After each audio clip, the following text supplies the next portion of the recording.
Hmm.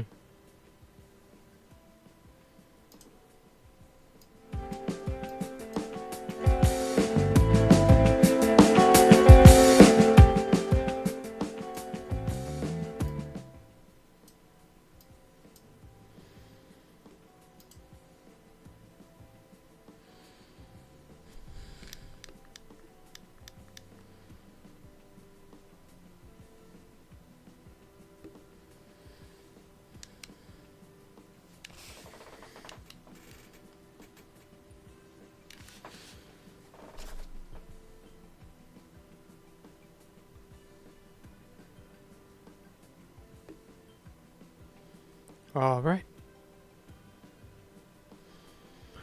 I think we're on track.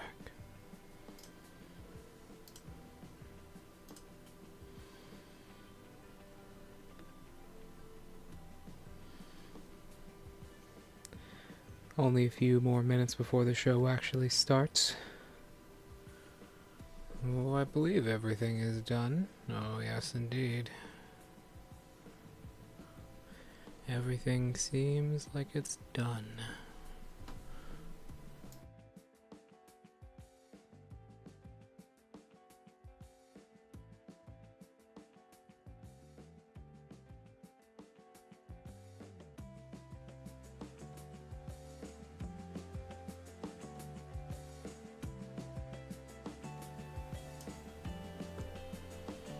All right then.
Tick, tock, tick, tock.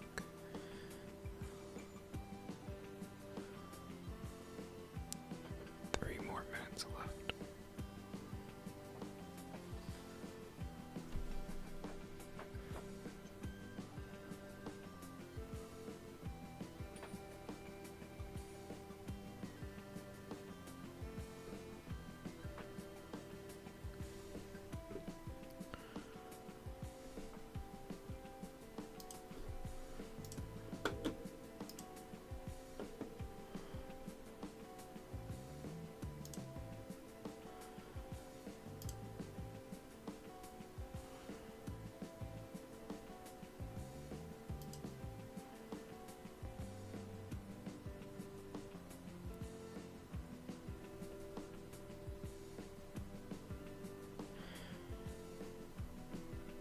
It looks like we're in good here. Okay. Quiet down the music a little bit. There we go. I'm going to be talking for a long time, ladies and gentlemen, so I hope you like the sound of my voice. It looks like we're a little bit early. Nah, that doesn't matter. Time to fire up the engine. Time to bring this show to life.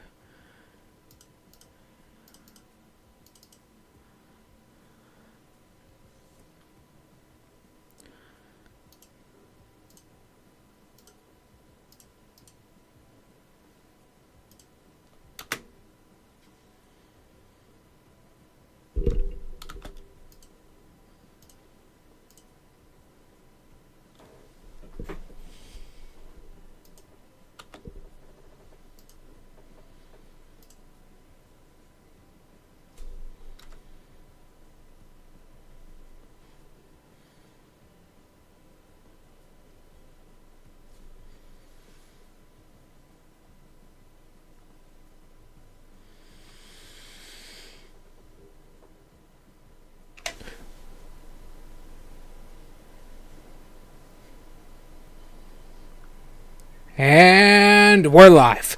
Welcome, ladies and gentlemen. Welcome, welcome, welcome. Ooh, what a lovely day it is to be alive. Today, of all days, is the day I shall personally make history. Oh yes, history. Allow me to introduce myself. I am the great and powerful, the amazing, the fantastic. Other words to describe my greatness go here. SHIN Worldmaker. Not only am I a fox and a demon, as you can clearly see, I am the world's best DM, Dungeon Master. Let's go over my likes and dislikes before as you can read the title, before I mentally strain myself over what is hopefully going to be a 12-hour stream. So if we look over here, my likes are pretty simple. I love D&D, RPGs, and anime. Some of my favorite animes include Komi-san Cannot Communicate and Bleach. I'm a big sucker for anything shonen, though. Dislikes, I'm not personally a fan of most main characters or heroes in any fairy tale or story that I tell. Dying, that's my one weakness. I don't like dying. And not being free that's kind of what that says down there, yeah. Not being free. I love my freedom so much. But enough about all this nonsense. We all know why you're here. You're here because you want to hear me give my opinion on every D&D class. Why else would you be here? Well, I'm going to zone into this one. I'm not going to read chat any. I'm going to just simply zone in and give my opinion on every single class that I can get a hold of. From Fighter to Blood Hunter to Artificer, and explaining how D&D works for anyone who may not know. So, first one is up. We will switch over to this screen. We have the Fighter class. Fighter is pretty simple all in all. If you've never played D&D before, allow me to explain what even a class is. A class, specifically speaking, is how your character interacts with the world around them and what abilities they gain while leveling up. If any of you out there have ever played Baldur's Gate 3, you would have probably seen this. This is the same exact thing. It's just this is the original version of where that system in Baldur's Gate 3 came from. We will not be going over any races or anything, as those are a bit too complex, but if something works well with a race, I will absolutely call it out and talk about it. So, first one up, like I said, is Fighter. We will be going over abilities as they come up in the tree here. First off is a fighting style and second wind. If we scroll down here, we can actually see what these do. Fighting styles we'll get to in a second, but first I'll explain the much simpler one, second wind. When you pick a fighter, you have something called a 1d10 hit dice, which is basically how much health your character gains as you level up. 1d10 is then a 10-sided die, plus your constitution modifier per fighter level. At first level, you take the max. Pretty simple. Second wind allows you to roll that die plus your fighter level and regain it as a bonus action immediately. Bonus actions are basically little actions you can take after your main action, your movement action, then there's your bonus action, and then reactions, which we will get into later when I explain Tunnel Fighter. So, that is what second wind is. It is a very reliable way to get easy hit points anytime you may need it. As a fighter, you're not exactly a tank, but you will absolutely be filling the tank role if there is not, say, a barbarian, a tanky ranger, or a blood hunter or paladin on the field as well. So as a fighter, you will be filling a tank role. Another thing to note is, at the top of the screen here, you do have to be to multi-class into fighter, right? To multi-class into fighter, you do have to be somewhat of a dexterity or strength build. You need a 13 in those ability scores. What that means is your primary ability score number needs to be a 13 or higher. Now, moving on to fighting styles. Fighting styles are an incredible way to bump up the energy, the action, and the strength of a fighter. First off here, we'll be going down the list of these, and I'll be telling you their synergies. We have archery. All in all, archery isn't the best. Archery isn't always going to be the greatest fighting style for every fighter. And honestly, if you're a new player and you're just looking to pick up a fighting style, don't pick up archery. It only gives a +2 to attack bonuses when made with a ranged weapon. This can be good if you want to go with a bow build, say Arcane Archer, which we'll get to later. But all in all, it's not the best for an everyday fighter. But look what it says here. Ranged weapon. That's any ranged weapon, may I remind you. That includes stuff like hand axes while throwing, if the DM is kind enough. Usually DMs will consider that. Short bows, long bows, anything. There is a feat, which is basically a secondary ability you can pick from, which allows you to pick one of these fighting styles called Fighting Initiate. I would heavily suggest, if you are a Kensai monk who very, very strongly focuses on the bow and using your bow effectively, this right here is really good for you. Especially with something like Sharpshooter. This can make the blow from Sharpshooter's penalty if you decide to use it. It can soften the blow a good bit and make it a lot less significant towards combat. But all in all, this is pretty useless to a fighter itself. However, a monk using it, a monk can get pretty far. Next up, blind fighting. You get a 10-foot blind sense. What is a blind sense? Blind sense basically means you can see, even without eyes, you can see anything within 10 feet of you, including invisible creatures within your range, unless they succeed a successful, hiding check against you, a stealth check. This is pretty good. Not just for combat, but for roleplay as well. A blind sight is really, really powerful. Especially because it's 10 feet, which means you can still use reach weapons with it effectively. Which is good. If you are a fighter starting out, and you understand how blind sight works, blind fighting is what you want to get. If you don't have any other synergies in mind, you want to get blind fighting. It's good in pretty much any scenario. You can always rely on it, even when your fighter is blinded. So long as there is someone within your reach, you can effectively hit them without any disadvantages. It depends on how your DM rules it, but that's how normally you're supposed to rule it. So, yeah, blind fighting is very good. Next up, defensive. While wearing armor, you gain a +1 to your AC. This isn't the best.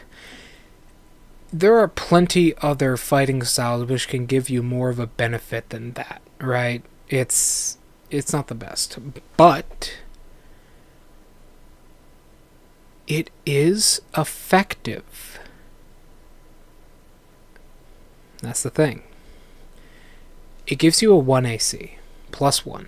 That means with plate mail armor, your AC would go from 18 to 19 for free. There's nothing you gotta do. It's just passive, as long as you're wearing armor. Pretty good. If you're wielding a shield with that, it would go from 19 to 21. That's incredible. An extra 1 AC can make a difference, especially in campaigns where you have to roll over their AC, not the same number as their AC, depending on how your DM rules it. That's amazing. A +1 to AC is, simple, but it's effective. It's not complex, such as something like Tunnel Fighter or Mariner, or even something like Great Weapon Master, or Great Weapon Fighting, sorry. It's easy. Pick it up if you don't know what to pick, but all in all, just leave it alone. Next up, dueling. So, this is an odd one.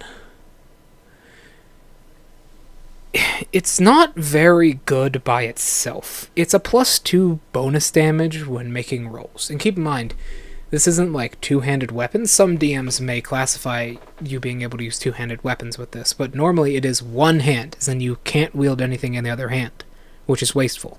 Turn that extra 2 damage into 2 AC by wielding a shield.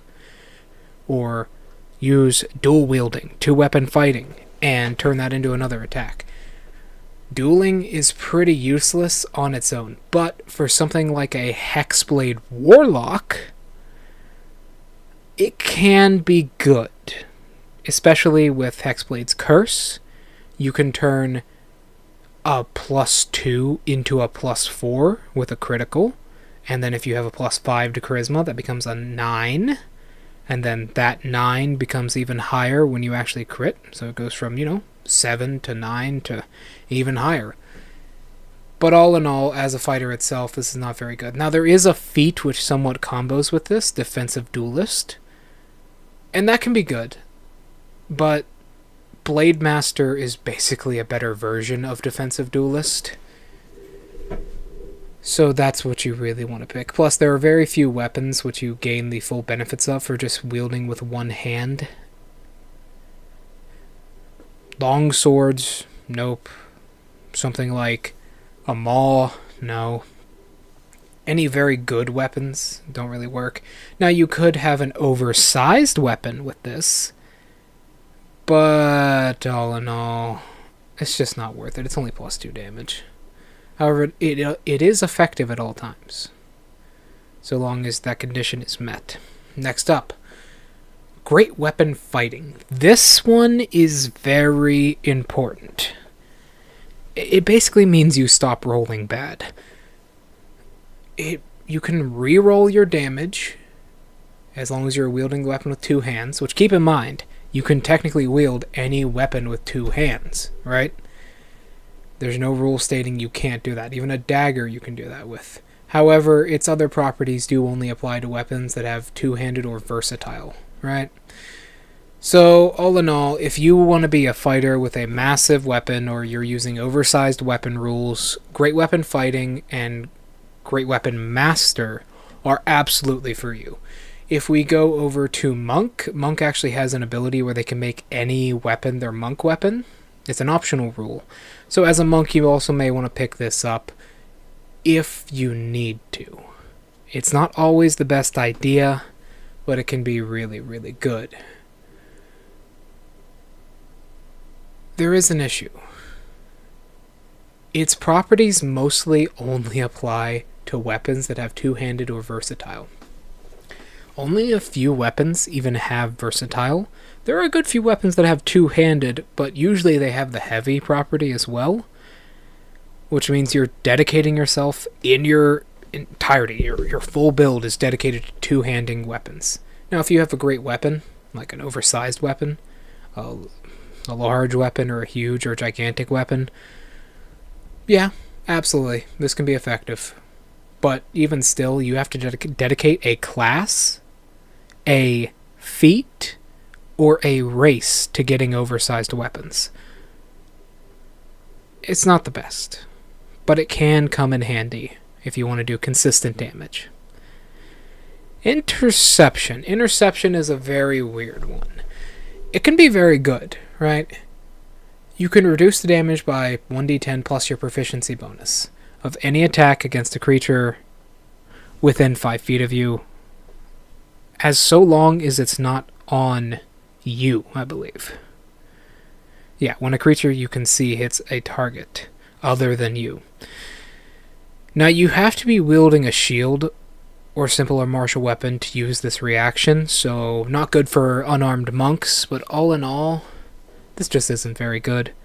1d10 plus proficiency is a lot early game, so early game this can be good, and keep in mind, fighters can swap up their fighting styles every 4 levels.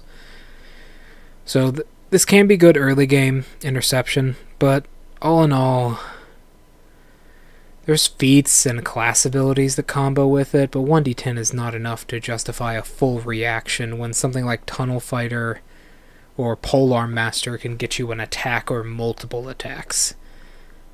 All in all, not the best. The next thing is similar. When a creature you can see attacks a target other than you within 5 feet of you, you can impose disadvantage on that attack roll. Now, hold on. There's something very important about this which most people, most people don't understand.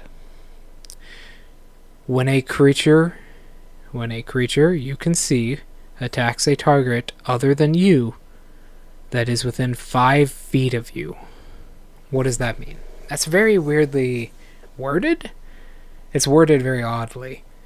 Well, what that means in the simplest terms is up to debate. But in simple terms, it means that the creature being attacked has to be near you, is what most people and most DMs will rule.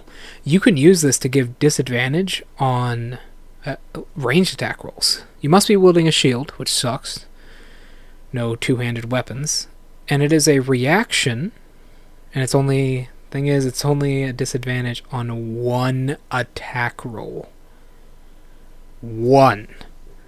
At early levels, this can absolutely matter. This can stop your wizard or your cleric from going down so long as you're within, distance of them. But why is your fighter 5 feet from the wizard? He should be up front. Unless it's a very fringe situation, you're not going to find this is useful too often. And if your DM rolls it that the attacker has to be within 5 feet of you, well, it's even more useless. In a certain way, it can be more useful if they roll it like that, because you're in the front lines, but what about a wizard casting a to-hit roll spell against anyone? Or what about, say, a druid using, I believe it's Arcane Bolt? Those are very long-range spells, or hell, just a longbow with a sharpshooter. Those are very long-range attacks that you're never going to be in range of a person for unless the combat's basically already over. Alright, moving on. Superior technique. This gives you something called maneuvers, which we will go over in the Battlemaster fighting stuff, the Battlemaster subclass. It gives you one maneuver and some superiority dice. Your superiority dice is considered a d6. If you don't know what this means, if you're new to D&D and you don't know what this means, this is pretty simple to understand. This gives you subclass powers from a subclass, even if you don't already have it. That's pretty powerful. With this, you can make a plan. Now, I believe, you are limited. You get one superiority die. One. If you're not going into Battlemaster, taking this can allow you to form a plan, a certain ability that you have, but that is riding a lot on one saving throw or one ability that is only a d6, keep in mind. Early levels, it can be good. If you're going Battlemaster subclass, pick this up at first level. It can be very, very good for you. But other than that, keep away from it, because it does replenish on short and long rest, or long and short rest. But it's not the best. You only gain one superiority die and one maneuver. There is, however, a different version of this. There is a feat called Martial Adept, I believe.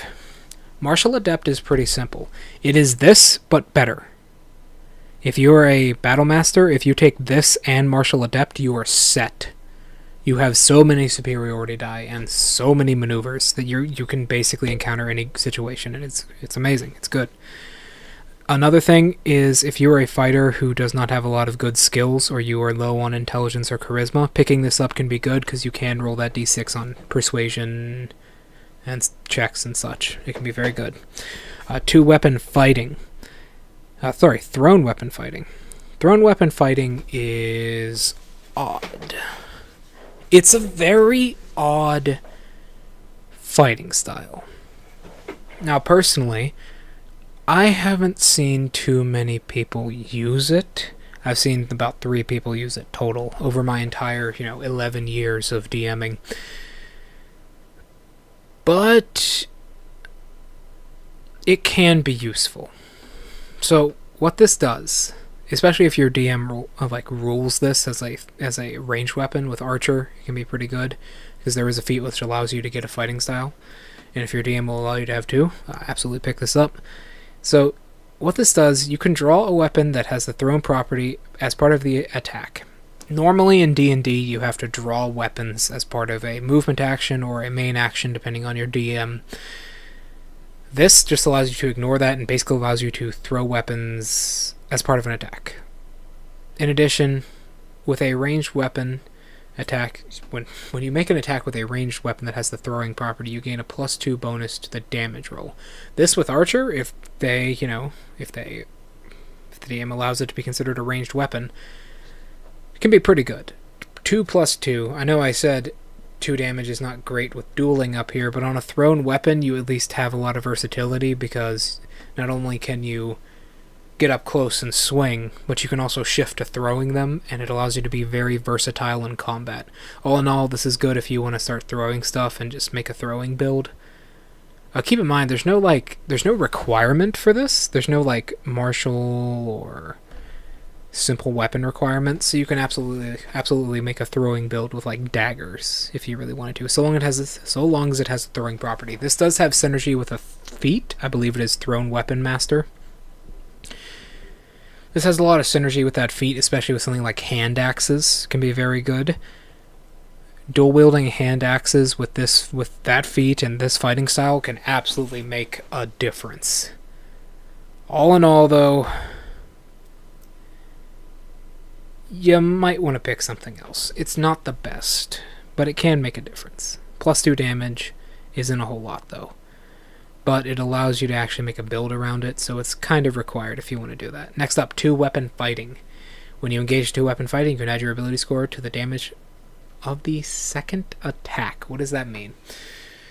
When you normally dual wield, the damage of your second attack is just the flat dice and no additional damage modifier. You don't add your strength. This allows you to. This is key to a build for, say, dual wielding, or, like I just said, dual wielding throwing axes, or anything like that. It's not mandatory, but it's key to do good damage. It's simple as that. There's nothing complex about it.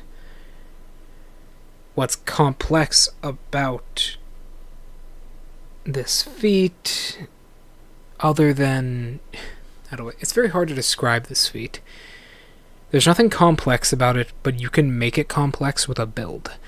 Because you do that damage, you do modifier damage. If your modifier damage is, say, broken up into a different elemental damage type, or your blade only does one type of elemental damage, depending on how the DM rules it, you might be able to get 2 damage types out of this. It really depends. Next up, unarmed fighting. This is weird. The thing about martial classes in D&D is they're somewhat underpowered in 5th edition, right? This is very strange, because one of the best ways to get high damage in D&D 5e is through oversized weapons and great weapons. This, however, you embrace poverty when you use this. Your unarmed strikes deal bludgeoning damage equal to 1d6 plus your strength modifier. If you're not wielding anything in your hands, it does a d8 instead of a d6, and you do an extra 1d4 bludgeoning damage to one creature grappled by you. Okay, let me say this up front. This is not a good feat for fighters. This is a good feat for fighters if you want to be a grapple build, or monks. This fighting style is amazing for monks. If you pick this up with the Fighting Initiate feat, a D8 if you're an open palm monk at first level, keep in mind, if you're a human. That's insane. A D8 as a monk? Now, it is your strength modifier as a fighter, however, monks have the ability to turn that into dex. That's pretty good. If your DM allows you to stack fist damage, it would be 1d8 plus 1d4 as a first level monk. That's insane. That is so powerful. That's so much damage at first level. The only issue you'll have as a monk at first level with that combo is you are so incredibly fragile that it's not going to matter. But you have Kai points at some point, so it'll be good. Next up, close quarters shooter. This is an odd one. Let me take a drink real fast. Hydration check.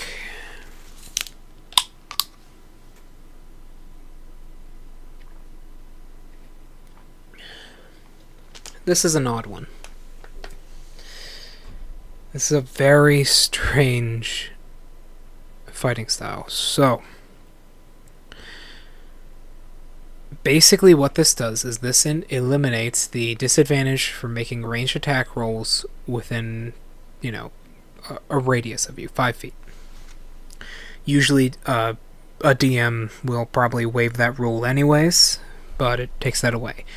This also gives you the ability to ignore half cover and 3/4 cover against targets within 30 feet of you.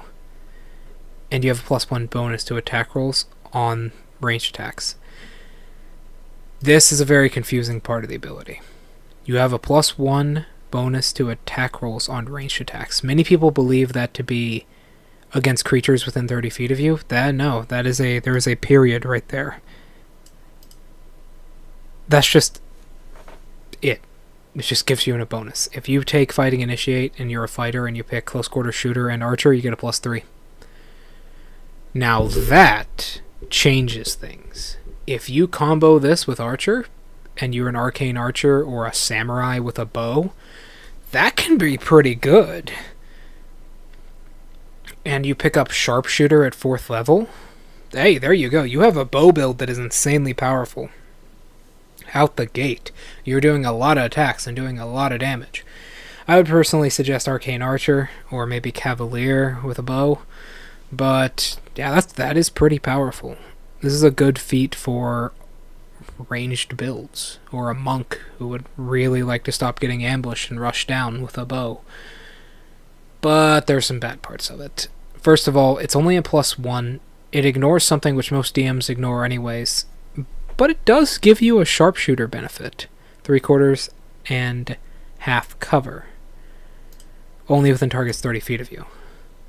This feat knits a build really well together, right? It is the glue that holds a build together, simply because of that +1 to ranged attacks and 3/4 cover and that disadvantage eliminating ability.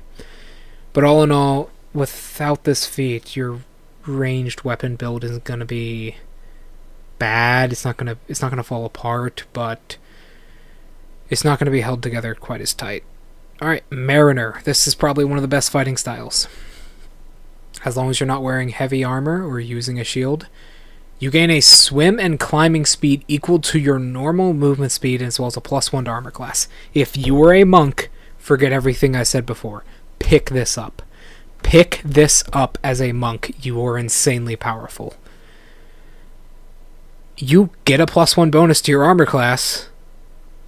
Whoop-de-doo, you're a monk. You're going to have good armor class almost no matter what, so long as you dedicate your stats properly. And you gain a climbing and movement speed equal to your normal speed. As a monk, you're fast as hell. Climbing speed and swimming speed are normally reduced in DnD, so long as you are not a race or a class or don't have an ability to do that. They're a reduced number compared to your normal movement speed, but this just gives you it. Just gives you equal. This is amazing. Pick this up if your DM is giving you a hard time about climbing. If you don't have the athletic feat, this can be really good. Tunnel Fighter. This is probably the best feat to a certain extent. Not the best feat, sorry, the best fighting style to a certain extent. As a bonus action, you can enter a defensive stance that lasts until the start of your next turn. While in this defensive stance, you gain an opportunity attack. Your opportunity attacks don't use your reaction. And you can use your reaction to make a melee attack against a creature that moves more than 5 feet while in your reach. This, combined with Polearm Master and the optional feat Combat Reflexes, means you get 3 opportunity attacks on someone a turn. With Polearm Master, if you're using a pike, 1 when they enter the radius, that doesn't take your reaction, 1 when they move 5 feet up to you to get into their reach, which does take your reaction, and then you could potentially make a 3rd one if they move out of your reach because you have 2 reactions, if your DM runs that optional feat. 3 attacks, and it's not even on your turn. What else do I gotta say? That's incredibly powerful. But it does take a bonus action. It only lasts till the start of your next turn. If you are a barbarian, don't think this feat can save you. Fighting style. They're very similar to each other. A lot of them do similar stuff. If you're a barbarian, don't think this fighting style can save you. Because it can't. It will not save you. It's not going to save you. Barbarians usually require a bonus action to start their rage, and that's going to hurt you if you have to use your bonus action for this and start your rage, unless you start your rage on your first turn and you're surrounded by enemies and use this your second. But at that point the enemies are already up to you and you're already dead, or you're already tanking for the group, so it doesn't matter anyways. But it can be good as a barbarian if you play your cards right. Just be careful. Next up, we're going to go up to level 2. Action Surge. What does Action Surge do? It's probably one of the best abilities in the entire game. Second level. Let me explain something as I tell you what this does. You can push yourself beyond your normal limits for a moment. You gain 1 additional action. If you play this to the rules as released in the Player's Handbook in 2014, I believe, that's not all. You gain 1 additional action and 1 additional 1 additional bonus action if you can take 1. What does that mean? Pretty simple. You gain an action and a bonus action so long as you have the ability to take that bonus action. This is as released in the Player's Handbook. Simple as that. That's so much stronger than it appears to be on the surface. If you are a monk, you can be really busted with this ability, because what you can do is you can pick up level 2 fighter, and if you're a level 3 monk, you can say, okay, I go in, I attack once, I use, flurry of blows, I attack 2 more times. 3 attacks total right there. Okay, you can say I use Action Surge, I attack him again, and then I use another bonus action to attack him again. At such a low level for what you can normally do. At such a low level, keep in mind, monks can do that at lower level if they just have this ability. You can do so many attacks, and if they have, one of these fighting styles up here, since you already got level 1 fighter anyways, if they have unarmed fighting, you can do a lot of damage. And if your DM allows fist damage to stack, you can do even more damage. It's insane. It is an insane ability. I suggest you pick up. Action Surge is good. The only bad part about it is you get another one at 17th level, and they cannot be used on the same turn. It's an issue. Alright, next up we get to Martial... no free advertising. This video is not... the stream and video is not sponsored, by the way, not at all. So, pretty simple. Martial archetypes. That looks simple. It's not. There are so many of them. Here are all of them. Some of these are revamps of previous ones that I will be going over shortly. As you can see, Samurai got a revamp at one point and such. But we're going to start at the top with Arcane Archer, and I'll give you my opinion on just the entire thing overall. So, Arcane Archer. What is it? It's your magical ranged attacks. It's very good to combo with a ranger, but all in all, it's pretty good by itself. You gain something called magical arrows and arcane shots, right? Which allow you to become very versatile on the battlefield. Arcane shots, as you can see down here, are very versatile. You have bursting shot, which does just force damage. You have grasping shot, grasping arrow, piercing arrow, ignores cover, seeking arrow, shadow arrow. They have a lot of versatility and a lot of abilities. But there's an issue. You are limited in how many of these you can regularly do until something like 15th level comes in. At 15th level, you can restore them, but you need to make these count. If you're an archer and you want to use this, it'll absolutely work. Comboing this class with this subclass with ranger absolutely can be super powerful. But by itself, you are versatile, but you are limited in that versatility. You're mostly just going to be a fighter who has a bow, who occasionally has the ability to do something really powerful. With sharpshooter, this can be really good. Something like piercing arrow or seeking arrow can be really powerful with sharpshooter or grasping arrow or even bursting arrow. But what's the point of taking piercing arrow if you have sharpshooter? They're probably not going to be in full cover anyways. Now that does combo pretty well with the other fighting style, close quarters fighter. But what's the point? There's a million other subclasses you can use for this. Or just play Kensai Monk with a bow. It's as effective. Next up. Oopsies. Alright. This one is weird. No free advertising. No free advertising. No free advertising. No free advertising. This one is weird. I'm going to go through this quickly because it's so small. This is bad. This is pretty bad. Inspiring Surge allows you to heal teammates within a radius of you when you use your action surge, but you only want to use your action surge in case of emergencies or doing high damage. Royal Envoy is useless because you're already going to have those skills anyways, and you have so many things providing those skills to you, background, your class, everything. The only thing that is really powerful is the final ability. It affects charisma saving throws, and it's pretty good. But there are so many things that are immune to it, what's the point? Doesn't matter. This is a very bad subclass. The first ability can be pretty good, and the last one can be pretty good, but all in all, you get such a little for not enough.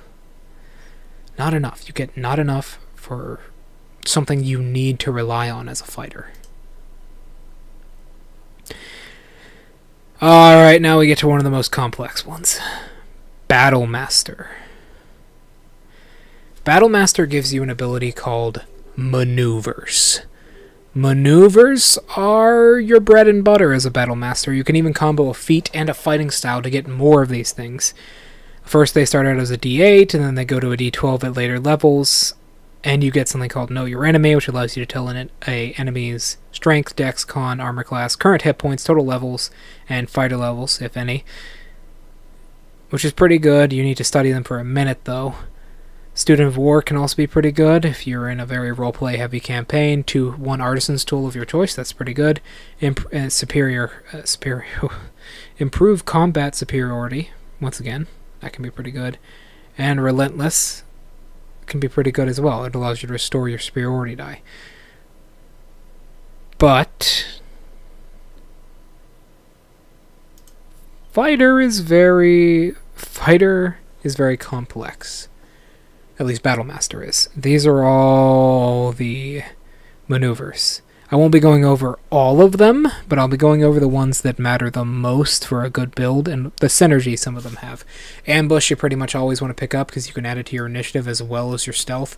As a rogue, you can pick up the feat for this and pick up Ambush for better stealth synergy and better stealth in general. But honestly, you're not going to need that as some rogue archetypes anyways. Up here, you know, you can add it to your initiative. That is really good. A lot of fighters, what they will do is they will dump dex, as in their dex will be one of their lowest stats because you're not going to need it anyways. Being able to add your initiative to that is really powerful. Bait and switch, pretty good. It allows basically free movement and more AC. Brace can be very powerful with Polar Master. Commander Strike is good no matter what, so long as you have friendlies on the field.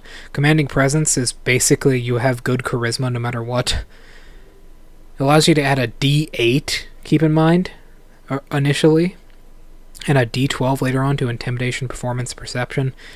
Persuasion. Disarming attack can be pretty good in the right scenario. You disarm an enemy. Distracting attack, you know, you can give someone or give yourself advantage. Evasive footwork is basically a must-have. So long as you're moving, you can increase your AC. And keep in mind, if you roll a 12 on that, you have a shield and plate mail armor with defensive. Nothing can hit you. You're just unhittable. No one can really do damage to you unless it's a saving throw. Fainting attack can be good if you're in a very if you're in a desperate fight against an enemy that has very low hit points, as you yourself are also at very low hit points, it can be pretty good, but it costs a bonus action, so it's not the best. Goading attack can be very good as well if you just need to save your teammates from getting out of there, because it gives disadvantage. That's pretty good. Grappling strike can be very powerful with the right build.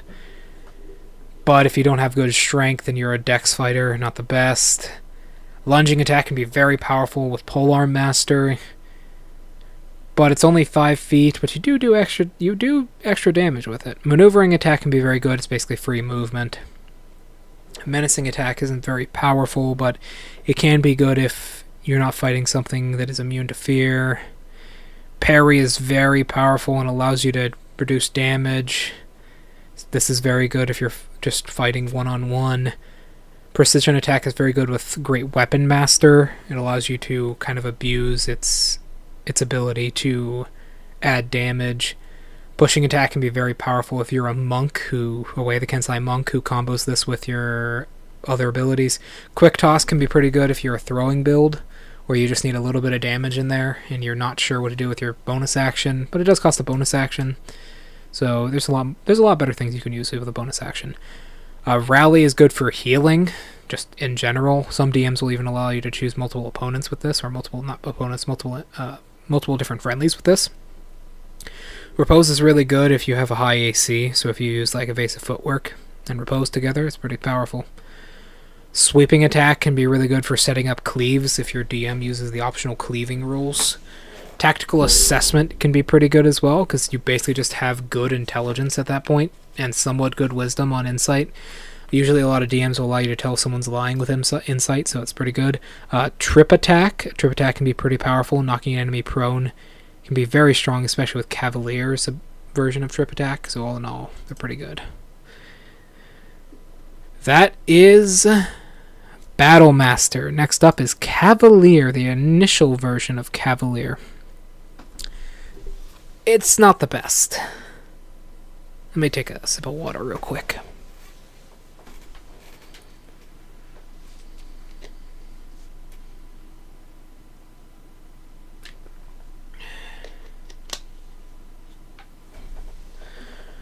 This is not the best. It gives you bonus proficiencies at 3rd level, which can be pretty good. You can learn 1 language, which can be good if you want to learn, say, Giant or something. Born to Saddle is good if you have the Mountain Combatant feat. You basically need the Mountain Combatant feat to have this. Unwavering Mark...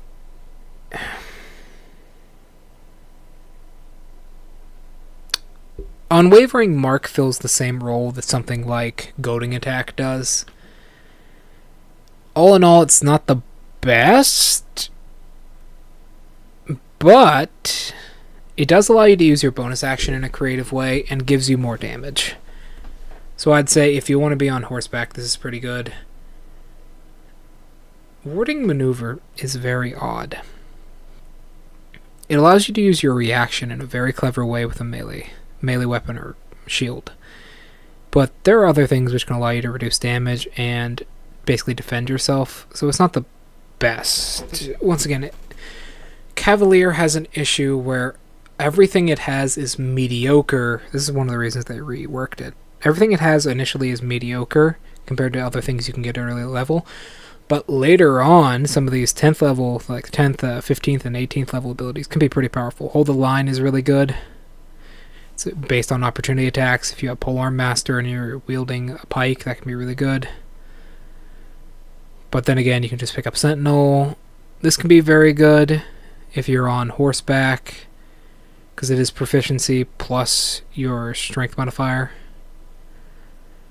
which is good, and they're knocked prone, which is very powerful. But the thing is, you're already on horseback, and you're probably going to have mounted combatant anyways, so knocking them prone doesn't matter too much, except for stopping them from retreating.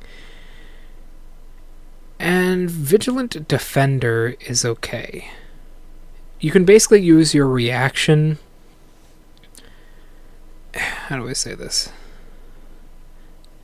It's similar to Tunnel Fighter. You can use your reaction without using your reaction for an opportunity attack. If you have, Tunnel Fighter, this, and Polearm Master with combat reflexes all together, you can get 4 attacks, but the requirement for this is kind of a little bit weird, because it's on a creature's turn. That can be pretty good. Especially if you have long reach with a pike. All Null Cavalier can be very powerful, but early on it is so rough. If you're going to have a campaign that goes on for a while to like 20th level, pick up Cavalier. Champion is pretty bad. Not sponsored. Pretty bad. Champion reduces your critical thresholds. Allows you to... Basically, it makes strength and dexterity checks easier. You gain additional fighting style, which means you can have 3. It reduces your critical threshold again, and you get combat regeneration. That's it. It's consistent, sure. All of these things are passive bonuses that you don't really have to do. But what does the gameplay of a champion look like? Okay, I'll tell you. You run in there. You pray for a critical hit. You take damage. Survivor heals you. You pray for a critical hit. You take damage. Survivor heals you. That's it. They're all passive. There is no engagement here other than your movement. For a grapple build, it can be kind of good, but you need advantage to really allow these superior criticals and improved criticals to actually work really well. Champion's not the best. Echo Knight.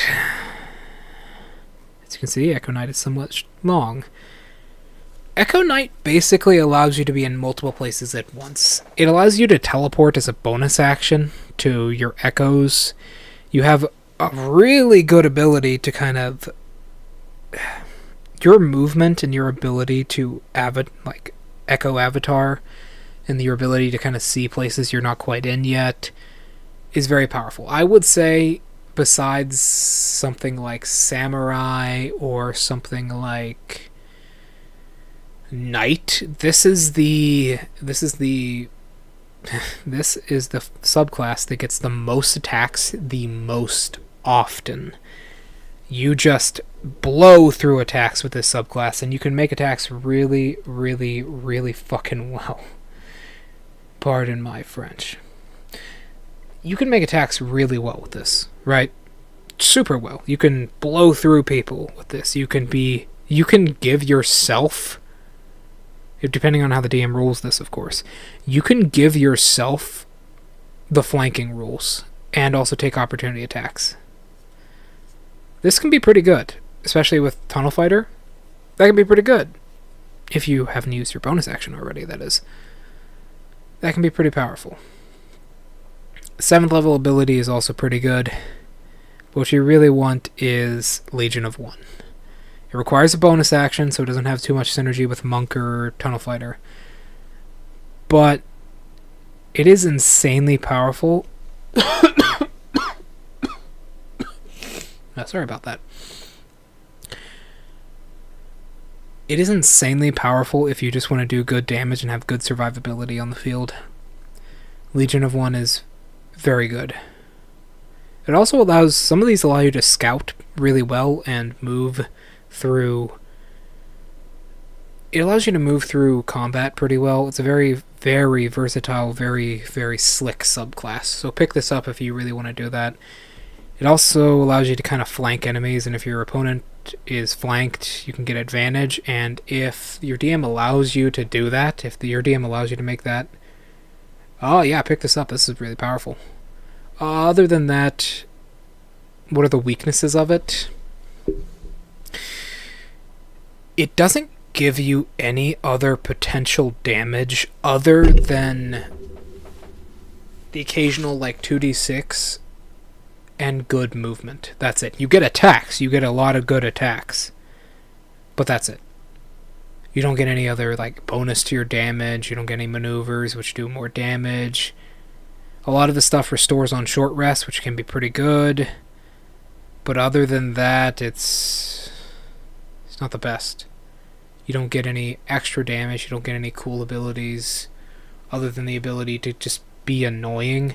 A lot of DMs don't like Echo Knight because of that, and they may even ban it from their campaigns overall because it's just annoying. It is a very annoying subclass for the players to play and for the DMs to deal with. But it is pretty good. Some of these stats are very good, and its proficiency, it's a 14 plus proficiency hit point stuff. Like its echoes are pretty powerful. I mean, keep in mind, you get this at 3rd level, and you can do all of these.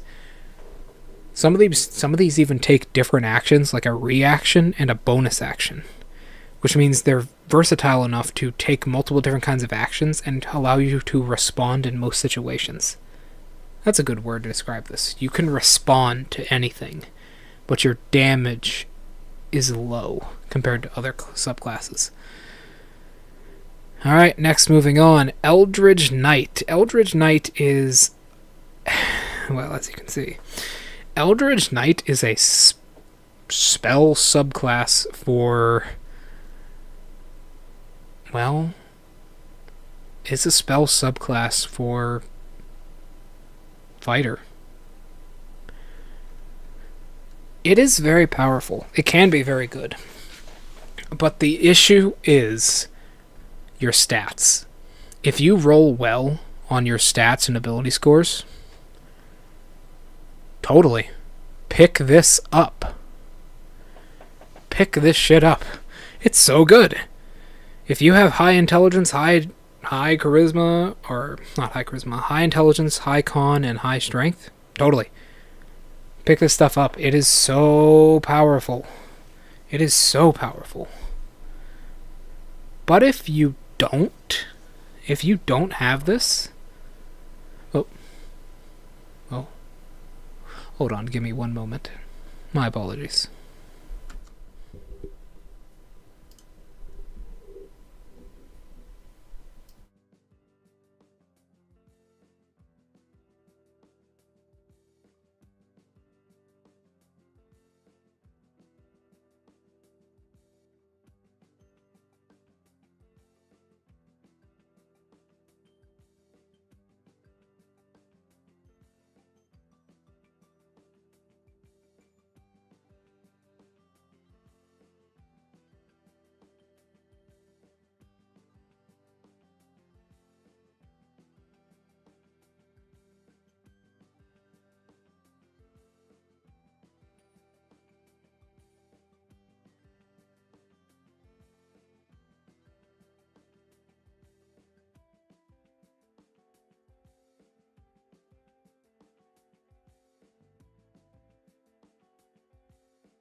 Alright, I am back, ladies and gentlemen. Sorry about that.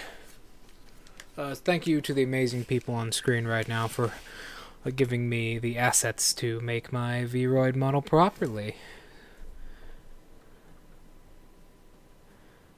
So, like I was saying, if you do not have the good ability scores which provide you with what you need to play a Eldritch Knight, you're gonna feel a little bit underpowered, right? You're gonna feel a good bit underpowered because you just don't have what you normally need to make it. You need good intelligence for this to work. A good spellcasting modifier, good constitution, because you're not going to have much survivability as an Eldritch Knight early on. And that's pretty much it, huh? Oh. What an odd noise. Hold on. I believe my kitty cat needs me.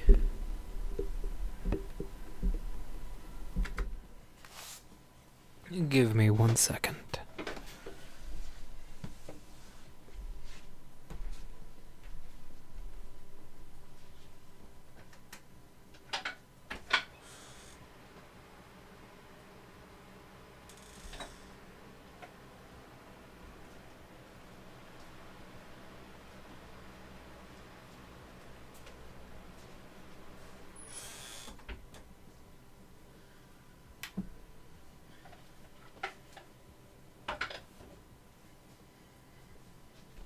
My apologies for the constant interruptions, ladies and gentlemen.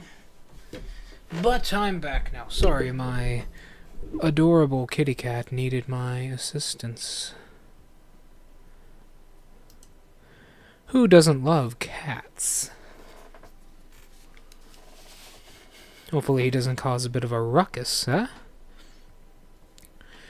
I do want to quickly test something, though. Okay, we're good. Everything's working. So, like I was saying, getting back to it, Eldritch Knight seems to be very difficult to explain. So, you can see your spell levels here, your known spells and your spell slots where you cast them. You get spellcasting, cantrips from the wizard subclass, which is very good. Wizards have a very versatile list of spells. You gain the wizard spells. Bound weapon can be very good. You can summon a weapon for a short rest and such. Very hard to remove the weapon from your hands. War magic can be very good. Cast a cantrip as one of your attacks as a bonus action, right? You can make a bonus action. Basically, you can go swing, slap, and then bonus action. Eldritch Strike can be good. It gives the creature has disadvantage. It gives disadvantage on its next save, which can be very powerful with certain others. But all in all, you don't get much survivability. You do get some survivability from the wizard class, the wizard spell list, but that's it. You don't get any HP or regeneration, so it is very difficult to use unless you have good ability scores. Psy Knight, actually, not Rune Knight. Psy Knight is up next. These guys are very, very odd. They gain basically psionic talents and psionic dice, as you can see here. Telekinetic movement, psionic strike. They gain the ability to do a little bit more damage and use their intelligence modifier. But just like Eldritch Knight, if you don't have good int, good con, and good strength or dex, there's not really much you can do as this subclass. You're just gonna kind of suck. In DnD 5e, it is difficult to explain this, but basically a lot of classes, with the exception of something like Mystic and Artificer to an extent, and Wizard to an extent, are bound by two specific stats. Think of it like Barbarian needs to have high strength and high con. Rangers need to have high whiz and high dex. Monks need to have high whiz, high con, and high dex. A lot of them are bound to certain stats, and if you don't roll well on those stats in character creation, or have something giving you an increase to them, sometimes some things are just out of your reach. I hate to say it. I honestly, as a DM, I believe that everything should be possible if your players fight for it hard enough. But stuff like this is very difficult to use when you have an intelligence modifier of +2 or +1.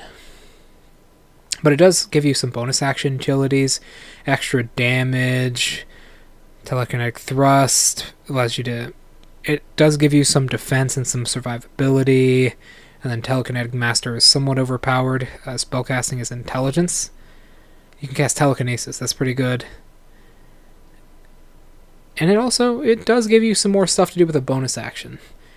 All in all, this can be pretty powerful, and it's 3rd level ability. Keep in mind, this is what you're going to be using most of the time. Most D&D games don't go over 15th level. That's pretty good. That is really, really, really, really powerful. It's so powerful, in fact, that most people will absolutely pick this up right away. And keep in mind, your dice actually go up as time goes on. They go from 8th to 10th to 12th. D12s. From 8th, 8 to a D10 to a D12 as you level up, which is very powerful, similar to Battlemaster. Next up is Rune Knight. Rune Knight is somewhat complex. Rune Knight is somewhat complex. Basically, it allows you to put spells and different abilities and artifacts, as you can see there's a lot to it, on different pieces of armor and weaponry. You have stuff like... Basically, it allows you to put special effects on physical items to benefit you. You have Giant Might. You have Runic Shield. You have even something like Rune Master. It's a spellcasting class at its heart, especially with like Adept Rune Carver and the feats that come with this. But at 3rd level, you get a lot of good stuff. And keep in mind, all of these can be applied with the exception of these down here at low levels. And some of these are really powerful. They add extra range, extra damage. It's very versatile. But the thing is about Rune Knight, you have to dedicate a lot of time to actually making these. And your weapons and armor can absolutely be destroyed by something, or they can be stolen from you, which does nerf your power a good bit. But on the upside, the really powerful thing about Rune Knight is its spellcasting modifier is basically your constitution. Not entirely, but it is your constitution. Which means you have a double-purpose multiplier. You have a double-purpose stat. Not only can you have high HP, but simultaneously, you can have a high saving throw. That is incredible, and that is why Rune Knight can be really powerful. Also, you do get, extra tools and languages. Language specifically Giant, which can be pretty powerful. This with the Giant feats, something like Strength of the Hill Giant or something, can be pretty good. Next up, we get into one of my favorites, Samurai. Samurai is a drag-out brawl style. You like to murder stuff. It gives you some skills early on, which don't matter too much. You can choose an additional language and you gain proficiency in one of the following skills. That's pretty good. But Fighting Spirit is probably one of the best things to have, especially if you combo it with Sneak Attack. It gives you, as you use your bonus action, alright, it gives you advantage on all your weapon attacks until the end of your current turn, and you gain temporary hit points equal to a certain amount based on your level. It goes to 10, and then 15, it goes to 15. 15 temporary hit points, even at higher levels, is a lot because of how often you are using this. You are using this in combat a lot. You use this a lot, especially when it matters the most, right? It's pretty good. You also gain really powerful abilities equal Hmm? Hold on. My kitty cat is deciding he needs something. Give me a moment.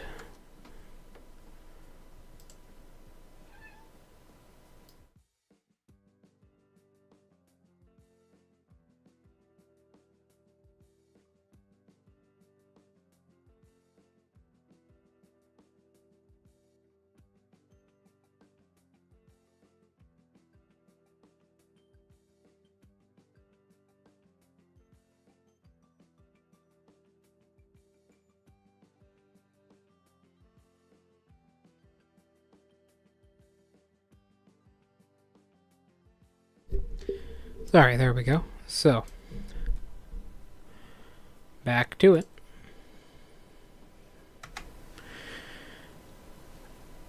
It gives you really good charisma, which is very important. Usually fighters will be also the charisma build if there is no bard in the party. Timeless Spirit, Tireless Spirit is really powerful. Bonus to initiative. Bonus to your fighting spirits, and it can help you with initiative, especially if you go first. That can be really good, because you can get all those attacks off early. Rapid Strike is basically broken. You can do it once per turn, it's basically just a free attack, which can be very powerful, especially if you're using Great Weapon Master. But Strength Before Death has to be basically one of the best, if not the best, way to prevent yourself from dying in the entire game. With the exception of certain spells. When you reach 0 hit points, you just take your turn. That's it. There's some stuff about death saving throws, and, taking damage causes you to make a death save. But you just take your turn. You also fall unconscious if you still have 0 hit points and you don't die. And you're stabilized at 0. That's really powerful. That can help in a pinch. If you go down, you can do a play, right? You can do a very dangerous play where you run in on a weak spellcaster as they're about to kill you. Take your turn knowing you're gonna die. They hit you with a fireball or a shocking grasp or a very high level witch bolt. You go down and immediately kill them with this ability. A DM never expects it. They know you have it, but they will never expect it to come into play. It is really powerful. Pick up Samurai if you want to be cool. It doesn't have much utility other than survivability and damage, which is an issue. You're going to need great weapon fighting and a oversized weapon, but that's it. Renegade. This is a stance style with guns. So if you want to be a sharpshooter, either gunslinger or renegade is what you want to do here. Basically, you have a gun form which gives you certain benefits and more damage depending on, what gun you're wielding, a pistol or sniper. Usually, most people will go with the two-handed weapons. Or if you can technically do a dual wield build with this. But you do need to have good dexterity. If you're a dex fighter, you can pick this up. This also gives you more skills. It gives you deception. Two of the following, either deception, persuasion, or sleight of hand. I would personally pick persuasion and deception from that, unless I have certain abilities. Weapon of choice is also pretty powerful. Keep in mind, this is all at 3rd level. Weapon of choice is also pretty powerful. Allows you to upgrade your weapons. Upgrading firearms is its own very complex thing I won't get into. But it can be pretty good. If you have a gunslinger and a renegade on the team, they can play off of each other pretty well.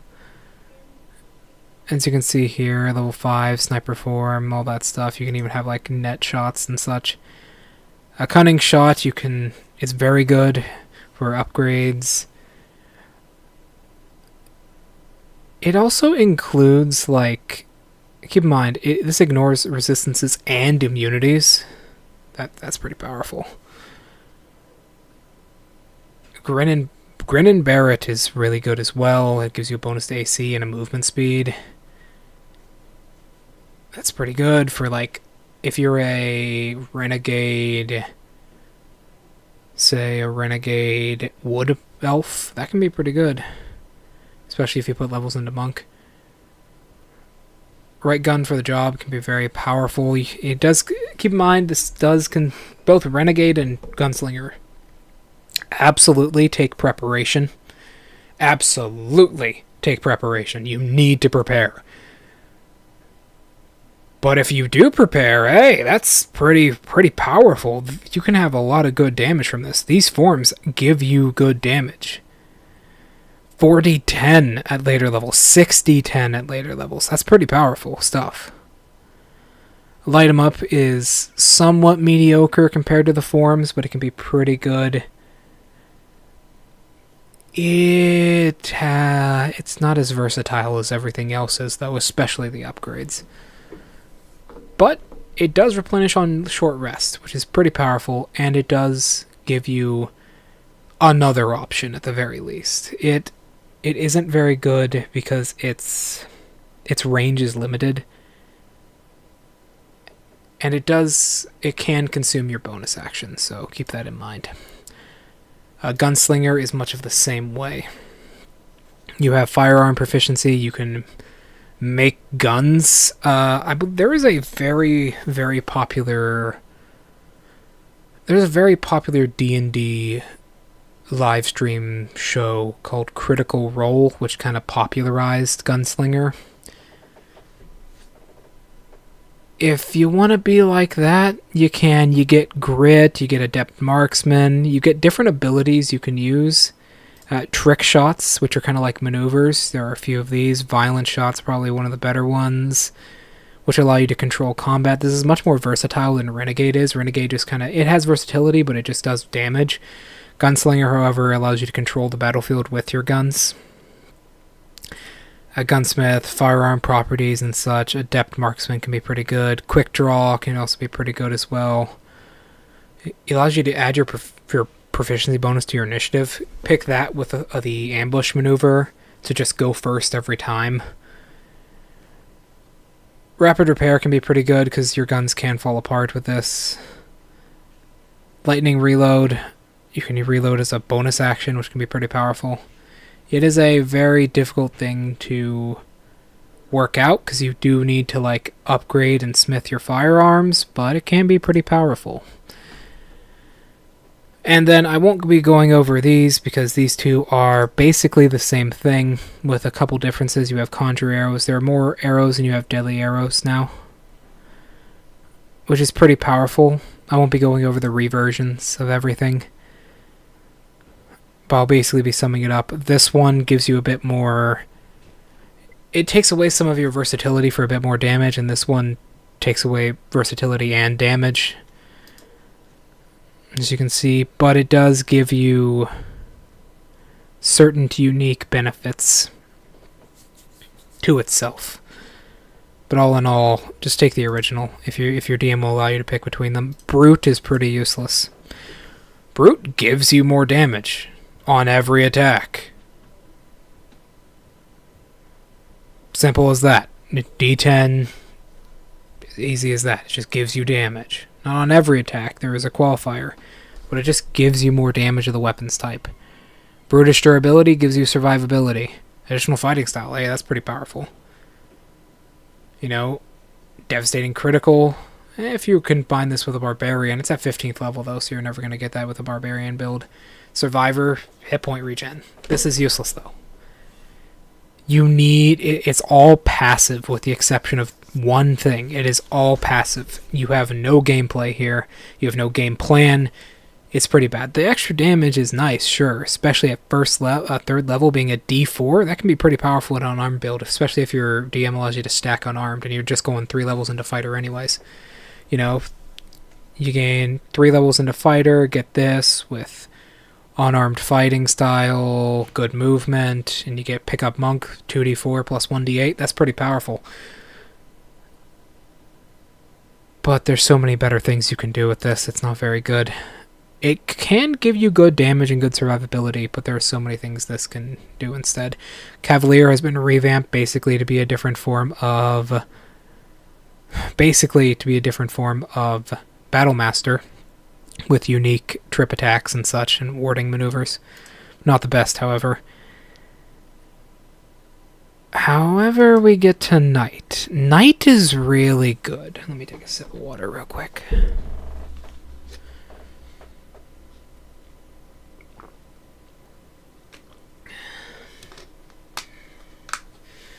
Knight can be very powerful in the right hands, right? You get Born to Saddle. Not very good, but you also get your Mark. If you have Polearm Master with a pike, combat reflexes, and tunnel fighter together with Knight, keep in mind it also has rapid strike from Samurai. This can be pretty good. A Knight at 16th level with all of those things I've just mentioned could make 5 opportunity attacks on a person they have marked. And it also gives you a little bit more damage. 5 opportunity attacks with a pike. 5! That is more than you would normally get in your actual turn, unless you have Polearm Master, which you can use one for a bonus action. You're not going to be doing that anyways. Unless you don't have anything else to use your bonus action on. 5 is insane, because some of these take your reaction, but Polearm Master means you don't use that as your reaction. So you just don't use it. That's insane. Its move speed is reduced to 0. You don't need Sentinel because you have this. And it gives you extra damage. 5 attacks. So if you just want to be a stone wall that no one can get around, there you go. A great weapon master with this, combat reflexes, Polearm Master with a gigantic pike at 20th level with this, with the giant barbarian mixed in. Yeah, you can't be stopped. You're going to kill everything. You have a 15-foot reach and everything dies. Even other polearm users can't hurt you because you'll get your 5 attacks on them because your reach is 15 feet with giant barbarian. And they have to move 5 feet into your reach to attack you with their own polearm. Dragons couldn't even stop you, because some of the weaker dragons, their reach is 15 feet. And some of their stronger stuff, like their claw attacks or their bite attacks, is 10 feet, which means you get all these attacks on a dragon and you kill a dragon because you just did 5 attacks that do more damage with an oversized pike that does 5d10 damage. Yeah, okay. Yeah, this is really powerful. It's a really good subclass if you know what you're doing with it. All in all, it's very powerful. Monster Hunter is an odd one. It's basically another version of Fighter, but it has a little bit of spellcasting mixed in, and it has some good survivability, especially with Relentless. It allows you to regenerate your superiority die. But all in all, it has special versions of like techniques. If a DM is kind enough, they'll actually let you take these as a battle master anyways. But it requires you to have good wisdom, and a lot of fighters aren't going to have that. But it can be pretty good. It can be very powerful. All in all, just take Battle Master, though, unless you want the specific unique abilities from this. Cyanite, we already went over. It's a reversion that makes it a little bit weaker. This one is a little bit weird. Psionic Warrior. It's similar to Cyanite, but with more survivability. It gives you hit point regen. It makes it very hard for you to fail certain saving throws. It gives you pretty much all you need. It does take, certain things do take your bonus action, and a lot of the stuff doesn't actually recover on a long rest. On a short rest. Long rests are what you're going to be using. But, like, a Psychic Dreadnought is pretty good. Increased movement speed, hit point regen. Be very, very powerful. All in all, though, Psionic Warrior is a little bit better. It's a little bit better. I would honestly pick I would honestly pick this over Psionic Warrior though, because it does give you a bit more damage and a bit more, not versatility, but it's a bit more fun. Is basically what I'm trying to say. It's a bit more fun, and it can give you a bit more defense than Psionic Warrior, who can't really do that. Alright. Samurai was hard nerfed. We have Rune Knight here. It's very similar. Rune Knight. Rune Knight is pretty much the same. Samurai, however, is a little bit different. They kind of nerfed it pretty hard. They nerfed Samurai pretty hard. They did give its Strength Before Death ability a bit of a buff. But other than that, something like Fighting Spirit's kind of been toned down a bit. You do gain resistance, but you don't gain that extra HP, which does suck. That does suck pretty hard. That's too bad. That extra HP really made this ability powerful. Plus, if you had like Barbarian, you just get this anyway, so it doesn't matter. It didn't nerf its like uses or anything, but it's not the best. You want to take the original if the DM will let you pick. Scout is pretty powerful. You get maneuvers, because of course you do. But you get Scout's Evasion. Scout's Evasion is really powerful. It allows you to affect your AC. That gives you survival priorities. A good DM, sorry, someone is running the vacuum in the background. A good DM will allow you to basically use these in tandem with each other anyways, which is very powerful. It gives you precision attack, which is very good for Great Weapon Master. Natural Explorer can be very good if you're running a survival campaign as like a player. If you're playing in a survival campaign, it can be very powerful, especially if you have the Outlander background. But other than that, it's kind of just a weaker Battle Master. Most of these revamped classes are. Sharpshooter is almost no different. Sharpshooter is basically Arcane Archer, but without any good abilities. It gives you close quarter shooting.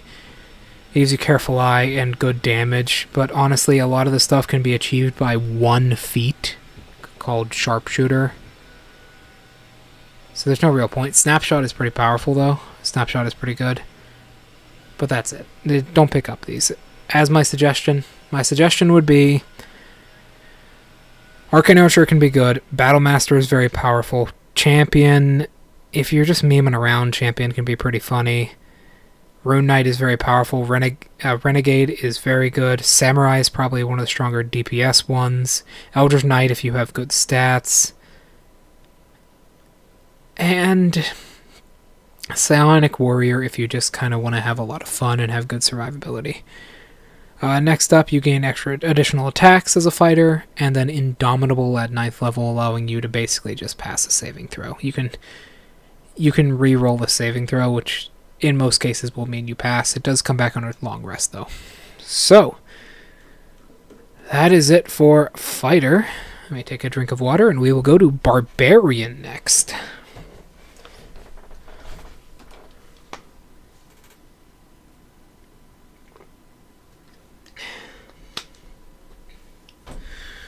Whew, okay. Barbarian. These are your tanks. These are your tanks. They absorb so much damage. There is one specific subclass amongst them that kind of outshines the rest and kind of makes the other ones look absolutely useless. I mean, just completely. I mean, some of these are just... There's no point, right? There's no point even doing any of the other ones. But if you ignore Totem Warrior and look at the other subclasses, it can be pretty good. So let's start with level 1. Rage and Unarmored Defense. Unarmored Defense is the one we'll go over first. Unarmored Defense is a very unique ability. It allows you to add 2 stats together while not wearing armor, in this case Dexterity and Con, and that is your AC, 10 plus Dex plus Con. You can also use a shield with this. This is where this ability goes from powerful to somewhat overpowered. Having a shield with that, if you're a Dex Barbarian, which are not uncommon, if you're a Dex Barbarian with high con and a shield, you can have an AC of 22. If you pick up Mariner, that's 23. That's higher than most monks could ever get because you can use a shield. Now, you're going to be using something like a rapier, or if you pick up monk, like a short sword or something, which does nerf your damage a bit. That's pretty good. You want to have high con as a barbarian anyway, so your AC is pretty much always going to be good. Next up, we will go over barbarian's hit points. The D12 slightly higher than an actual, a fighter. Your saving throws are similar to a fighter. Saving throws are just what you're good at defending against, basically. And then you have rage. Rage is insane. Advantage on strength checks. You give additional just damage, rage damage, which at level 1 is a +2, but at level, a 17 is an additional +4, which is insane. And you gain resistance to bludgeoning, piercing, and slashing damage.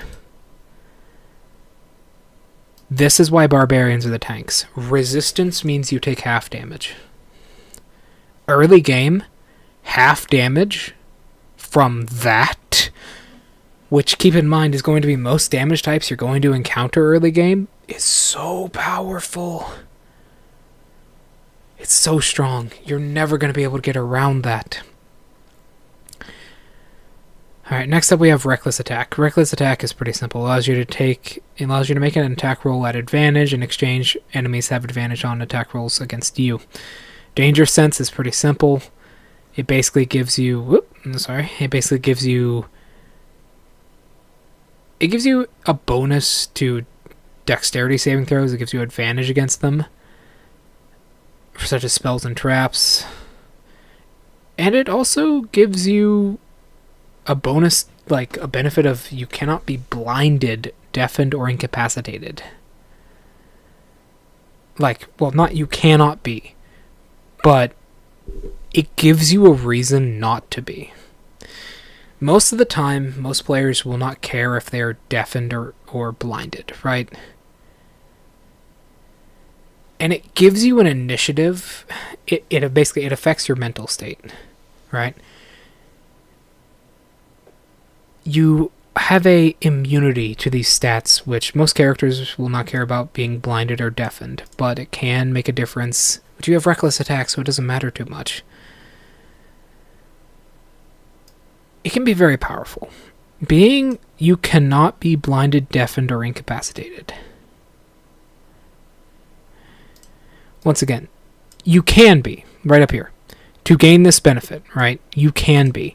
But the thing is, because this benefit is so strong... Sorry, I kind of stuttered over my words there for a second.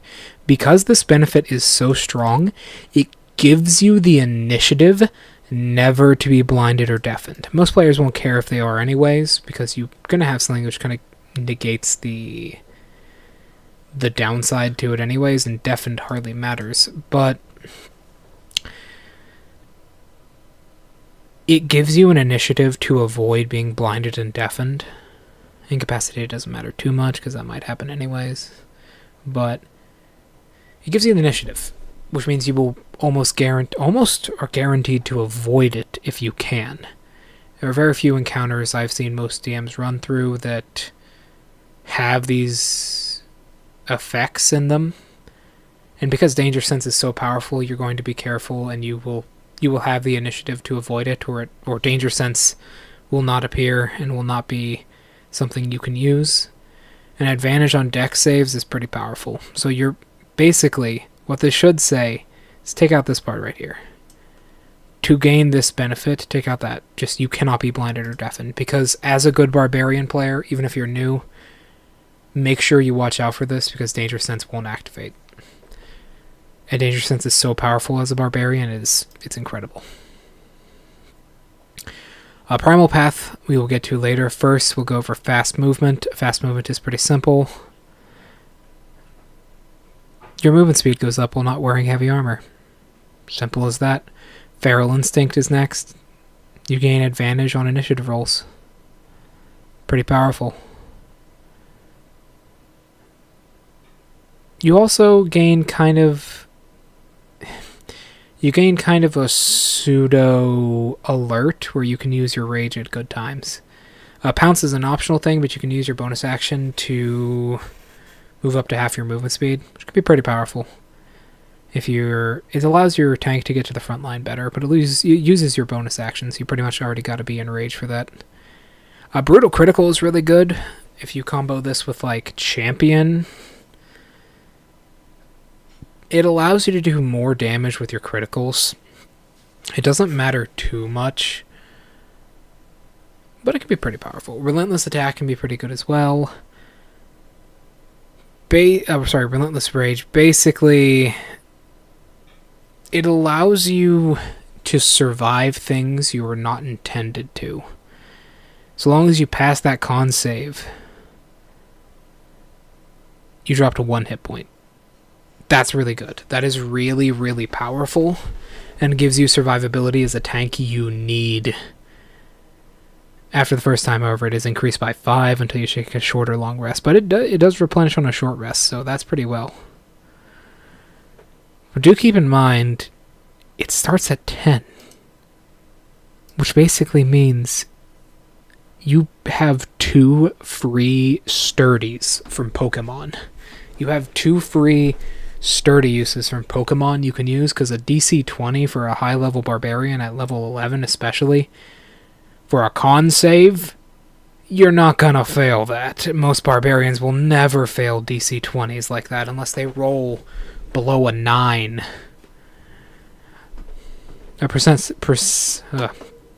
Persistent Rage allows you to... It allows you to get around some of the weaknesses Rage has, because normally you can't... Normally Rage ends if you don't attack or don't do certain things, but this just until you fall unconscious or you choose it to end. Indomitable Might is really powerful for your strength score. It allows your strength to be more consistent, basically. And allows you to make... Basically, it allows you to make strength a lot more of a safe stat to use. Most Barbarians will use strength anyways and just use armor. Or they just have good stats and have high dex, high strength, and high con with the downside of having low mental stats. Primal Champion is one of the best abilities in the game, but the only issue with it is the thing holding it back is at 20th level. It allows you to increase your Constitution and Strength score by 4, which means you can get a +7. That's really powerful. +7 Strength? Holy shit. That's really good. That allows you to grapple enemies a lot better. That makes your strength just a powerhouse. Your con just a powerhouse. You can have 25 AC with this if you're wielding a shield and have max strength and max con and dex. So powerful. We'll go to the subclasses now and I'll sum them up.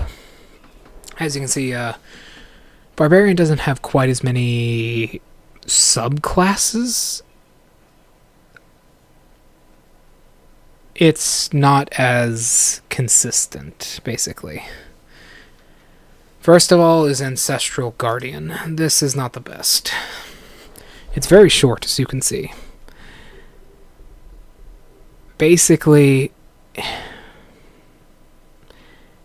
it gives you abilities to use on your reaction to reduce damage. It gives you basically a stand. We'll get to the real stand later, but it basically gives you a stand to use while you're raging. And it gives you a lot of survivability. All in all. I mean, all of these things give you some kind of survivability with the exception of the spellcasting abilities. You do need to have a good wisdom to use this properly, but honestly, you don't need to have like super good wisdom. It's not required. What does this do overall? What does this subclass do? It gives you survivability for giving up basically one of your best abilities as a barbarian. Unlike fighter, barbarians can stand on their own without a good subclass. But your subclass can be pretty powerful as a fighter. And as a barbarian, you can be even stronger if you know what to pick with the right build. Ancestral Guardian isn't the best. I would avoid it, but if you need more survivability and you just want a little bit of spellcasting, it can be pretty powerful. Also, it does give you good survivability. Like, it is no joke. It is actually good. But there's better ones. Battle Rager. This is a weird one. So, dwarves are the only ones that can follow this. I've never met a DM that actually... Ah, shit, the dog is barking. Sorry about that. I've never met a DM that actually uses this. Like this rule. I've never met a DM that uses this rule ever in my life. Most DMs will let you pick it anyways. But basically, you gain access to like spike armor, and it allows you to do damage passively to opponents that grapple you and make attacks on you. Reckless Abandon can be pretty good thanks to its just passive abilities for more damage and more constitution modifiers. And not more constitution modifiers, sorry. It allows you to use your constitution modifier in a better way. It gives you temporary hit points, allows you to provide more damage, since you're going to be taking a lot of damage with this in the first place. Battle Charge allows you to use your dash action as a bonus action, which is pretty good on your second turn, but then again, Pounce can do the same thing at a weaker status. Pounce isn't as good as this, but hey, it still works. You're still probably going to get there anyways as a barbarian, especially if you spec into monk. This is odd. The 14th level ability of this is very powerful, right? It is very powerful. But at the same time, there's just better things than this. You do 3 damage, keep in mind. 3 damage is a good bit early level, but this is 14th level we're talking about here. And it does have a bit of a requirement. And you do need to be wearing spiked armor. So, it's not the best. If you wanted to use it, but all in all, it's not the best. Beast is kind of a bit janky. You can take different bestial forms and give yourself temporary benefits. If you're a shifter and use this with your shifter abilities, that can be pretty powerful, give you good melee damage. And you get stuff like Beast Soul, Call of the Hunt, and such, which allows you to benefit your allies. It can be pretty good. Also, it gets good damage. It is very good. It's very offensive based. But at the same time, there's better offensive subclasses than Beast. It really is odd for me to sit here and say there's always something better, but Barbarian subclasses are... There's basically 2 good subclasses, and that's pretty much it. Everything else is kind of gimmicky. It's an issue that Barbarian has. And they've never redone any of the Barbarian classes and subclasses, so it doesn't matter. But it is frustrating to see all these cool abilities and know that they're mostly useless. You have to be kind of an unarmed build to use this properly anyways, which is good if you use Fighting Initiate and use the extra damage style. The unarmed fighting. Next up is Giant. Giant can actually be pretty useful. Not for out-damaging your opponents or out-surviving their attacks, but for out-spacing your opponent. You get Giant Stance, well, Giant's Havoc, which allows you to increase your range, and it gives you a bonus to ranged attacks. This is insane, right here. 5 foot extra reach. Use this with Polearm Master and a pike. It also allows you to be considered a creature larger. which is really, really strong. If you are a size larger, or you can carry a size larger from, say, oversized might, brawny, that means you can carry a weapon one size larger than you are.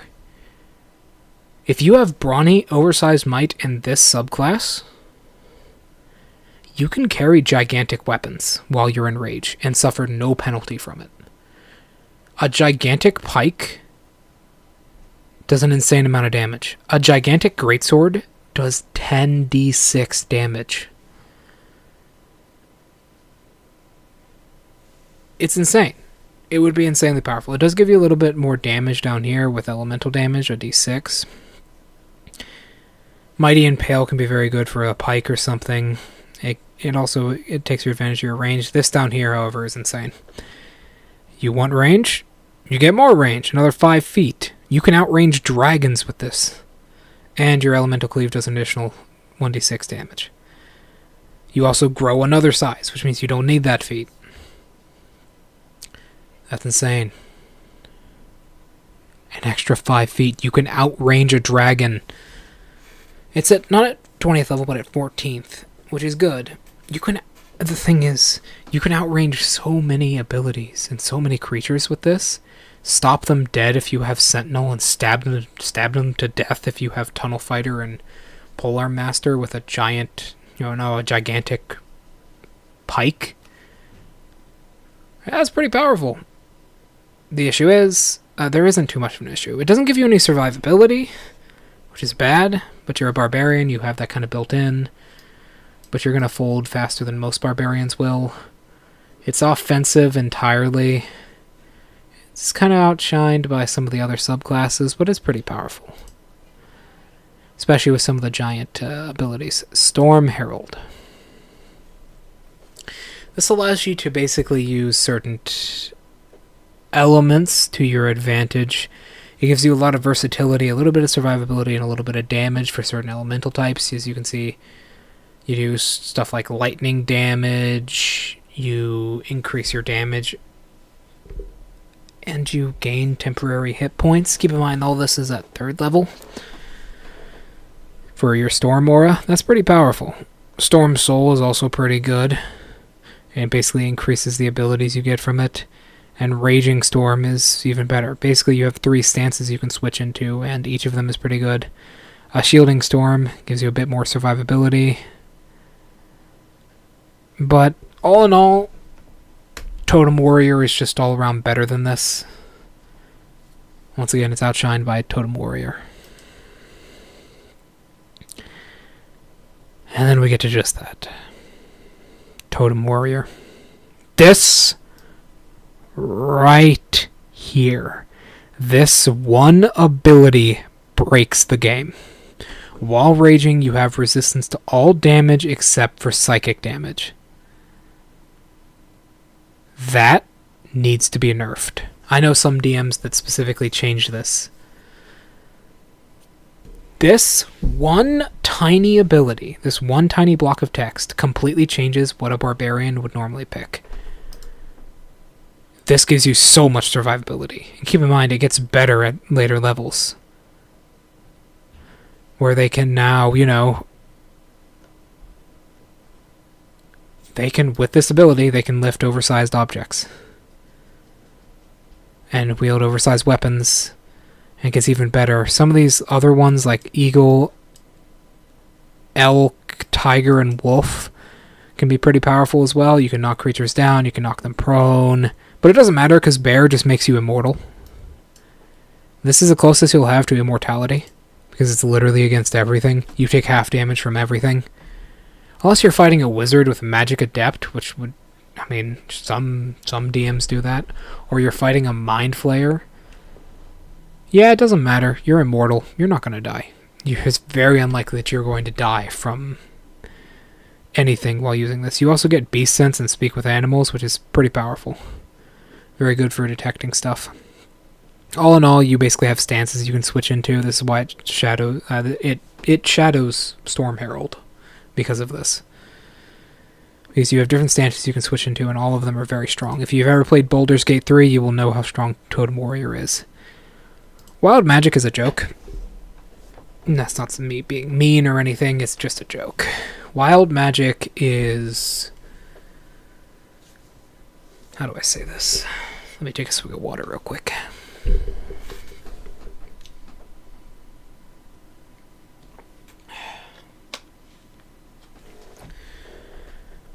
It's not a joke. It can be pretty strong. It's based on your Constitution modifier, which is very good. But, as you can probably read, it can be pretty inconsistent. You have to roll on a table for the effects that you want. Later on, you can kind of bend it a little bit and you get more abilities. But all in all, this table is what you're mainly going to be using, and it's not very powerful. It's very bad. Most of them are pretty good, and it can be fun. It's a fun build. You can use it really well for certain abilities. Some abilities do take your full action, though, which really hurts. But all in all, it's not that strong. Some of these abilities are mid at best, and at later levels it is difficult to get consistent gameplay. If you just want consistency, if you're not here for fun, if you're here to min-max, just take Totem Warrior. Totem Warrior or Zealot. There you go. That's all you need as a Barbarian. Those are the two best subclasses. But if you're here to have fun, and your DM isn't maliciously evil, unlike me, this can be pretty fun.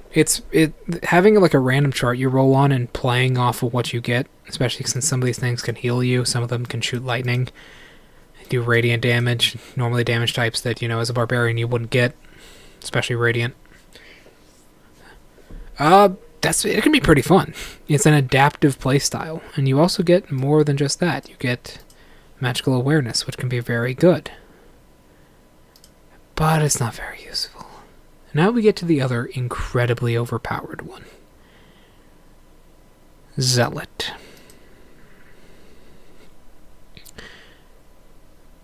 Zealot's pretty good. Divine Fury gives you good survivability and damage, right? Necrotic or Radiant, which not a lot of barbarian subclasses give you. Warrior of the Gods is pretty good. Raise Dead is pretty powerful. 6th level ability is a little bit lacking, but you know what? Failing a saving throw, and basically Indomitable, which is pretty good. Although, it's a bit more consistent because you can use it once per rage. So all you gotta do is re-rage, which does take a turn, but you know what? If someone's throwing powerful spells at you, it can be pretty powerful. Level 10, you know, Divine Power is nice and all. It's very powerful. Gain advantage on attack rolls. Oh, what's this? The 14th level ability? Literally breaks the entire class. Rage Beyond Death. This subclass up until now is pretty powerful. It has a little bit of survivability, a little bit of utility, a little bit of damage. It gives you good consistent attacks. Allows you to use your bonus action more than just raging or attacking. Pretty good. Rage Beyond Death throws all of this out the window and says that you cannot die so long as you can roll somewhat decent. You can continue raging even after you are knocked unconscious. You must still make your death saving throws, suffering any normal effects of damage while at 0 hit points, however. If you would die due to failing a death saving throw, you do not die until your rage ends. And you die then only if you have 0 hit points. This is a safety blanket. Unlike something like Strength Beyond Death, which requires strategy, this does not require any strategy. This does not require any thought. The rest of the subclass absolutely does. Especially something like Raise Dead. You gain stuff such as Raise Dead or other spells. That can be pretty powerful. This is brainless. You don't need to think for this. You just kill everything. Which is bad. You don't want I just keep going. Especially at 20th level where your rage never ends. until combat does, it's really strong. This needs to be nerfed. It was not very good for the game. Zealot Barbarian is infamous for this ability because of it. Other than that, the class is pretty balanced, and it's an all-rounder. Giant, it's a rework of Giant. It's not quite as powerful. They get changed a couple of things. Elemental Cleave is alright. They kind of buffed it in a couple of ways, but that's about it. It's not as strong. It's basically identical. I believe some wording is a little bit different. Depth. Depth is an odd one. Depth is a very odd ability. How do I say this? I would describe it like Undead Warlock for barbarians. All in all, the subclass gives you kind of like stances you can switch into, I guess you could say. Manifestations, I believe what they're called. But at 3rd level, you're basically related to the Kraken. You get a special saving throw, a special ability while you rage that takes your bonus action. And it gives you all-around good abilities. It basically makes enemies come straight to you. Which as a barbarian is very good, because you want to be hitting enemies. It's versatility. It doesn't give you much survivability, but it gives you versatility. Which can, in and of itself, if used properly, can be survivability. I love depth. Like a barbarian of depth. Yeah, path of depths. I call it the Kraken path. Because it requires you to think. Your ability is very complex. Some of these stances are easy to understand, like just immunity to status effects of certain types. Well, some of them are not, like Arms of the Deep. I love this because it requires you to think and use your barbarian abilities in a way that isn't just being a big, angry, smashing person that kills everything. But it's outshined by stuff like Zealot and Totem Warrior. Juggernaut is a little bit different. Juggernaut is pretty simple. But it's pretty powerful. Basically, it kind of makes you unstoppable. It gives you some survivability. You can kind of push creatures away within a proximity of you. Not only that, it allows you to proc its 3rd level ability as part of an attack, a single melee attack, and then you have to make them make a saving throw. And it's a free knockback, basically, so long as they fail that save. That's pretty powerful. You can do that once per turn, keep in mind. Pretty good. The next ability is still at level 3. It's pretty powerful. You harness your fury to anchor your feet to the earth. Basically, you can't be knocked back. It's pretty good. You can't be knocked prone while raging. It's pretty powerful. It can be really good. All in all, you're going to get hit with a lot of prone shit as a barbarian, because it just takes away a lot of your ability to do anything. Pretty strong. But all in all, 6th level ability is okay. It gives you more damage. Overwhelming Cleave can be really powerful if you have multiple enemies surrounding you, but it does take your bonus action. Unstoppable is really powerful. You can choose to become unstoppable when you enter rage. If you do so, the duration of your rage, basically, your speed cannot be reduced. You become immune to a whole bunch of really dangerous status effects. Frightened, you're not going to be frightened anyways most of the time. But paralyzed and stunned, basically you give the middle finger to any monk. And all in all, it's very strong. You gain 1 level of exhaustion, but your rage shouldn't be ending at 14th level unless the fight is over anyways. It gives good survivability and good immunity to status effects that everybody hates. Beast and Wild Soul are pretty similar. They nerfed Beast a little bit. Kind of buffed and kind of nerfed it. They gave it extra damage, but while taking away some of its abilities. If you notice, one ability is entirely gone. But kind of, it's still here. But Call of the Hunt is a little bit different as well. Less team support, but better damage. Wild Soul is kind of weird. It's kind of similar to Wild Magic. It's a rework of Wild Magic with a bit more consistency to it. And a little bit more damage as well, overall.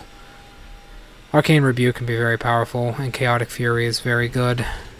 But, once again, it's not consistent enough to kind of play consistently. Alright, we're making good progress here. We are speeding along. Barbarian is a very simple class overall, however, it can be complex if you let it be. I would personally pick Giant or Juggernaut, especially if you're like a first-time player. For Giant and Juggernaut's pretty simple. But if you're a more complex player, Depth would be pretty good, and Ancestral Guardian can give you good survivability.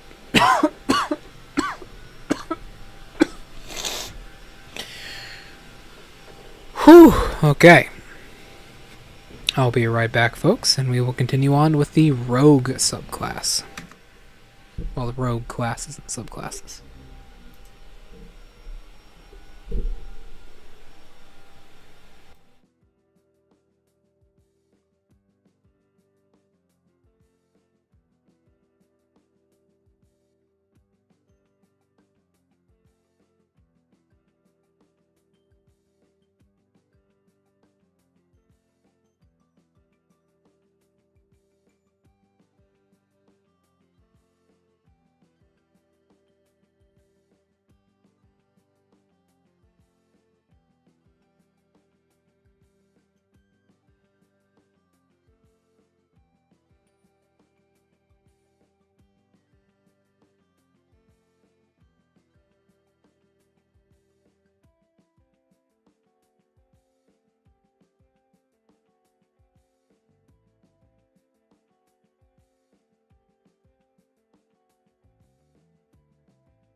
Sorry for you VOD watchers, but I ain't gonna edit that shit out.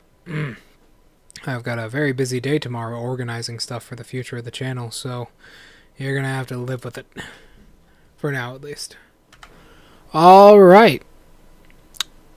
Welcome to one of the highest DPS classes in the game, right next to a good built wizard or sorcerer, or a Sorlock, or, Warlock's sorcerer mix. So, Rogue has a lot of basic abilities that don't do much, but they do one specific thing really well. First thing I'll explain is expertise. You gain expertise in certain skills. Specifically, I believe it is 2 skills. You're kind of squishy as a rogue. It's only a d8 for your hit dice. Double proficiency in toolset or certain skills of your choice, which is pretty powerful. Be pretty good, especially if you get the game like expertise and stealth or sleight of hand. Sneak attack is your bread and butter. Sneak attack is what you want to do every turn. Sneak attack is not just stealth, not just sneaking. It's actually as long as you have advantage, basically, and it gives you ways to do this. to do this. So starting out, it's a 1d8, but it goes all the 1d6, but it goes all the way up to a 1d10 or a 10d6. Sorry, 10d6 at higher levels, which is insane. 10d6 at higher levels. I don't have to tell you that 10d6 is monumental. It's free damage as well, so long as you have advantage on an attack roll. Thieves' Cant is basically a form of language you can speak with other rogues. It allows you to know it, and there's certain markings and certain things you can use. This is kind of required in certain modules, like Dragon Heist. Pretty powerful. Cunning action is really strong. Using the disengage, hide, or dash action basically for free on a turn. It's really strong. Takes a bonus action, keep in mind, though. But it's really strong. Dashing, you're basically a monk, but more efficient. It's really, really good. And disengage can absolutely save you as a melee rogue, because you do not have the hit points to be in melee combat for long. You do kind of have to embrace the poverty as a rogue, and intelligence and dexterity are basically your main stats, but you can absolutely swap that out with con as well. Next up, we have roguish archetypes and steady aim. Steady aim is an optional thing you can do, but basically, as a bonus action, you can give yourself advantage on your next attack roll on the current turn. You can waste your bonus action to give yourself the ability of sneak attack. It makes your sneak attack a lot more consistent, with the trade-off of your bonus action, which rogues can absolutely use on so many different powerful things. It's insane. It is insane how strong rogues can be if they're able to use their bonus action properly. I mean, for a dual-wielding build, this isn't very good. But if you're using a longbow, you use steady aim, and then the aim action itself on the previous turn, that can absolutely net you a kill, especially if you use sharpshooter. Do keep in mind, sneak attack does have certain weapon requirements that you have to use. Roguish archetypes. We're going to go over that last. Next up, ability score improvement. Pretty easy. Uncanny dodge is insanely powerful. Uncanny dodge is basically the best thing you can use for survivability as a rogue.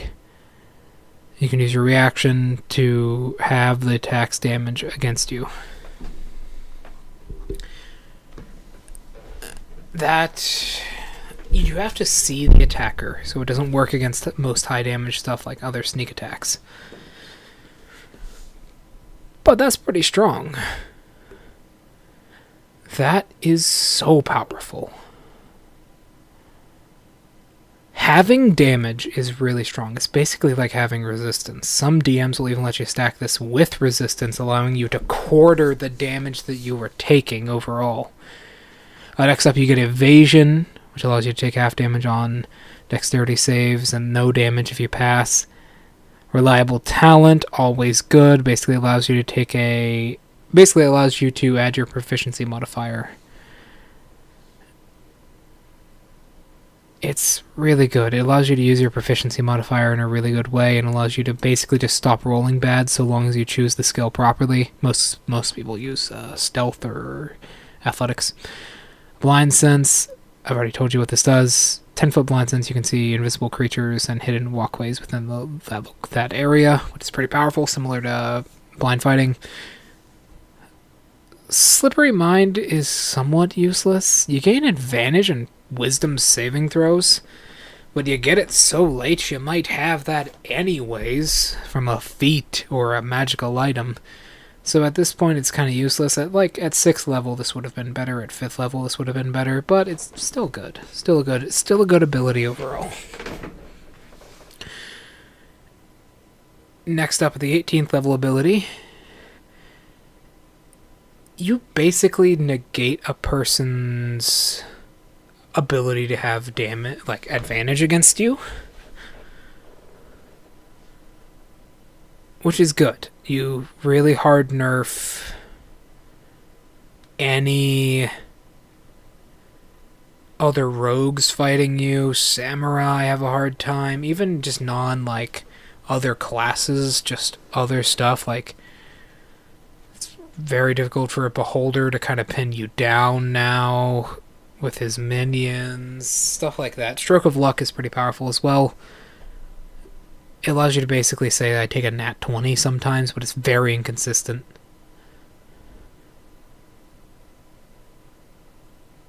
You can also turn like attacks into hits, but in all honesty, especially if you're using optional rules to give you more benefits for having multiple initiatives, you're never gonna miss anyways, so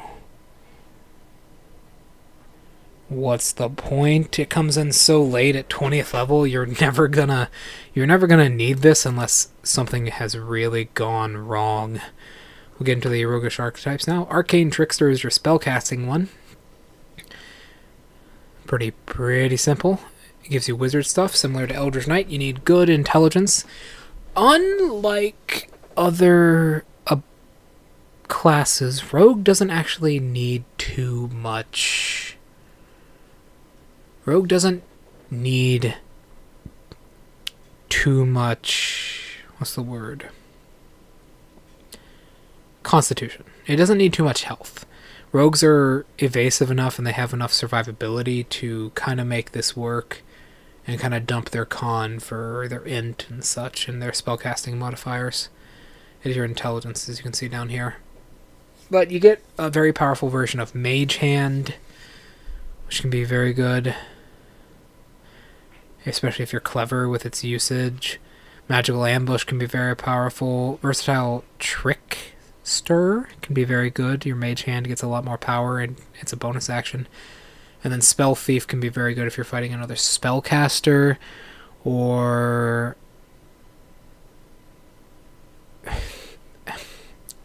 there is some synergy here with some other stuff, right? Spell Thief basically gives you synergy with a certain feat. That feat being Magic Initiate, I believe. It allows you to widen out your horizon of spells, which Spell Thief allows you to do pretty well. It's a very defensive ability overall, right? But also it does last for the next 8 hours, keep in mind.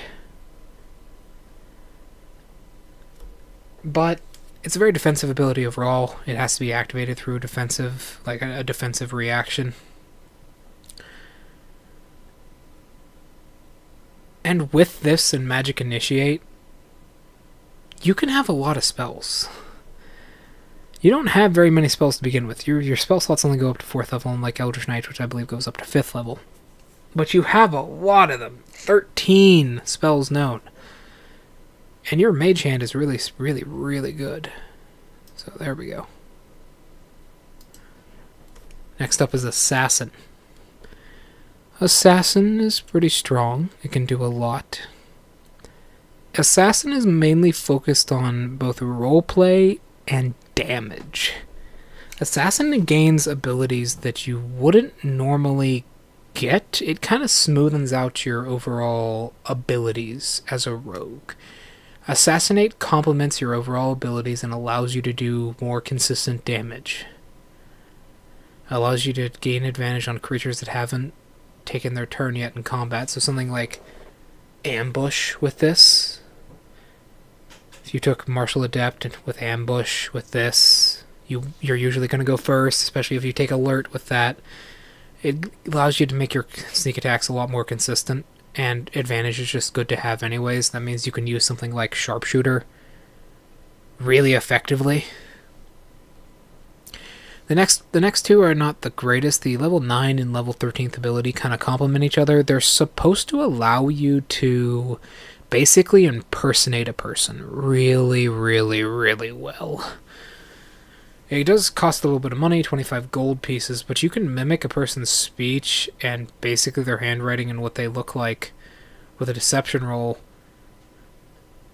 pretty well. If you have good charisma as a rogue, which some rogues do, absolutely, Assassin can provide benefits through these. I don't know a whole lot of players that use them, but you can absolutely do it. Most players, however, just want Assassinate and Death Strike. Death Strike is insanely powerful. Basically, when you attack and hit a creature that is surprised, the creature must make a Constitution saving throw. DC your Dex plus your proficiency plus 8. On a failed, the creature takes double damage. Just takes double damage against the attack. For the attack. Yeah. There's not much to say there. It's basically a crit. Keep in mind that doubles the attack's damage no matter what. A lot of DMs will say that if you crit, you do 4 times damage. Basically, you know, brutal critical, but better. It's at 17th level, which means you have to play the long game.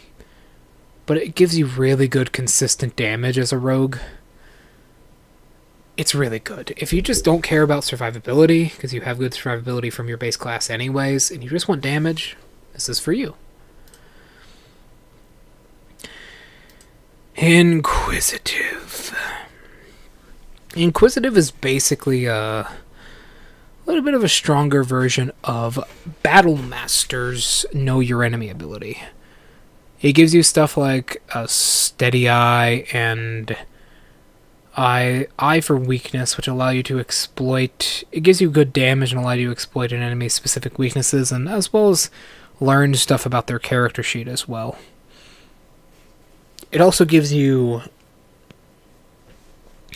It gives you good protection against roleplay, basically. It's hard for me to actually describe it, but it gives you good protection against roleplay at low level, especially like Insightful or Eye for Detail. It allows you to kind of force more information out of the DM, which is very powerful if you're playing, say, a haunted house campaign or a mystery sort of solving campaign. It can be very good. Other than that, it gives good damage at higher levels, but if you're doing a lot of roleplay, that's what you want. Mastermind is somewhat broken. It's much like Know Your Enemy in the same way. You can learn Int, Wisdom, Charisma, and class levels. If you have this with Know Your Enemy, that's pretty powerful. You can basically know an entire person's character sheet. All the stuff that... Oops, sorry. Bumped the microphone. Sorry about that. All the stuff that matters from a person's character sheet, that is. Master of Tactics can be pretty good. Allows you to take the help action. That's pretty powerful, especially if you have certain feats, which I do not remember the name of. Soul of Deceit can be really, really strong if the DM tries to mess with you. It basically makes it so that certain spells have no effect on you, and you cannot be compelled to tell the truth by magic. If you want to roleplay as a really sly and clever and odd rogue, this is what you want, because it gives you the abilities to do that. It allows you to force information out of the DM. Know Your Enemy combined with this basically allows you to see an entire person's character sheet, which is really frustrating. You will frustrate the DM with this, because if you learn an entire person's character sheet by using those two abilities together, you know how to fight them. You know what their lowest save is. The only thing you can't predict is magical items, which your DM should give you hints to anyways. It's pretty good. Next up is Phantom.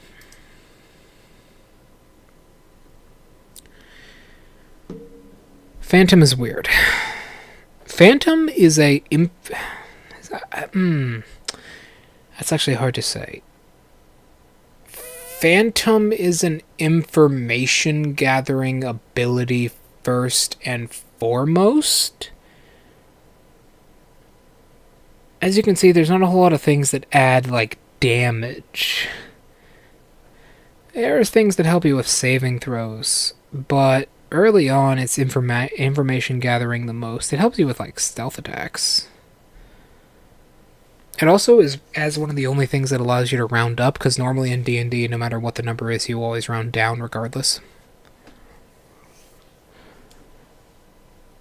And also it relies on your proficiency modifier a lot, but later on it really leans into this with like ghost walking and well, the final level ability. Level 17th ability is really powerful. It basically allows you to get revenge.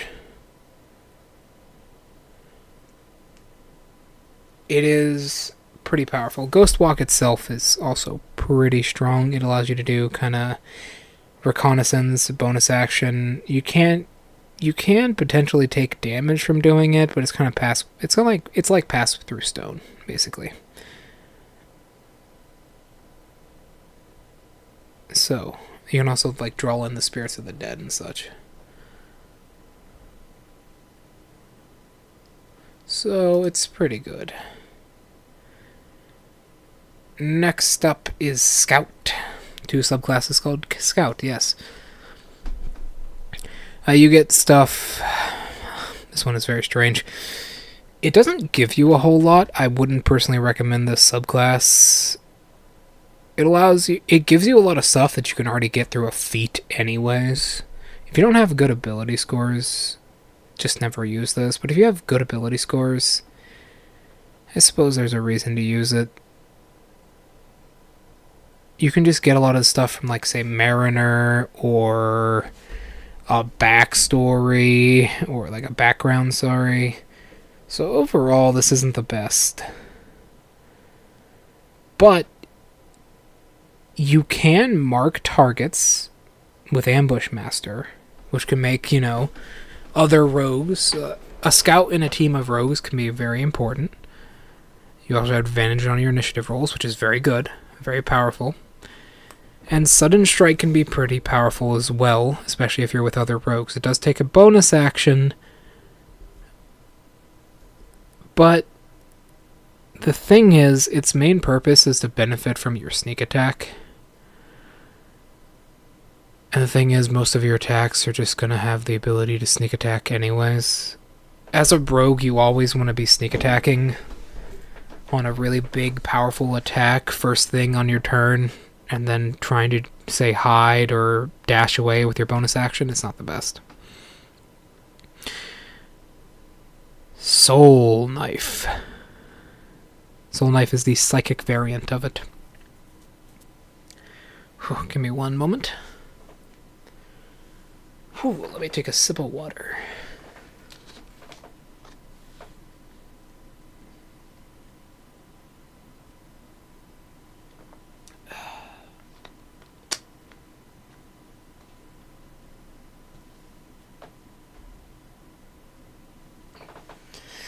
Soul Knife is the psychic variant of Rogue, right? You gain utility and damage overall. It doesn't give you too much survivability, but allows you to do crazy stuff like homing strikes and teleporting. Utility and damage is mainly what it gives you. Rend Mind is even... It's not quite damage, but it's status effect build. Stunning someone for 1 minute, as in 10 rounds, is insane, right? I mean, that's just insane. They can repeat the saving throw, but they're still stunned. That's better than Stunning Strike. The issue is, you can only use it once. Overall, it has good utility. It has good movement and good damage, but it's not the main one for damage, and it kind of makes your sneak attacks and everything a little bit inconsistent. But at least you get good damage, and you basically get superiority dice in a way. Similar to other psychic classes. Swashbuckler is not the best. It can have good synergies. Advantage on athletics and acrobatics, starting at lower levels. You can use your sneak attack up close, basically. Swashbuckler is supposed to be like the aggressive rogue. You get stuff to assist you in charisma a little bit. Fancy footwork can also be pretty powerful. But all in all, this isn't a melee rogue type. This is just you kind of branching out. You're a jack of all trades when you use this, right? Because you have good skills, you have good melee, but you're honestly not doing much else than that. You can, however, use like Master Duelist pretty well. This does combo with like the dueler feat, the dueling fighting style pretty well, but honestly you don't need that. Swashbuckler isn't the best. Alright, next up is Thief. Thief is a little bit overpowered. When you choose this archetype, you gain the ability to climb faster than normal. Climbing no longer costs any extra movement speed. You just climb. You have a climbing speed, basically. Really good. You have advantage on stealth checks. That's amazing. That's amazing for a rogue. Holy shit, it's just free as well as the level 9. It's not technically free, but you're never going to have to worry about your movement speed anyways. So, the next one is very weird. It's kind of... how do I describe this?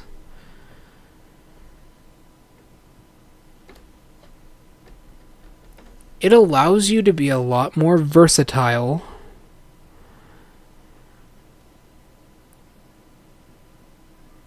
Hold on, I believe the cat... no, I don't hear him meowing, sorry. It allows you to be a lot more versatile with the use of certain items, especially magical items. But all in all, it's not very powerful. However, Thief's Reflexes, on the other hand, is very strong. You can take 2 turns on the first round of combat. You take your second turn on the initiative of -10, basically. That is so powerful. You can just end... keep in mind, you can use sneak attack once per turn. Means you can use sneak attack twice, if the DM rules it like that. This should be on Assassin, and Assassin's other stuff should be on Thief. It's 2 center abilities, 9th and 13th.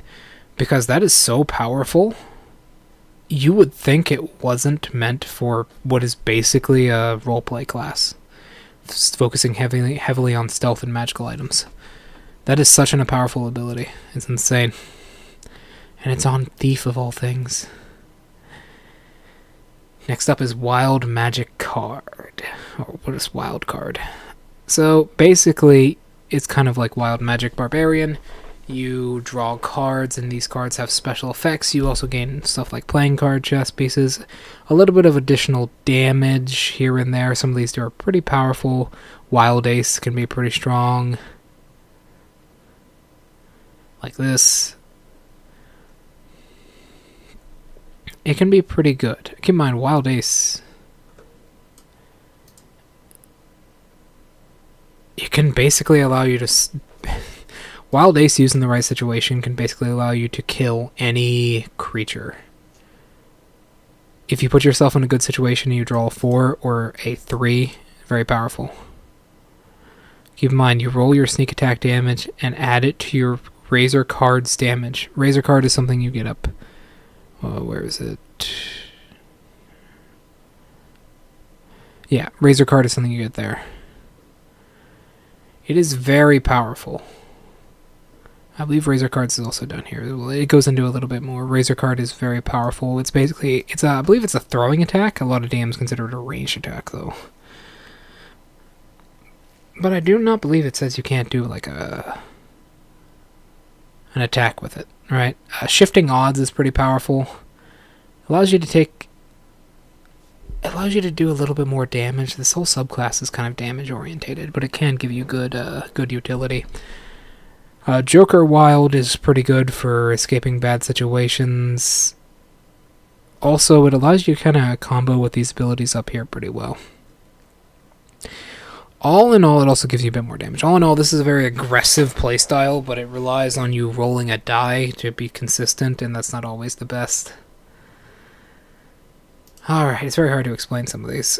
Phantom was reworked to be a little bit weaker, I believe. Oops, sorry, I bumped the mic again. It's right in my face. Phantom was reworked to be a little bit weaker. You do have like death tokens now, and Nail the Dead doesn't work as it did last time. And it removed one of its abilities, Ghost Walk. Tokens, these are kind of weird. It It allows you to force information out of the DM through context clues of the player's handbook. But that's it. Wells from the Grave can also be pretty good as well. But all in all, you just have these two abilities starting out at 3rd level until 9th level. And these are good for doing damage and making your damage consistent. And psychic damage also, which is very powerful. Psychic damage is one of the stronger damage types, but it's kind of underwhelming compared to other classes you could have picked.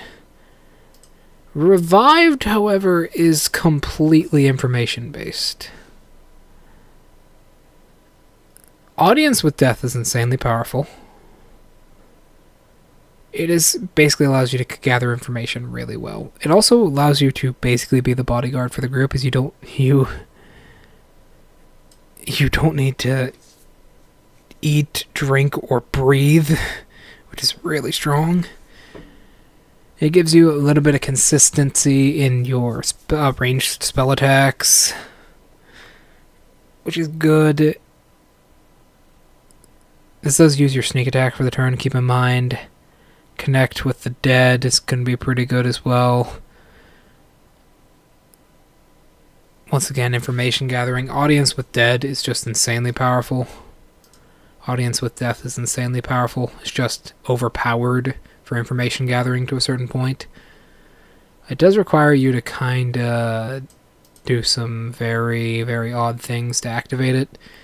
I've had a rogue try and freeze himself to death once or twice to activate that ability. They redid Soul Knife twice. You can read here. They just kind of nerfed it and reworked it a couple times because it is pretty powerful overall. They also gave it a little bit more psionic talents similar to the Mystic subclass. Oh, the Mystic class, sorry. And that is Rogue. Rogue, all in all, is a very powerful class. It's kind of like a glass cannon without using magical spells such as Wizard. And it has survivability in the form of evasion and cunning dodge. Or uncanny dodge, sorry. You gotta play smart if you want to play a rogue consistently, because you are not good at taking damage. And if you find yourself in a bad situation, unless you have something like Stroke of Luck or Exclusive, you're not going to be able to bail yourself out without a little bit of party help or a little bit of magic. I mean, literal magic, as in, like, spells, not, metaphorical magic. Next up is Monk. So, Monk. Monk is a very weird class. They're kind of overpowered, but they're not. Monks at early level are incredibly weak. They gain very little, but the synergy they have with their abilities and weapons is kind of insane. Monks gain some of the most of anything. Oh my. We're already through 3 classes already. This stream might not actually run for 12 hours. That would be disappointing. I might actually get through all of these within a reasonable time. That's unfortunate. Oh well. So, let me take a breath.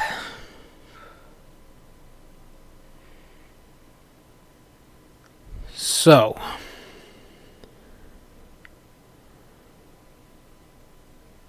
monks specialize in unarmed combat, mainly. That's what this martial arts dice is. This is your fist damage. They're also very fast at higher levels, gaining 60 feet of movement speed. Or more. Keep in mind, you gain Kai points at higher levels, which are pretty strong. You can combo those with your Kai abilities, but let's go over them one at a time. Unarmored defense. This is a weaker unarmored defense. You can't use a shield or armor, but it's your dex plus your wisdom, which are your 2 main stats. Pretty powerful. Next up, martial arts. Martial arts is pretty strong. It gives you these abilities and a martial arts die itself. It also allows you to use your dexterity modifier instead of your strength modifier for damage rolls and to hit rolls with monk weapons, which are usually finesse weapons, simple weapons, or stuff like that, which is pretty strong. Next up is Ki. Ki allows you to use these 3 abilities, which are all very strong. Flurry of Blows, you can make 2 additional attacks as a bonus action. Keep in mind, you can already make an attack as a bonus action as a monk anyways with... ow! Sorry, I keep bumping the microphone. How unprofessional of me. Patient Defense, to take the dodge action, which can save you. Step of the Wind, you can dash as a bonus action. All these take bonus actions. Monks heavily rely on their bonus actions. Unarmored Movement increases your movement speed so long as you're not armored.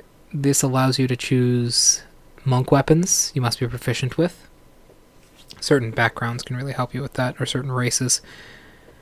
These are the archetypes. We'll continue going down. Deflect Missiles allows you to use your reaction to catch a missile and possibly deflect it, throwing it back at the opponent for a Kai point, which can be very powerful.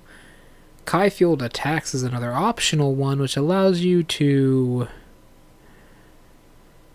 Okay, this is weird. This is a new thing, basically.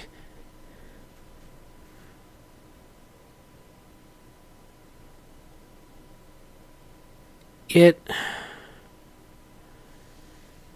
allows you to spend a Kai point to do something you can already do pretty well without the need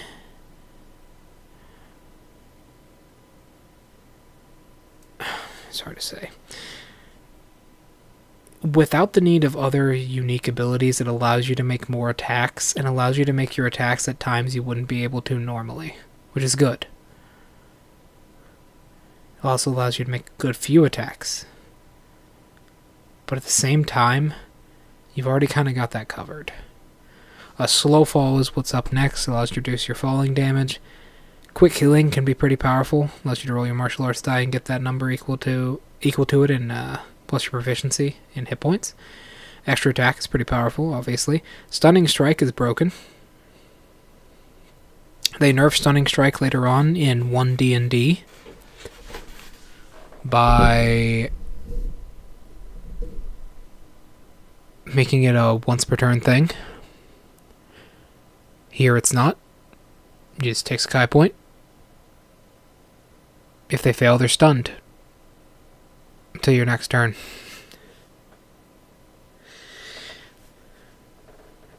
This is insanely powerful. Spamming this over and over and over again is key to playing Monk properly. Focused Aim is also pretty good. It's another Kai point cost. 1 to 3 Kai points. Takes your attack roll by 2. Which can be pretty good. Key Empowered Strikes allows you to get around resistances and immunities to magical, non-magical damage. Evasion is pretty powerful. I've already gone over that. Stillness of Mind can be pretty good. You're immune to certain side effects. Pureness of Body. You're immune to diseases and poisons, which can be pretty powerful. Tongue of Sun and Moon, all languages. Diamond Soul, all saving throws. Timeless Body, you can't feel the effects of old age. You'll no longer need food or water as well, which is insane. Empty Body allows you to recover Kai points.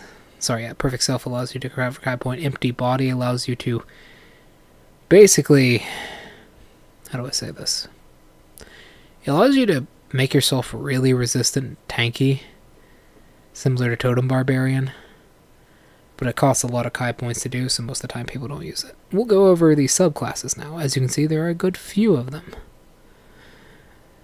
First of all is Astral Self. Astral Self is a strong subclass. Are you a fan of JoJo's Bizarre Adventure? Well, with Astral Self, you can have a stand. It allows you to have versatility, as in you become... How do I say this? It's very hard to describe a lot of these abilities in just like a sentence. You gain versatility with saving throws, skills, and allows you to do good damage, as well as allows you to have like body of the Astral Self. Allows you to slowly form your stand and Astral Awakening. You can even have like, arms of the Astral, visage of the Astral, allows you to have a lot of utility and a lot of versatility and a lot of damage. Not a whole lot of survivability, but you get a little bit. Especially with this bonus to your armor class, it's insanely powerful. With a monk especially. You also basically get different buffs for your stances. Next one is this. You have to roll an origin here. I mean, it's not a guarantee. You don't have to. But it is suggested that you roll an origin, because it can make things a little bit cool. Some DMs will just have you skip this, though. You can basically be Natsu from Fairy Tail, if you want to. This gives you utility, damage, and survivability once again. It also gives you a lot of abilities from, say, a dragon. You can speak, draconic. Your unarmed strikes can do, extra damage types. Here's something interesting. Your unarmed strikes can do poison damage.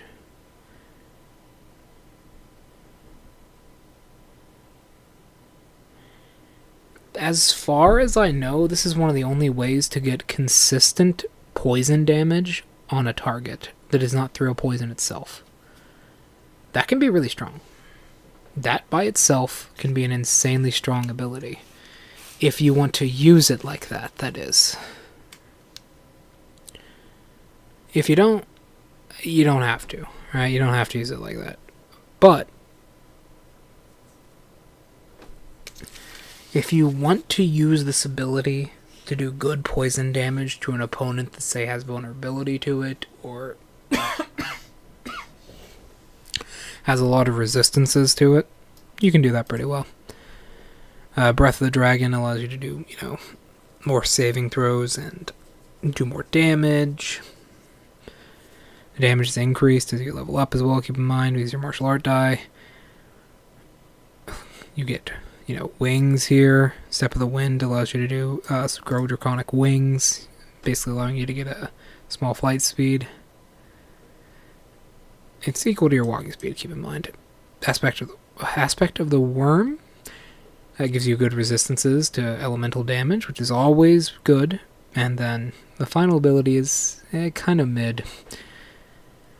It's good for damage, but there are stronger abilities, as you will see. And next up, Drunken Master. This is fun but useless. You gain a lot of utility. Leap to your feet is very good. Just like the third level ability by itself is kind of useless. Allows you to be very mobile. But Intoxicated Frenzy is actually really good. Drunken Luck can also come in handy in a pinch, but it costs Kai. Costs Kai points, or key points, whatever you want to say, to actually use it properly. It allows you to cancel the disadvantage on attack rolls. That was one of the main things it does, and one of the main things you want it to do. Which rarely comes up. You're rarely going to have disadvantage on, attack rolls or saving throws. So, you gain the ability to overwhelm, oh, sorry, I'm already kind of phasing out. You gain the ability to make an overwhelming number of attacks against a group of enemies. Basically, you can make one attack against each enemy within your range. You can make up to 3 additional attacks with it. That can be pretty good. This was changed. This is the more up-to-date version. In Xanathar's Guide, it's a little bit different. It's a little bit stronger. It's a consistent subclass, but honestly, you don't need it. It's not very good compared to the others. 4 Elements is probably the worst of all of them. It's not very good. The way the 4 Elements basically gives you a whole bunch of spells you can use at high Kai point cost. It's not very good. Stuff like Burning Hands and such, it's not very powerful. You don't need this. Completely ignore it. Kensai is probably one of the stronger ones, allowing you to use weapons in a way you wouldn't be able to normally. such as Kensai Shot. Kensai is probably one of the best classes for you to use. Oh, sorry. Kensai is probably one of the best classes for you to use for a ranged build, like a bow build, basically. Other than something like Arcane Archer. But you can absolutely combine these, because it comes in at, 3rd level Kensai Shot, which is pretty powerful. Sharpen the Blade can allow you to do more consistent damage. And the final ability is alright. It allows you to re-roll an attack roll. Once per turn as well. But honestly, you're going to be able to have advantage so often at 17th level. It's not the best. You're never going to miss, is the issue. Unless you get really, really poor dice rolls. Long Death is up next. Long Death is a little bit odd, right? Long Death is odd. It allows you to do good necrotic damage, which can be pretty powerful, and allows you to channel death itself to do damage with your unarmed strikes. And also it allows you to force saving throws, which is something Monk frequently lacks.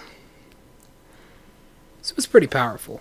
But the thing is, something that Monk has an issue with is Monk, up until 5th level, is a useless class. Monk level 1 through 4, you're never going to get anything done. And this one has a very weak 3rd level ability, so it is difficult. But all in all, it gives you good damage and survivability. Mercy is probably the strongest type.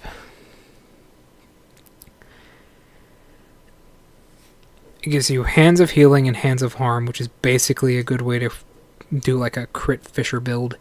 It gives you Flurry of Healing and Harm, which allows you to heal teammates and give good damage. It has a high Kai point cost, but all in all, if you're managing your Kai points pretty well, it won't matter too much. It's basically the strongest subclass. It allows you to dish damage and healing out very consistently for the purpose of basically survivability. The purpose of allowing your teammates to survive on the battlefield up front. It's very good to have a Mercy Monk with a Barbarian. It can be very powerful. Open Hand is a very consistent one. This allows you to make your unarmed strikes very consistent.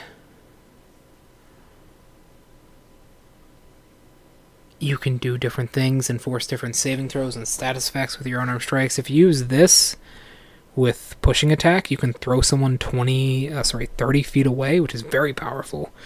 Tranquility can be very good. Sanctuary itself is a very powerful spell. Quivering Palm is broken. If you can force someone to have disadvantage on a saving throw and subtract from their save, this can basically kill anything. Read it. If it fails, it is reduced to 0 hit points. If it succeeds, it takes 10d10 necrotic damage. That is very powerful. It has a somewhat high Kai point cost, but that's it. Quivering Palm makes your unarmed strikes very good. You can combine something like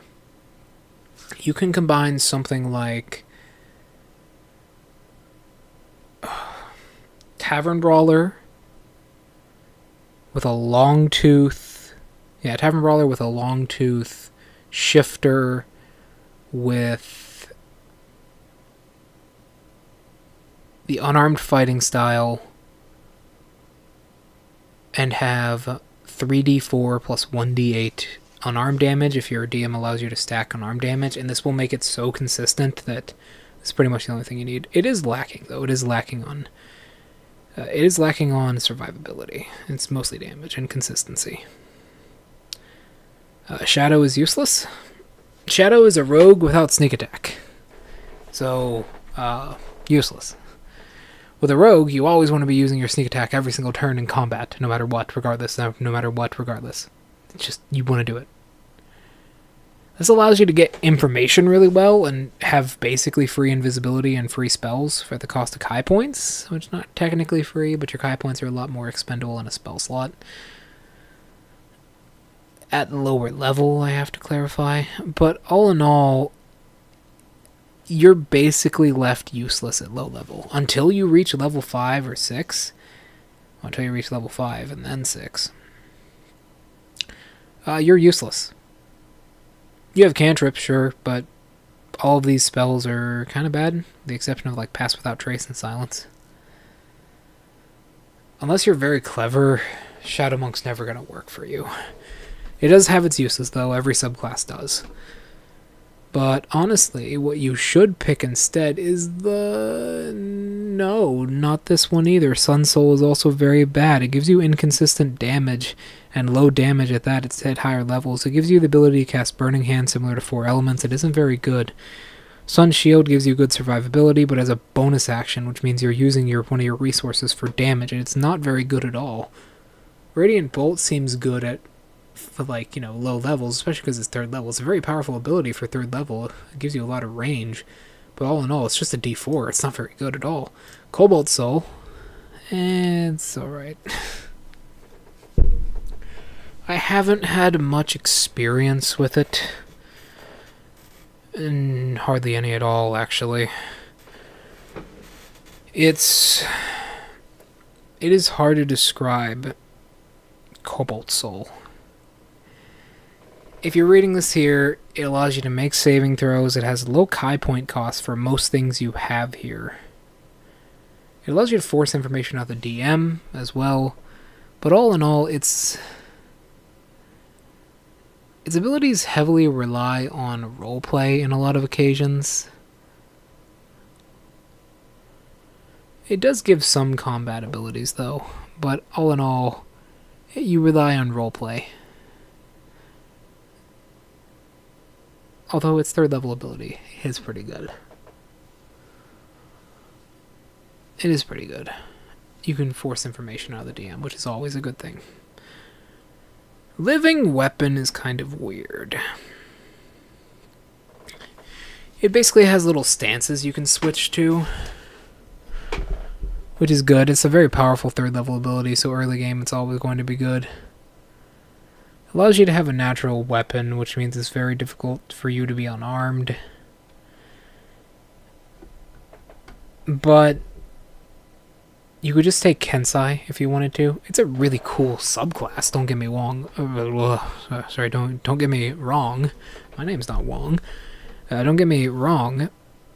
Something like Manifest Blow is pretty powerful. Perfect Form is very strong. Some of these abilities are insane. But all in all, it's not very good. It is not very good at all. It gives you good abilities at that 3rd level, though. Fist of Bone and Steel is really powerful. And it scales with your levels, keep in mind. Which could be pretty good for an unarmed build, but Way of the Open Palm is just better. Soul Knife is similar to the Rogue. You gain some really powerful abilities here. It is somewhat broken. It's probably the second best monk subclass. You can non-consensually teleport people. You gain Aura Sight to know a lot of their stats and just know where they are, basically. You have Disadvantage to all resistances. It's really powerful. You also gain a fly speed later on. You gain a lot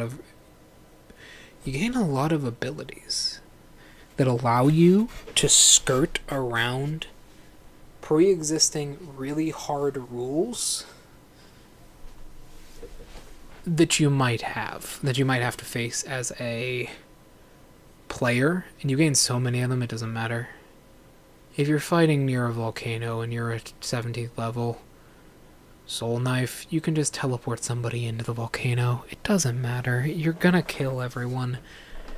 The only thing that can really counter you is a wizard who is really well trained, and you just die quickly because you're a monk. But you have good survivability anyways at higher levels, so it doesn't matter.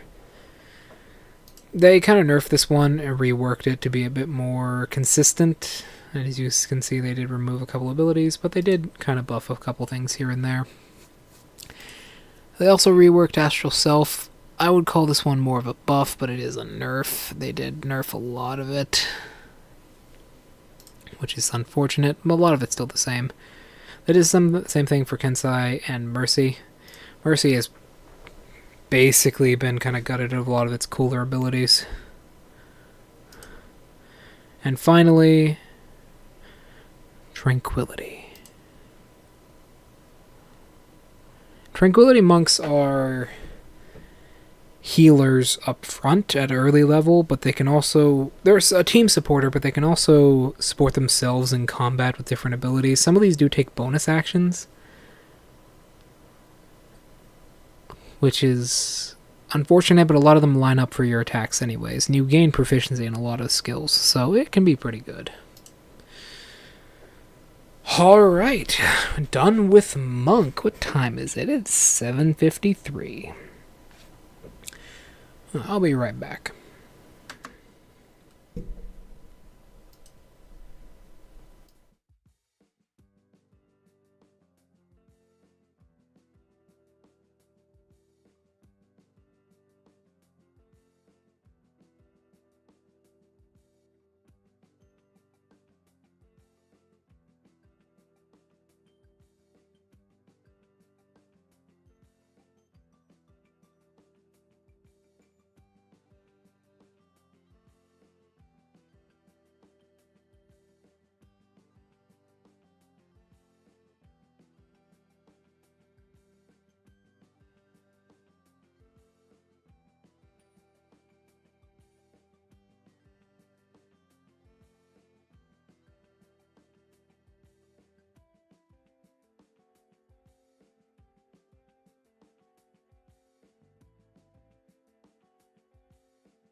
Oh boy.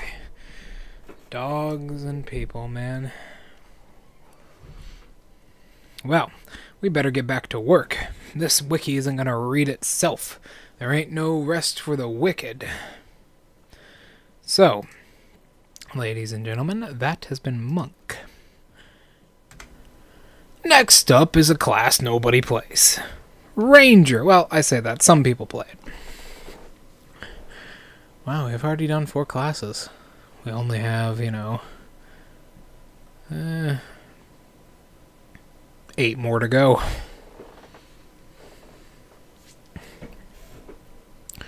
So, unless I pass out before then, that would be unfortunate. So, Ranger. Rangers are a roleplay class up front. They don't actually get much in the way of damage. They have good health, second highest in the game, which is absolutely something they need. But Rangers struggle to get damage and dangerous objects on the field. They can do extra damage through their optional abilities, but honestly, it's not very much. Natural Explorer allows you to... it basically allows you to stop any form of traveling problems the group might have. Dift Explorer allows you to...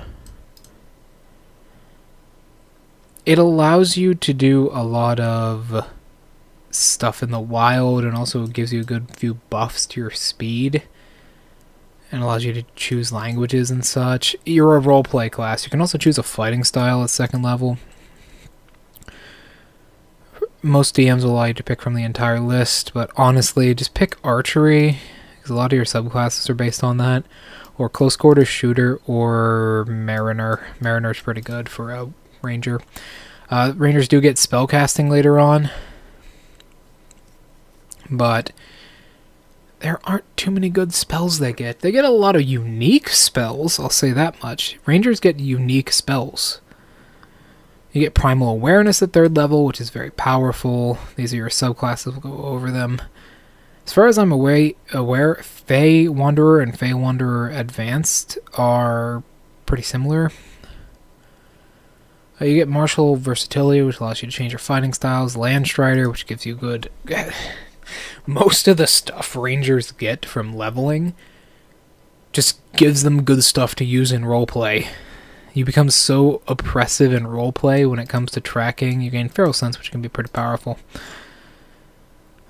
And then there's Foe Slayer.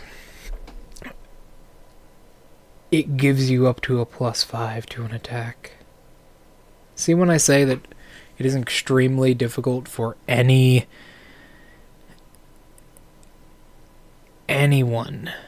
to get a good grasp of damage for a ranger. We'll go over through the subclasses. We'll make this a quick class because there's not a lot to actually talk about.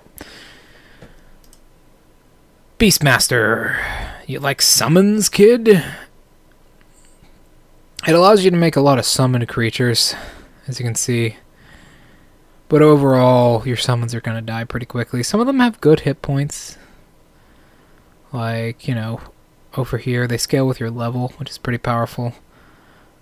But who gives a shit? They're all pretty weak and their stats are pretty low. If you want to summon people, be a druid, not a ranger.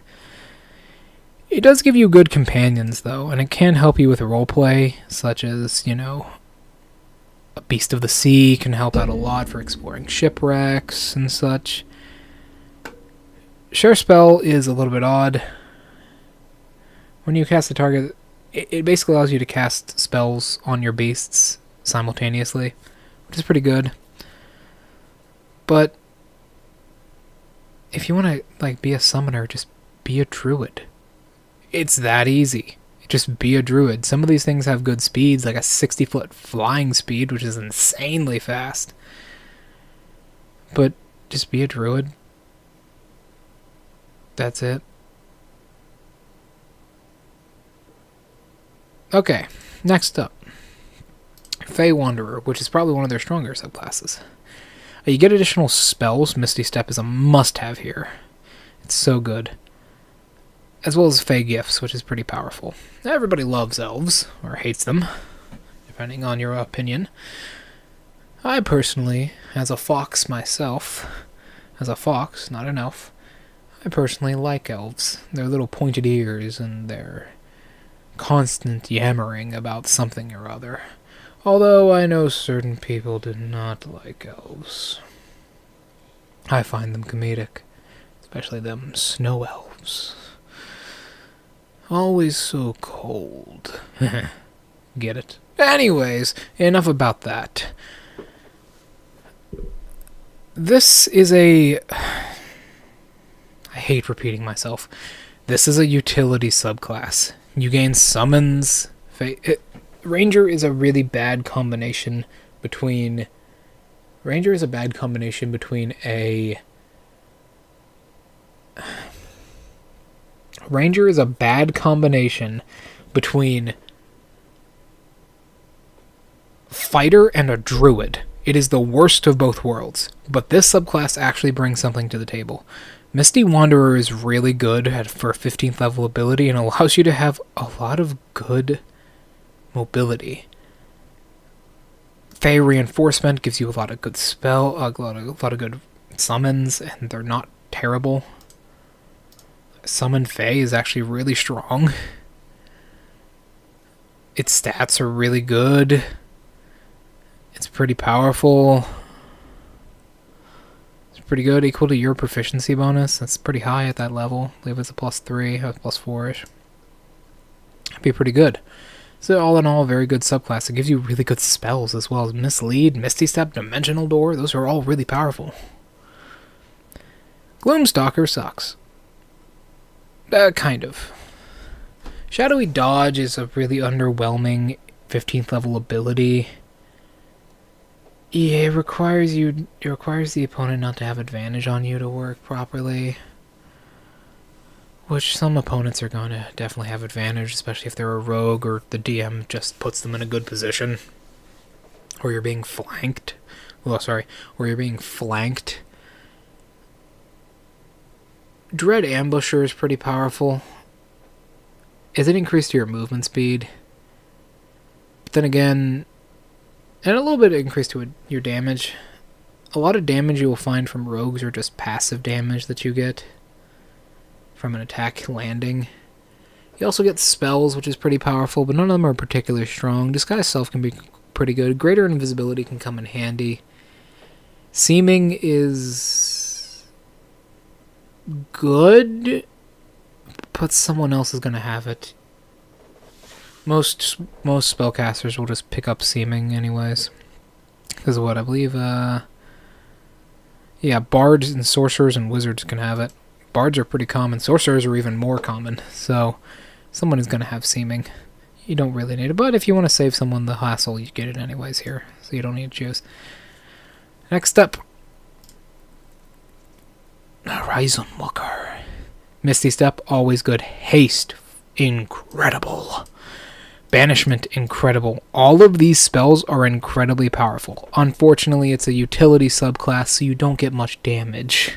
You gain a little bit of damage, 2d6 here and there from Planar Warrior. But all in all, this isn't the best. It's not the best, not at all. You gain a little bit of damage, you gain a lot of movement, and these spells are all useful. Protection from good and evil, good. Misty Step, amazing. That can get you out of so many bad situations and put enemies into even worse situations. Haste, incredible. Banishment, amazing. Teleportation Circle, a must-have for longer campaigns. It's good. It's really good. But you get such little damage, it's not very good. Hunter. Hunter is a little bit weird. It allows you to use stuff like your multi-attack you get naturally in different ways, and also allows you to gain different stuff that a normal class would just get through leveling up, such as evasion, or advantage on certain saving throws, or immunity to certain stuff. It's pretty good overall. Colossal Slayer in particular can be pretty good. I mean,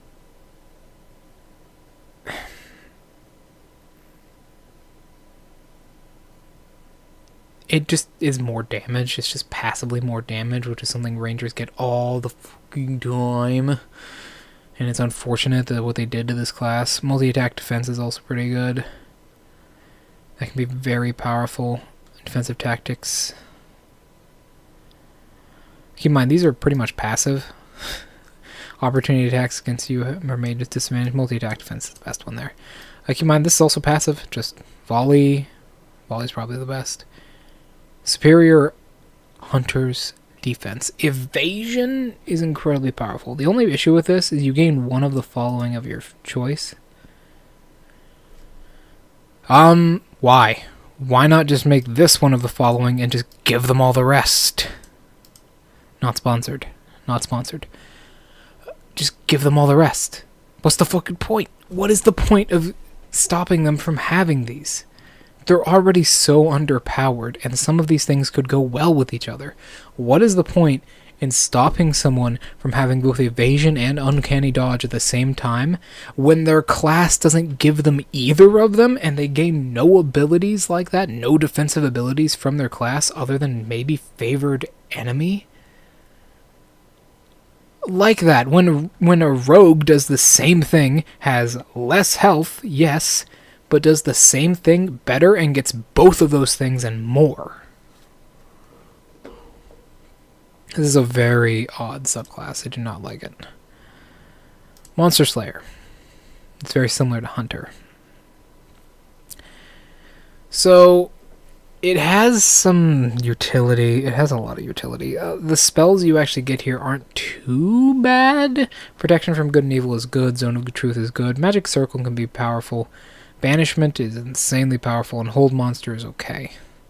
Hold Monster can be good, but it's just one saving throw, and it doesn't work if they pass.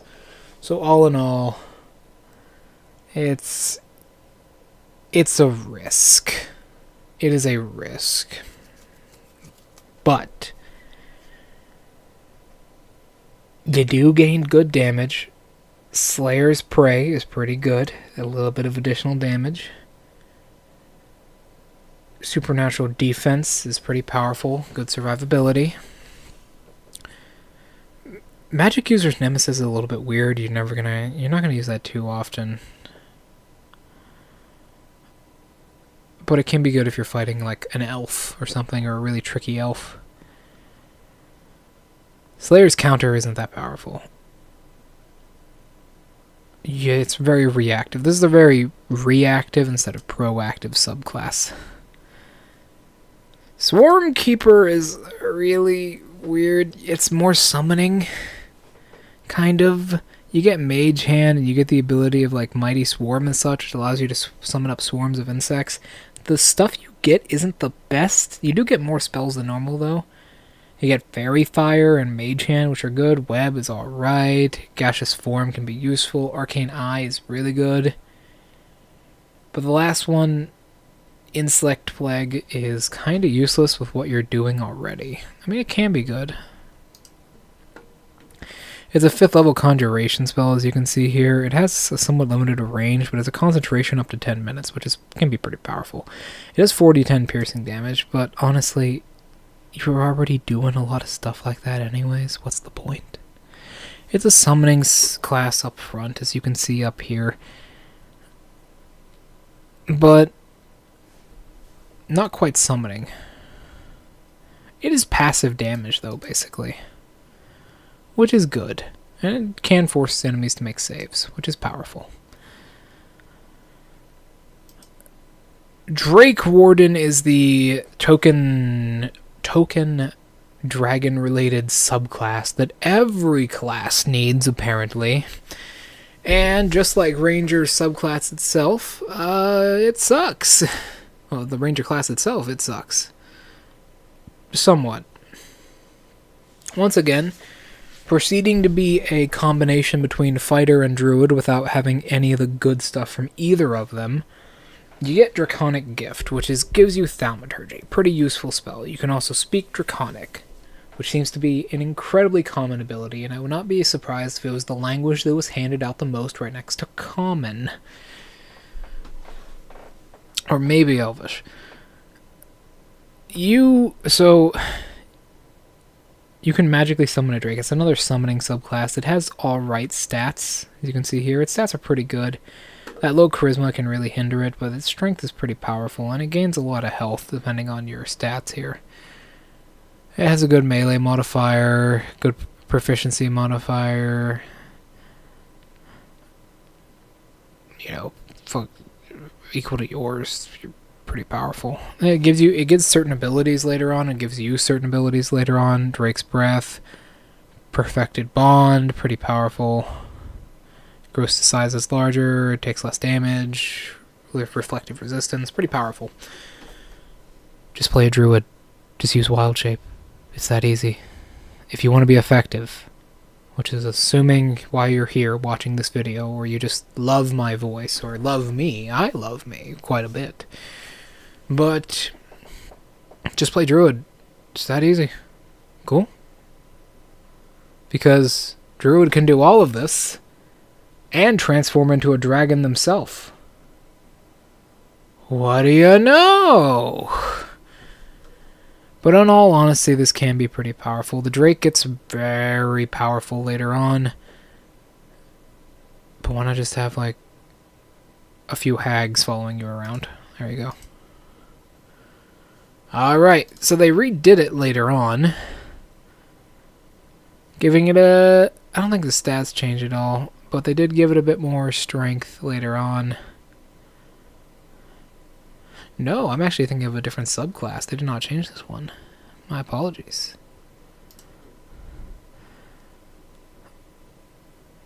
This is a bit odd. So, this is a revised version of the class. I will not be reading through all of this. This is a revised version of the Ranger class because of how bad the Ranger class was as a whole. They tried. Deep Stalker. So, you always gotta have a token Underdark subclass.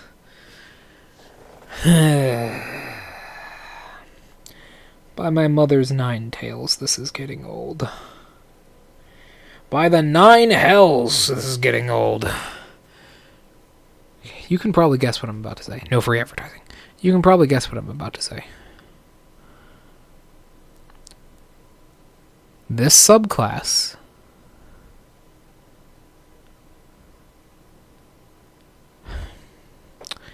is mostly utility with some alright spells. It gives you some additional attacks. A little bit of survivability, but its spells are almost entirely utility. You gain some of the same spells that another one gave you. Seeming, Greater Invisibility. I think they were in that same order as well. Disguise Self. Rope Trick. It's not very good. I would avoid it, but it can be good if you want to play as it. Fey Wanderer, pretty much the same thing, I believe. I don't think they're actually changed that much. Misty's presence actually changed.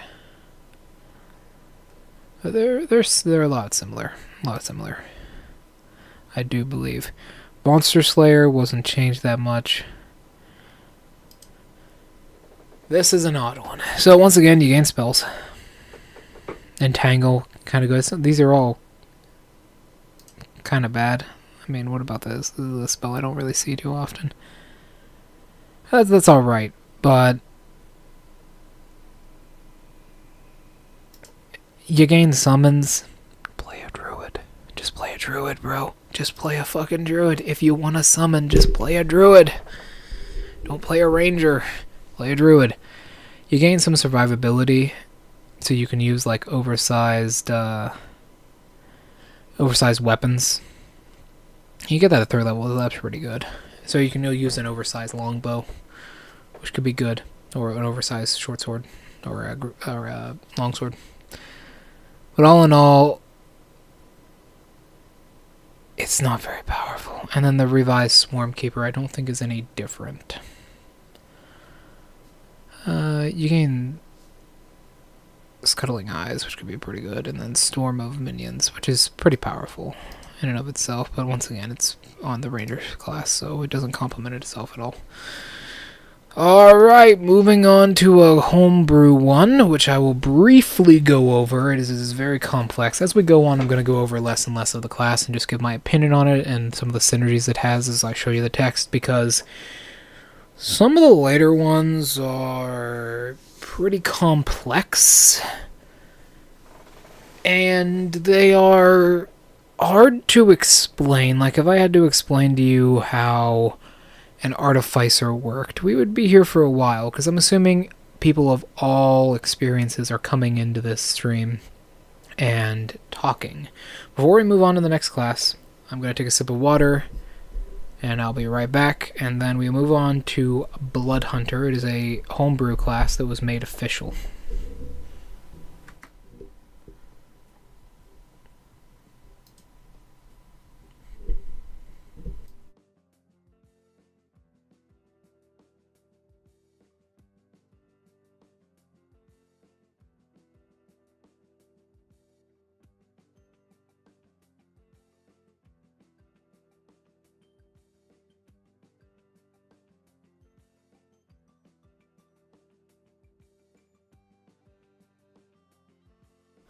Alright, there we go. Sorry, I am back. So,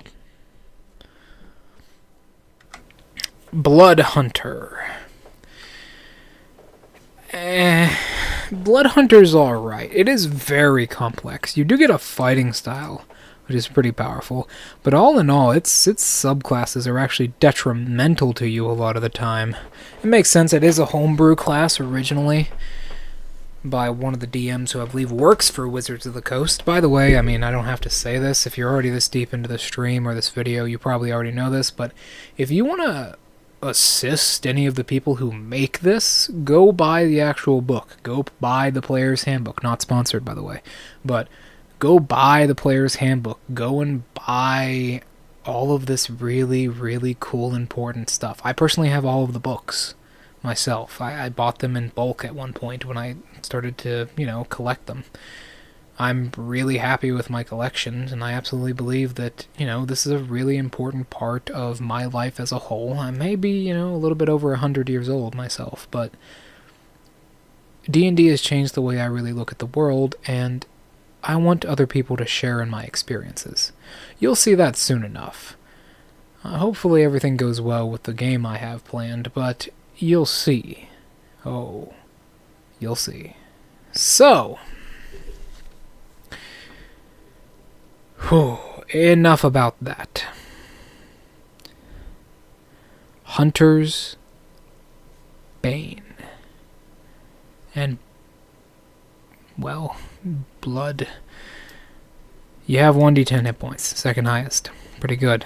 Hunter's Bane is pretty powerful. It's just an all-around good ability to have at first level. It gives you a good advantage on survival checks, which you're going to be making a lot for tracking. It's a better tracking ability than a ranger. What do you know? It's a better tracking ability than a ranger is, which is insane. Because rangers are all about tracking. Blood Maledict is a little bit odd. You gain access to blood curses. I won't be going over all of them, but a lot of them are debuffs where they take additional elemental damage from you, from your attacks. Ouch. You gain fighting styles. Most DMs will let you pick from any of them, but it is intended that you can only pick from these. You gain Crimson Rite, which just gives you more damage of different elemental types, which is pretty powerful. Then you get your Blood Hunter Order, which are these. Ghost Slayer, Lycan, Mutant, Profane Soul. You get your ability score increases, you get some good attacks. You gain... alright, it's okay. You're not as much as a fighter, though. You gain a good branding ability here. It allows you to cast Dispel Magic at later levels. Keep in mind, this is a 6th level, so it is pretty powerful at 6th level. But here's the thing. We're talking about, you know, all these curses and extra damage types and all this stuff. The big thing here is something called your Hemiocraft die. So it's at a 1d4, then it goes to a 1d10 later on. It goes from 1d4 to 1d6, 1d8 to 1d10. This hurts you. You do damage to yourself with this. While you were playing Blood Hunter, you were actively hurting yourself to activate your own abilities. It's sure, a lot of those abilities are really powerful. Yeah, get out of here. I hate advertisements. A lot of those abilities are really powerful, right? But at the same time, you're actively lowering your hit points. Now, if you have a cleric on the team, go right ahead. It's alright. But if you don't, it's not the best. After the brand, you gain some other abilities. One at 9th, one at 10th, and another at 13th, and then your final one comes in at 20th after the 14th. The 14th one is pretty good. It's not as good as something like Barbarian gets, but it's alright. You gain more brands later on as well, which allow you to stop someone from taking the dash action, trapping people in certain places. They're a ranger, but better at being a ranger than a ranger. You gain the ability to kind of sense out evil within an area, which is pretty good, and your level 20th ability is pretty powerful. Your Hemiocraft and Blood Magic reaches like a pinnacle point. You roll the Hemiocraft die, and you can re-roll it and take either roll. You want higher on this die, keep in mind. It's a good thing to hurt yourself more. Not in real life, disclaimer. Do not hurt yourself in real life. But in this fictional game setting, it is actually good for you to roll higher on your Hemiocraft die. In certain cases, sometimes it's worse. We'll go with Ghost Slayer first. Each of these specifically has some sort of niche to them, right? This one is all about hunting exorcists. Like, you're an exorcist, basically. You're not hunting exorcists. That would be a very different thing. But you're specifically countering specific enemy types when you play as one of these subclasses. Now, you have answers to more than just ghosts if you play this, as you can clearly see. Ethereal Walker is pretty powerful. Really good for scouting. But you are specifically countering ghosts with this. Your weapon sheds bright light out of a 20-foot radius. That's really strong. You have resistant necrotic damage at 3rd level. You hit an undead creature with a weapon. Keep in mind it's undead, not just ghosts. Which has the Rite of Dawn active. You roll an additional Hemiocraft die to determine the extra damage from the rite. That's very powerful. You hunt undead. 18th level ability is very powerful as well. And you're up to 1 hit point. You can just end all your Hemiocraft, though, which is pretty powerful. That can absolutely save you. There is some requirement to it, but it's alright. Lycan is kind of complicated. You get different abilities and forms and basically stances. Keep in mind, these are all like just things you get. But you can like go out of control later on. You get bonuses to also like certain curses and such, but you can go out of control later on and kill your teammates. You gain good regeneration. At 11th level, you gain improved strikes. Your unarmed strikes are very powerful, 2d6. Which is a lot.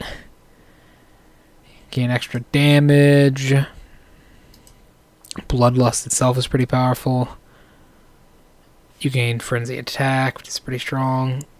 All in all, it's a very good upfront DPS build.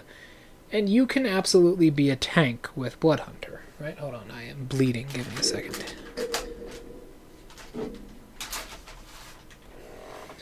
You can absolutely be a tank as a Blood Hunter, right? This is kind of what you want to use. This is a subclass you want to use for it, but it is detrimental, like everything in Blood Hunter. It is a detrimental subclass, and if you're not careful with it, it can cause some TPKs. In a bad situation, if you lose control, you're dead. The party might as well be dead, because you are causing a lot more issues than you're solving. But all in all, it's a very powerful subclass, especially if your DM allows fist damage to stack. So, next up. You ever wanted to be Geralt of Riviere? Now you can be. With the Mutant class, you gain access to mutagens, formulas, and mutagens, which allow you to buff yourself in different ways. Here's the formulas. As you can see, vulnerability, fire damage, and vulnerability to cold. A lot of these are trade-offs. Some of the stronger ones are weird. Once again, Blood Hunter, you just hurt yourself constantly and give yourself disadvantages for advantages. Strong metabolism is really powerful. If you need it to be, you're immune to the poison condition, which means you can't be poisoned, and you're immune to poison damage, which kinda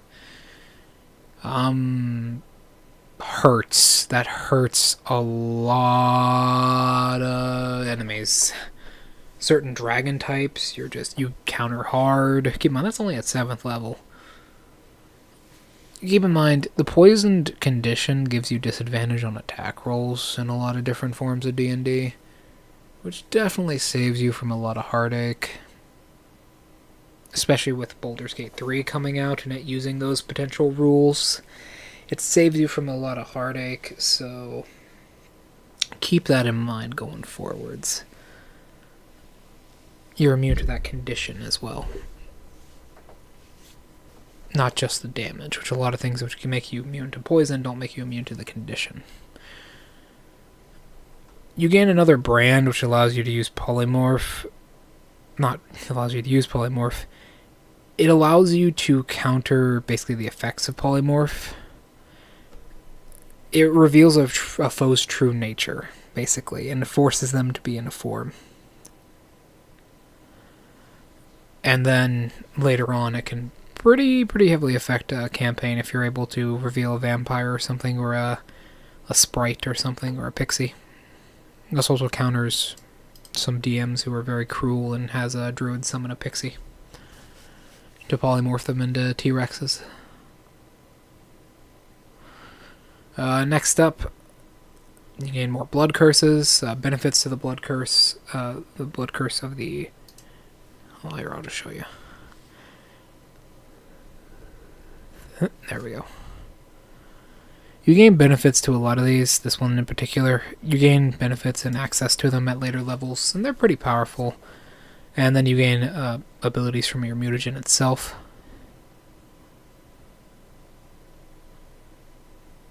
Which is good. It also allows you... It does, like... It does allow you to use a bonus action in a class, so it doesn't get a whole lot of uses from its bonus action after its rights and everything are formed, so it's alright. Profane Soul. So...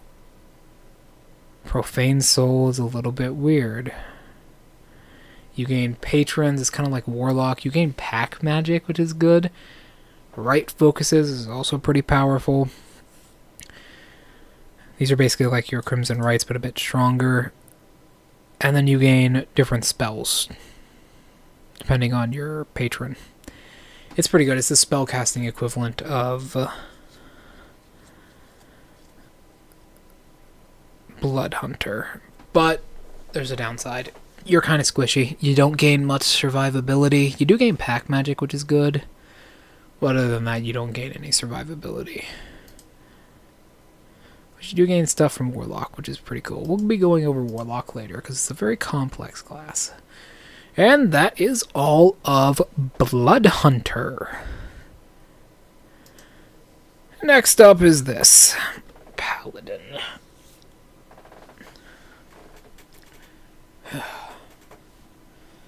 May I take a breath for a moment and take a swig of water.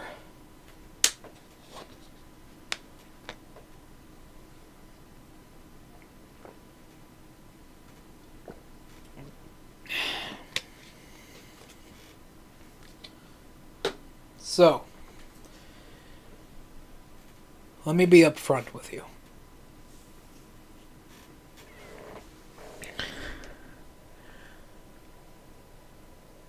Paladins aren't the best. They're not the worst class. That honor would be to Ranger. Or a badly designed wizard. But, oh, sorry. My apologies, it's this season, you know, we foxes have a bit of an issue with our sinus system. If you could call it that. Anyways, so, Paladins aren't the greatest. They have access to some pretty powerful spells that only they have, but their spell casting is limited. As you can see, they only have access to 5th level spells, and that comes in at pretty late, 17th. You don't gain anything at 17th level either, which is really harsh. Usually when you gain a new spell slot, you don't gain anything. Usually, unless you're at 9th level. You do gain a fighting style, and there is a unique fighting style to Paladins. The Blessed Warrior, which is pretty powerful, gives you cleric stuff. DM may allow you to pick this as a DM may allow you to pick this as a fighter anyway, since it is a fighting style. But rarely will that happen. You get Divine Sense and Lay on Hands, first off, and you also have a D10, which means you're somewhat bulky. D10 is the average for a lot of them. Divine Sense allows you to sense a lot of magical creatures, and allows you to tell a creature's alignment. And basically tell what a creature is. Celestial, Fiend, or Undead. There's an issue. Very few DMs ever put Celestials in their campaigns. A lot of Fiends have alignment hiding abilities, and you can probably know if something is undead. But as it gives down here, you might be able to find, like, say, an undead hiding, like a vampire or a revenant, which can happen. But, just telling you, don't expect to be able to find a harvester devil with this. Lay on Hands is incredibly powerful. It's incredibly powerful. Lay on Hands is somewhat busted.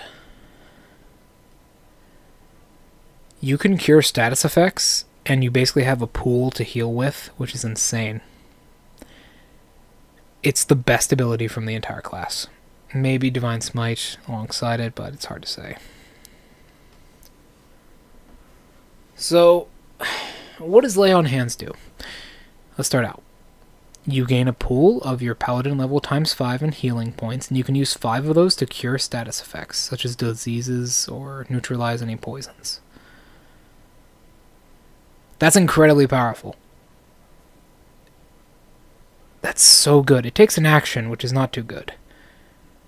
But this is just a pool of hit points you can draw from. You can just be a better healer than a cleric if you use this properly. You don't gain 2 good spells, but you do get a lot of points to heal with. After that, they gain Divine Smite. Allows you to do 2d6 extra damage, and at higher levels it goes to more, such as 5d6, 46, 5d6, and 68. 2d8, 5d8, 68. Divine Health makes you immune to diseases later on, which is really, really early to get that. Sacred Oath. These are the oaths you can take. Some of them are very similar to each other. Some of them are crap. And others, like Conquest, are insanely powerful with something like the Great Weapon Fighter feat. If you pick Conquest and Great Weapon Fighter, your Divine Smite becomes really powerful. You can do a lot of good damage with it. Oath spells.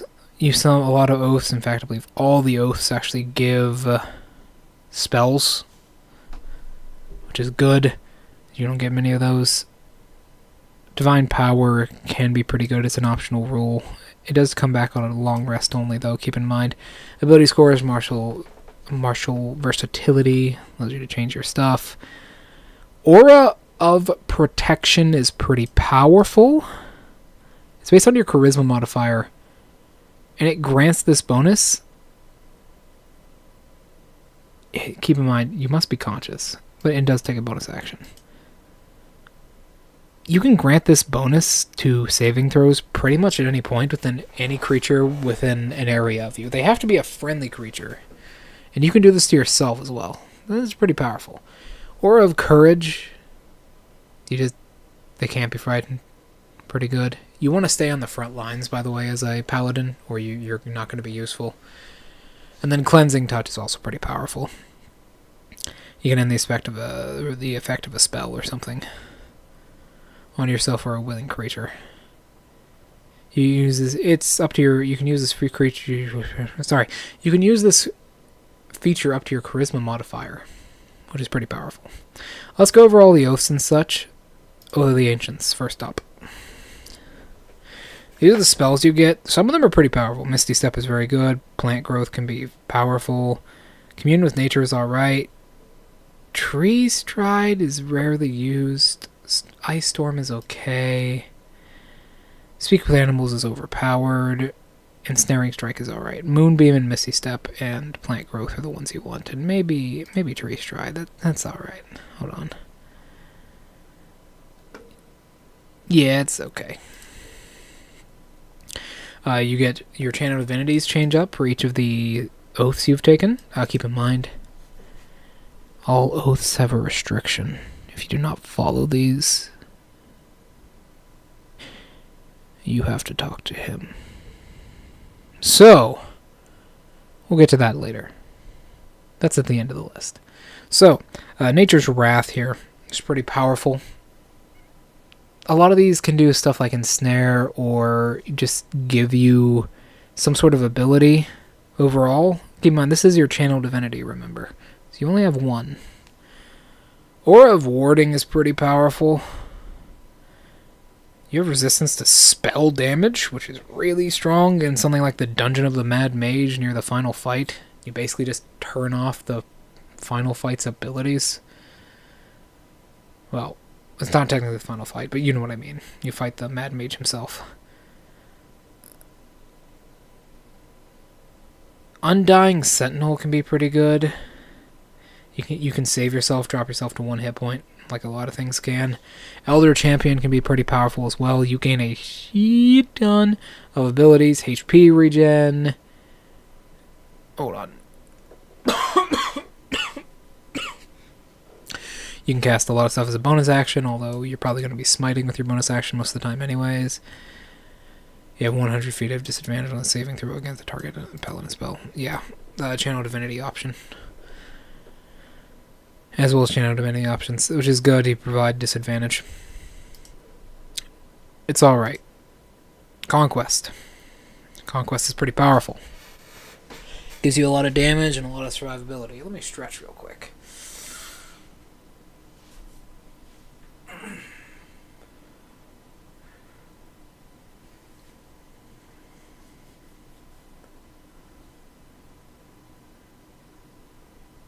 Whew. Alright. What time is it?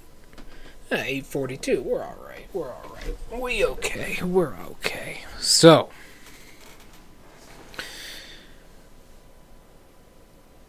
It gives you Douse the Flames of Pope. It's not enough to merely defeat your enemy. It's enough in battle. It's enough in battle. You basically have to be a really aggressive conqueror. These are your rules you gotta follow up here. If you break them, you meet with him. So, your Channel Divinity is very powerful. This one in particular down here is very powerful with a feat, specifically because that plus 10 bonus to hit roll allows you to use, especially if your DM allows you to use it more than once on the same attack, it allows you to use the benefits of Great Weapon Master repeatedly. If you want to be a good Oath of Conquest, have an oversized weapon and use that a shit ton, and you're going to blow through your enemies really hard. You're going to kill everything, especially if your DM allows you to stack that multiple times by taking a minus that minus 10, by taking 2 -5s and putting it into a plus 20 to your damage, which is very strong. Aura of Conquest allows you to kind of stop people from retreating and do psychic damage. The rest of them are pretty simple. Usually, by the way, paladins usually get like just flat status buffs. You have resistance to all damage types at 20th level, which is insane.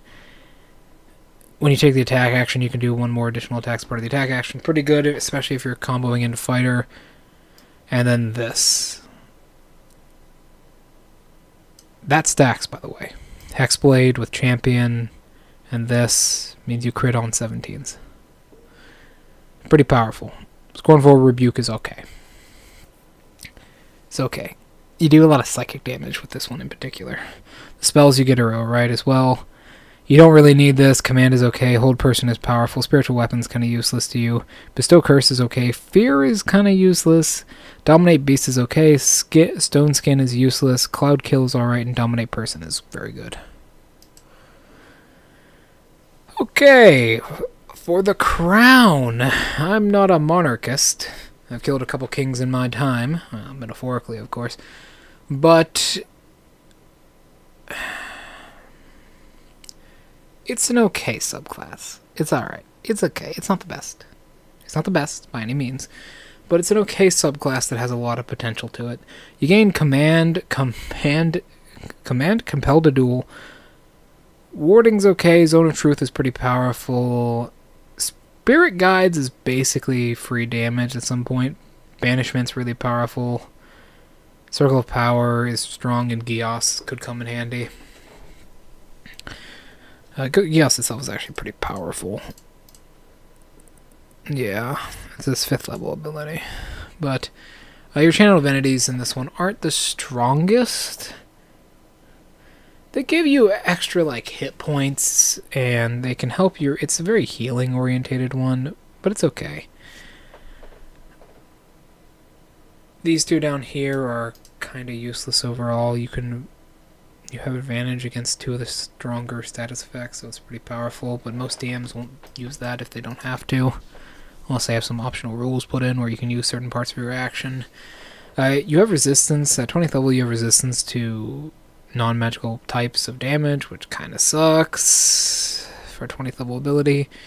Your allies have advantage on death saving throws, which can be really powerful, but if your DM isn't using death saves, that's unfortunate. You had advantage on wisdom saving throws, which is good, you and your allies. Which is alright. This is a very weak subclass overall, I wouldn't pick it.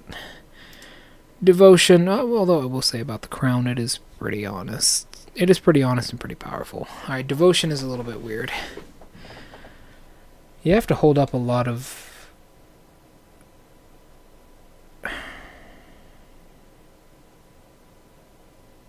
You have to hold up a lot of very strange rules, like honesty and courage. As a fox, I personally never have any of those. Courage, maybe, when they need to be, but my cautiousness is what leads me through the world. And honesty, I lie all the time. It is literally what I do as a DM. I lie to you. I might not even be a fox. I might just be a demon pretending to be a fox, and you'd never know, now would you? No, you wouldn't. So, protection from good and evil and Sanctuary. Probably the best one starting out. Sanctuary itself is incredibly powerful, so long as you're not fighting a spellcaster. Lesser Restoration is really powerful. Zone of Truth is incredibly powerful. Beacon of Hope is alright. Dispel Magic is very powerful. Freedom of Movement is pretty strong. Guardian of Faith is okay. I rarely see it used. Commune is okay, and Flame Strike is pretty powerful. Sacred Weapon. Your channel divinities are alright. They're not the best. I say that a lot, but they aren't. A lot of paladin stuff and a lot of ranger stuff and a lot of blood hunter stuff is very mediocre compared to heavier hitting classes like barbarian or fighter.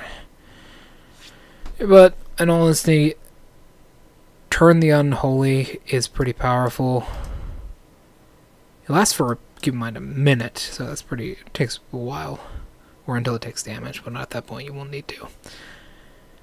Purify Spirit, protection from good and evil. Huh? What was that?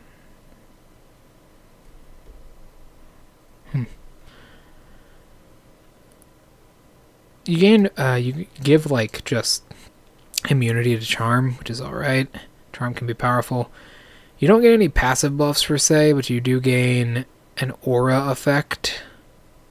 I mean, a lot of them aren't just passive buffs, but you don't gain any straight up buffs. It takes 10 radiant. They take 10 radiant damage. Advantage on saving throws against spells casted by fiends or undead, not celestials for some reason. Once you use this feature, it cannot be used until a long rest. Okay, so it's alright. This is an alright subclass overall, but I would personally not pick it. Glory.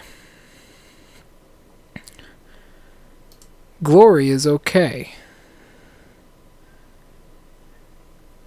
In all honesty, channel divinities are actually pretty powerful. They give good extra damage and good mobility. Guiding Bolt and Heroism are very strong. Heroism is a little bit of a dedication, but you can do it. Enhanceability can absolutely save the party. Just having advantage on something is really strong. Haste is incredibly powerful. Freedom of Movement is okay. Commune and Flame Strike, which are the same ones as the previous one, are pretty powerful. Flame Strike itself can be pretty good. Commune is also pretty powerful. Lasts for a minute. It's not a concentration. As far as your 7th and 15th level ability goes, they're okay. It's kind of useless. Paladin has a lot of... Oh, let me stretch real quick. Paladin has a lot of abilities which give you all around... I wouldn't say effects, but buffs. All around buffs. To the entire party, in fact. Sorry, the chair I'm sitting on is very uncomfortable. All around buffs and effects, right? Like, Glorious Defense is okay. Thing is, if you don't have a party and you're just alone, it's not very good. You also need a reaction just to increase your AC. And then Living Legend is actually pretty powerful. All charisma checks are really good. Keep in mind, this does last for a minute like all the others. You can just make the attack hit instead once per turn, unlike Kensai, which can just, re-roll the attack. You can use your reaction to re-roll, and you must use the new roll. That's pretty powerful as well. This is a good one. Glory is okay, although the rules are a little bit strict. Redemption is okay. I say that a lot, but a lot of these aren't the best. Sanctuary is very powerful. Sleep is good early game. Calm Emotions, okay. Hold Person can be really strong. Counterspell can be good, but no one uses it. Not the best. Resilient Spear is okay. Stone Skin is useless to you. Hold Monster can be powerful, and Wall of Force can save you. Their channel divinities are okay. They're not the best, but they're alright. I say that a lot, but just how Paladin is. It's charisma stuff, and it's a lot of roleplay. But there is some attack here as well. Aura of Guardian, it's okay. God damn it, I need to stop saying that. Okay. But, in all honesty, that's just a Paladin. They're okay. Not the best. You should just play a Cleric. They're better. Or hell, just play a Druid. I say that a lot. I say a lot of things a lot. Play a Druid. They're good. But, you get basically protection from death here. It's within creatures within 10 feet of you, keep in mind. You gain Protective Spirits. You can give temporary hit points. You get temporary hit points. You gain you have resistance to all damage dealt by other creatures. Their attacks, spells, or other effects. Okay. I guess specifically it means like... Hold on, let me put a pillow on my chair real quick. I guess specifically it means like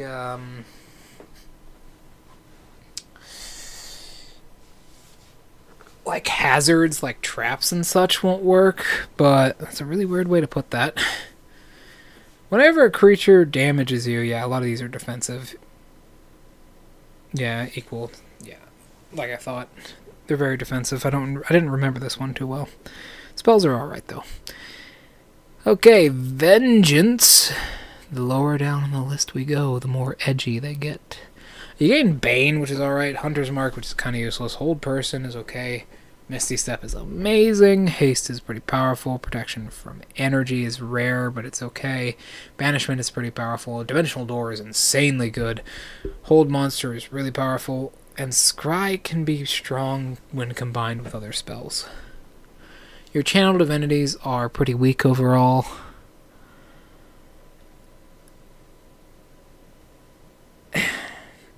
It allows you to kind of stall combat. Vow of Empathy, or I can't even say that word. That word, you know what I'm talking about. The second one is pretty strong. It allows you to stall in combat, which is good. And then after your enemy, it's alright. Now, it's hard to form an opinion of these, really, because they're just okay. The second one is alright. They're weak. They're weak. They certainly are weak, but you gain a... It's very hard to say. You get a lot of speed bonuses, though. Oh, you see, the thing is, a lot of these spells are just trying to find someone to get revenge on, right? Even the channel divinities are like that, so... Relentless Avenger allows you to, basically, provoking opportunity attacks, not too good. Allows you to move around a lot more. It gives you a lot of movement, like I said. Soul of Vengeance is pretty good. Melee attacks is somewhat useful. Avenging Angel is also good.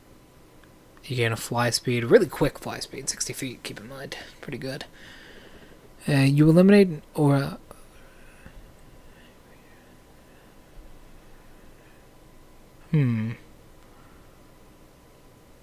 That's pretty useless. That aura is pretty useless. You're going to be, at 20th level, you're going to be fighting. Everything is going to have immunity to Frightened. Watchers. Their spells? Yeah, they're okay. Banishment's pretty good. Counterspell can be used pretty well. See Invisibility can save you, and Moonbeam is pretty powerful. Scry can be good with certain things, and Hold Monster is pretty good. Your channel divinities are...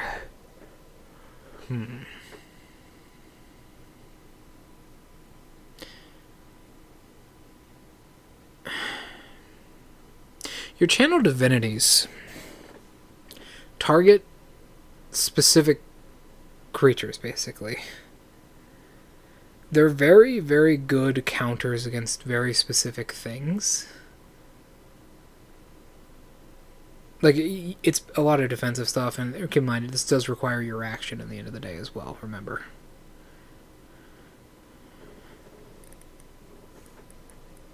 It's a lot of defensive stuff, a lot of saving throw stuff, which is not good for channel divinity, because you usually want to use your channel divinity when you have something good.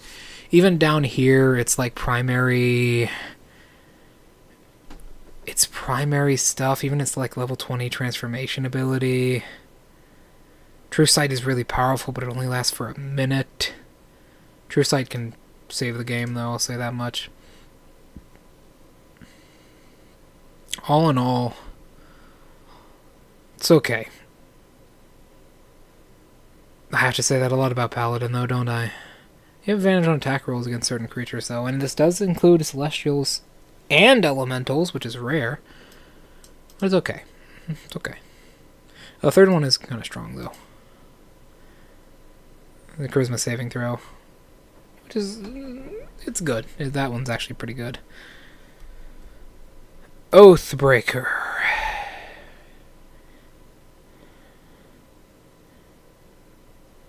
The Oathbreaker Paladin is a paladin who breaks their sacred oath to pursue some dark ambition or serve evil. However, light burned within the paladin's heart.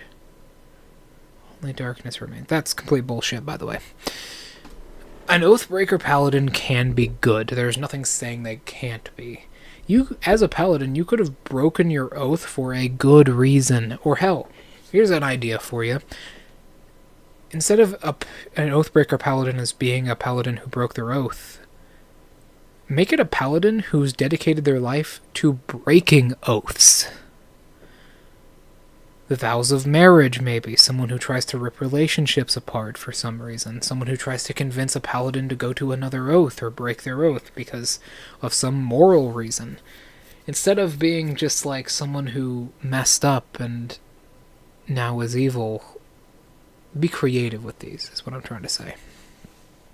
Other spells are okay. They don't have any truly good ones. Dominate Person is alright. Animate Dead can help. Blight can be strong, but that's about it. Contagion's pretty weak. A lot of these are about controlling the dead. Even like your Channel Divinity is about control over the dead, so it is a bit hard to say what you want to do here. Dreadlord is pretty powerful, though. You also gain resistance, which is pretty good. Non-magical bludgeoning, piercing, and slashing. It's at 15th level, though. That's pretty high. Dreadlord is good. You can kind of snuff out light, do psychic damage. It's an aura around you, keep in mind, though, so you better be quick. It lasts for a minute, though, and it gives you good abilities. You can also use stuff like your bonus action, which is good, because the aura is pretty big, I believe. Yeah, it's a 30-foot radius around you. Alright. Open Sea.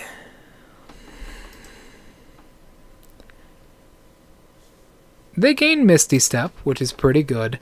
Call Lightning, which can be very powerful. Control Water, which can save the party. Freedom of Movement, which can save the party. And Freedom of the Winds is rarely used, but can be good. Create or Destroy Water can also be pretty strong. So, what does this do? Your Channel Divinities are okay. They're mostly obscuring and support. One of them does take a bonus action, though, keep in mind, which could be pretty good. And it lasts for a minute. A lot of these effects last for a very long time. Stormy Waves does allow you to do a little bit more damage. That's only a d12, but even still, it's a strength save as well. It's a knock prone, which can be pretty powerful. And Mystic Swashbuckler is... I actually don't remember what this does. Hold on.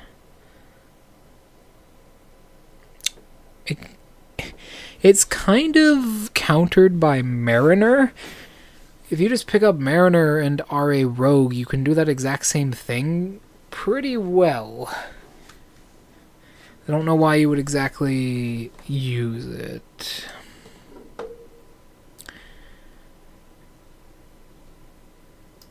Next up, Treachery. My favorite Bleach theme. Charm Person can be alright. Invisibility is very powerful.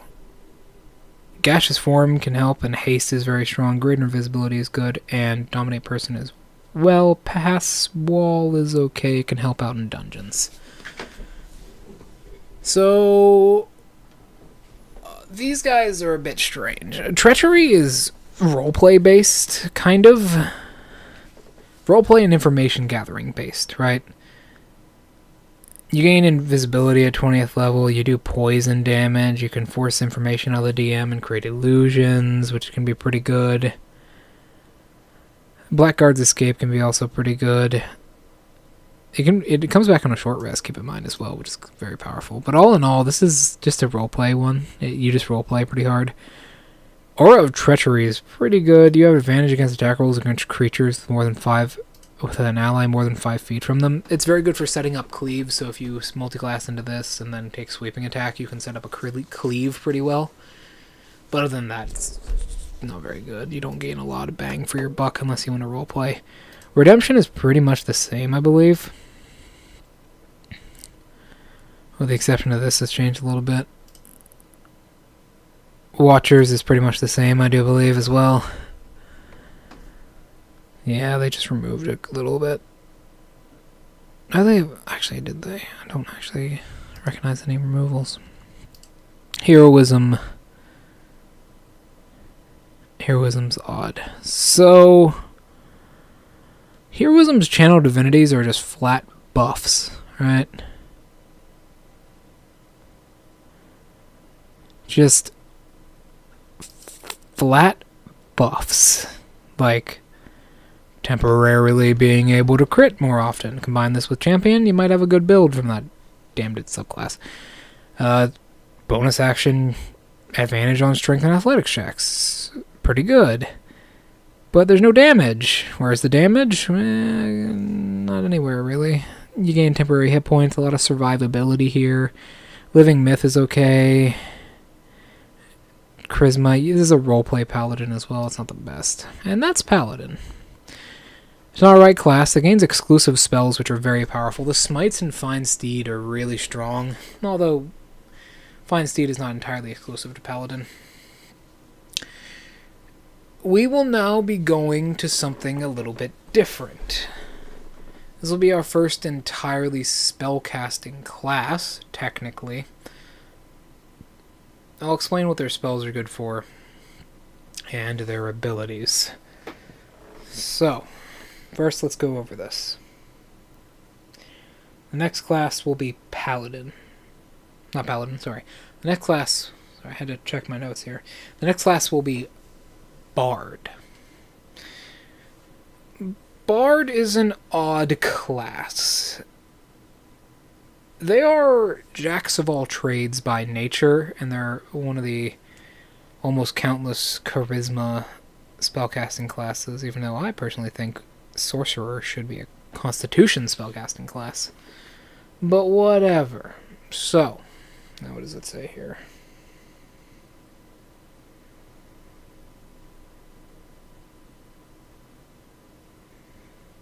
Okay.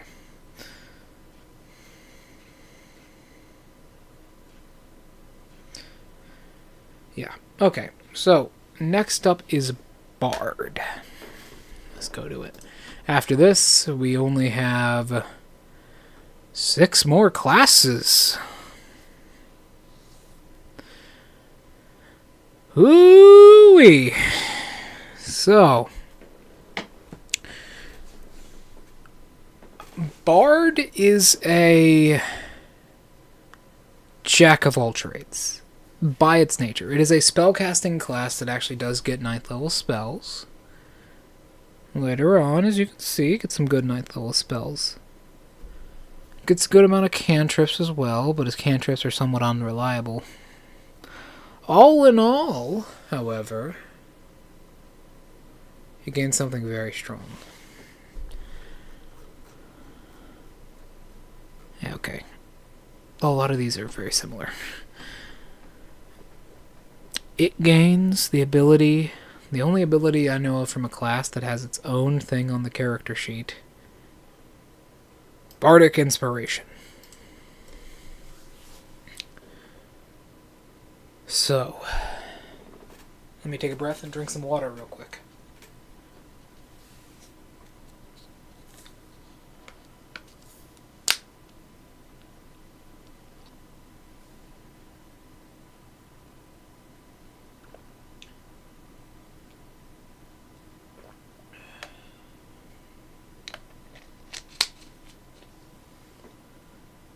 Whew.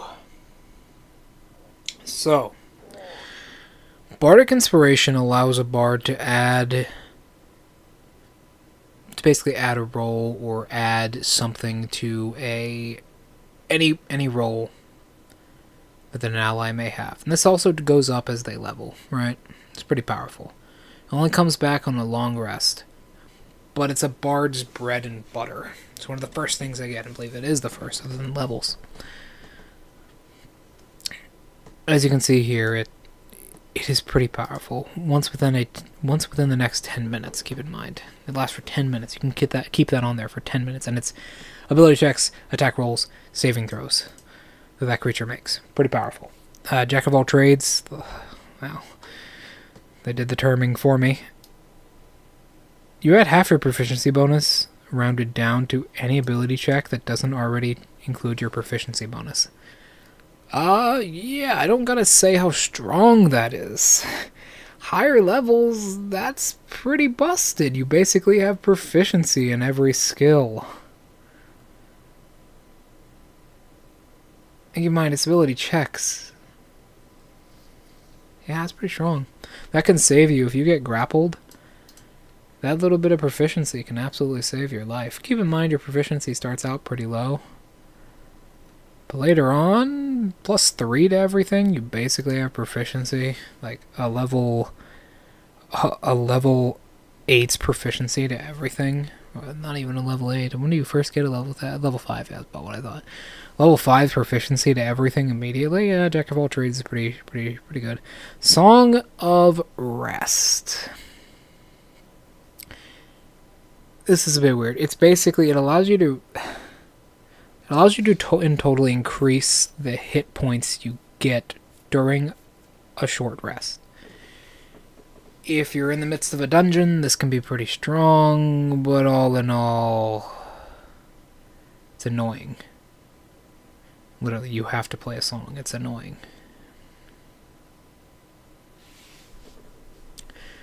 Next up is an optional one, but all in all, this is not very good. It's not going to help you out too much. Magical Inspiration is okay. It allows you to regenerate hit points and use your Bardic Inspiration in a different way. That's it.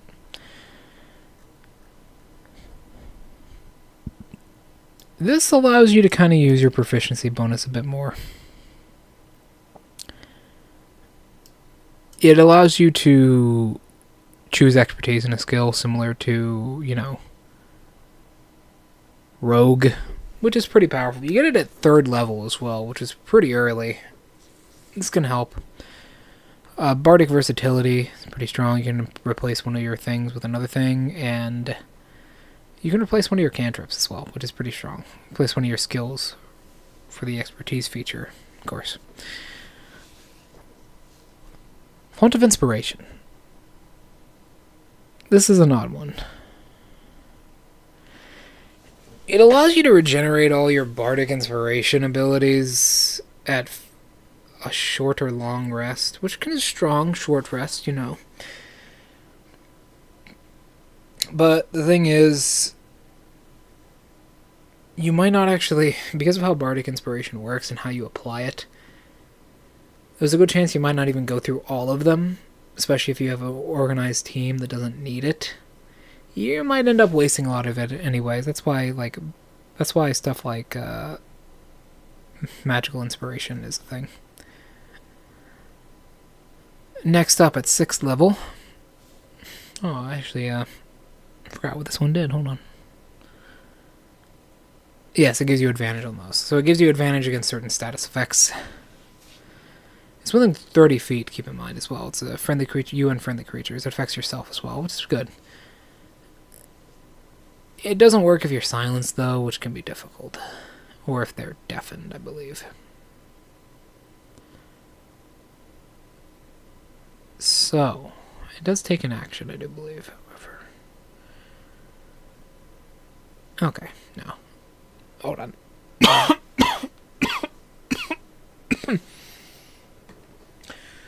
Oh, me oh my. So, Magical Secrets is another good one. It allows you to learn stuff from other classes, basically.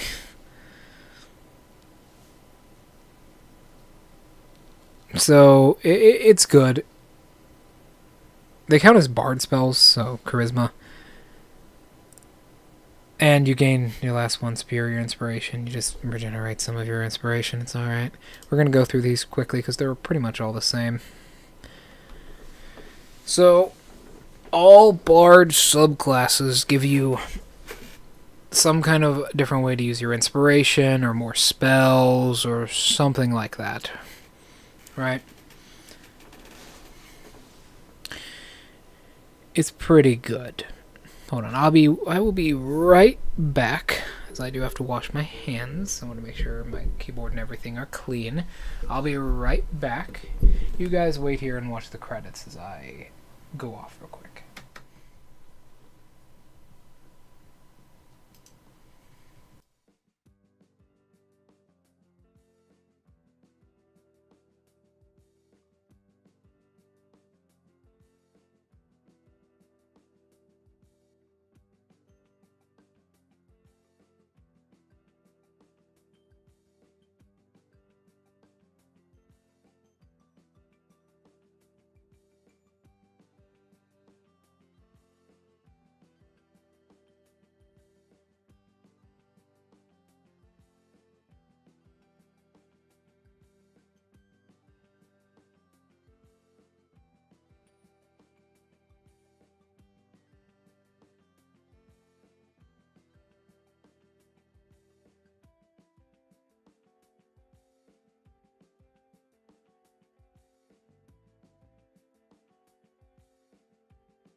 Alright, there we go.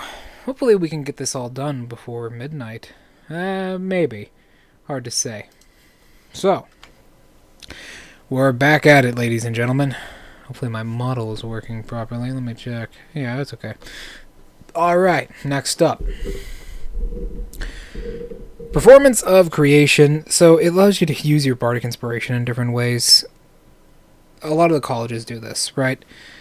A lot of the colleges have different things. This one's sort of a semi-summoning ability, I would call it. Hard to say, but basically you have different creation abilities that you can use, and you can create like objects of many kinds as long as it doesn't cost more than a certain amount, which can come in handy in most situations. As you can see here, there's a lot of text for a lot of these colleges. I will be skipping over most of them and giving you the the rough estimate of how you can use it. This one is basically a roleplay version, right? It's pretty simple. If you want to be a bard and you want to be out there seducing NPCs and doing whatever you want, this one is kind of for you. It allows you to be very successful in roleplay, get information out of the DM in total, which is always a good thing no matter what. But also it allows you to be a lot more aggressive with how you roleplay. You can get yourself out of a lot of sticky situations with this. Especially with Silver Tongue, that's pretty powerful. That's very strong.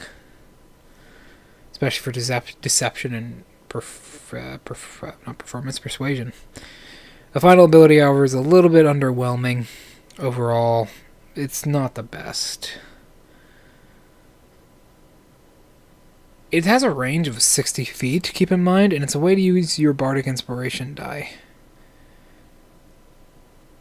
But it allows you to kind of spread it around a bit more, so I guess it gets somewhat of a pass. Glamour is up next. Oh boy. Glamour. So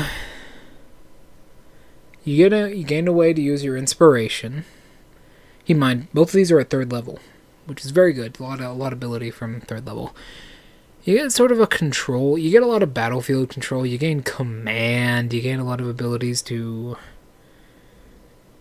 sort of turn the enemies away. A lot of these abilities last for a while, like up to a minute. A lot of them last for a minute. Unbroken Magistry is also pretty good. It's a DC, so you can fail them that. A charisma save specifically, which is very rare. Very few charisma saves in the game. I wouldn't say charisma is the least used save.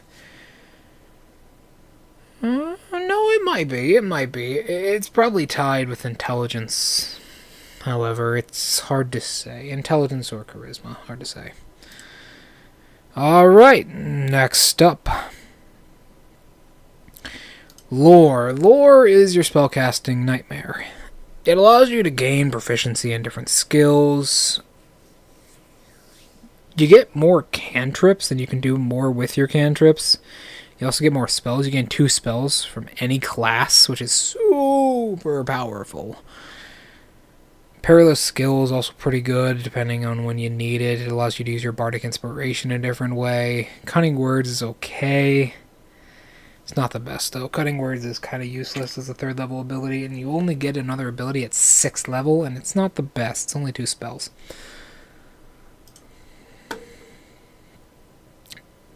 Spirits. I believe this is the Necromancer class. No, those are the tails. Yes, okay. So, this is a very versatile class overall, right? It allows you to basically tell little tales, like I frequently do myself. Check that out sometime next week, hopefully. Probably going to get it running on Thursday. But these little tales allow you to kind of buff things in different ways and buff people and your minions around you in different ways. It also uses your Bardic Inspiration, keep in mind, so it's a different way of using your Bardic Inspiration. There are quite a few of them. Tale of the Beloved Friend is pretty good. Temporary hit points is never a bad thing.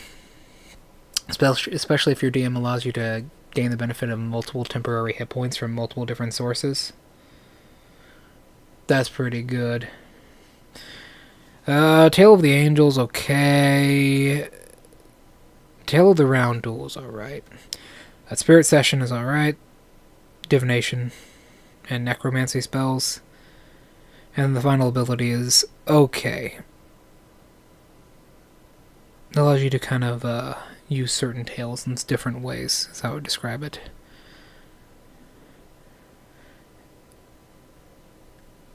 You can basically roll 2 tails and ignore the dice itself on the second one if they're the same thing, which is very powerful. So, then we get to swords. These are kind of your melee melee fighter bards. It's okay. Blade Flourish is very good. You also gain extra attack, which is very notable. And that's kind of all you get. You get a fighting style. Kind DM may allow you to pick more than just these two fighting styles, because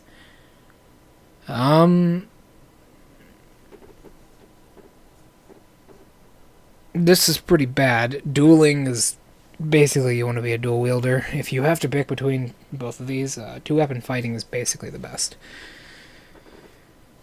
I don't think there's any arguing there. Dueling would be better if you bumped it up to +3. I would say go all the way to +5, really. It's a feat. You are sacrificing a hand. You can't wield a two-handed weapon with it. I'd say a +5 is reasonable. Blade Flourishes, extra attacks, and Master of Flourish. Blade Flourishes are just different ways you can use... different utility options you can use in combat, as you can see. They're pretty powerful overall, and I would suggest that you use them. But the thing is about Bard... it's an important one. Your hit dice is a D8.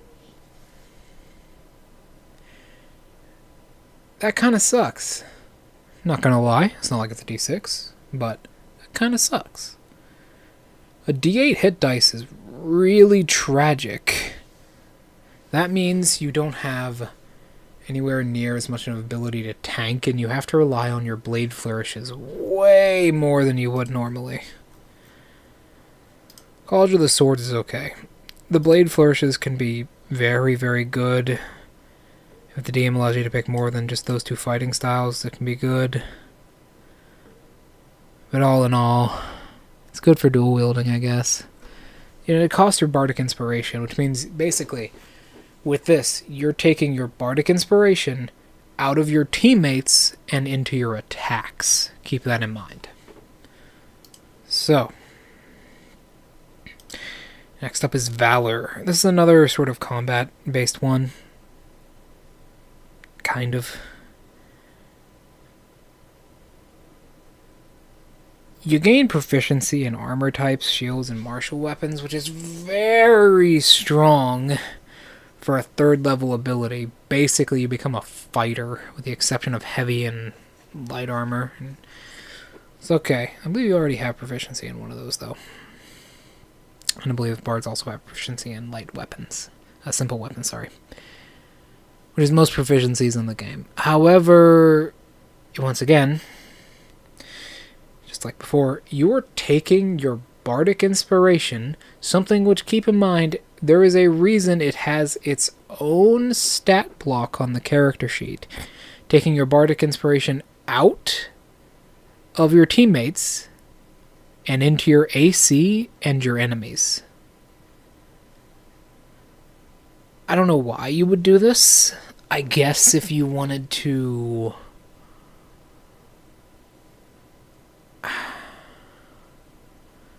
If you were playing a solo campaign, it might be okay. But all in all, Combat Inspiration is not the best. It's the only thing that class has, basically. And then Whispers is okay. Whispers is your kind of your jack of all trades. Shadow Lore is very powerful, going up front, but with its third level abilities... they scale, by the way. Psionic Blades actually scales. This is basically the psionic equivalent of, you know, your Soul Knife and such for this Bard class. A lot of these have a really long duration as well, but a lot of them kind of suck. It helps you with... A lot of these help you with skills, damage, and that's it. You don't gain any survivability. You gain some from Shadow Lore, but that's it, and as a bard you need survivability or you need good spells, and this does not provide that. It's okay, though. It's a good way to kind of fleshen things out. Well, let me stretch real quick. Whew. So.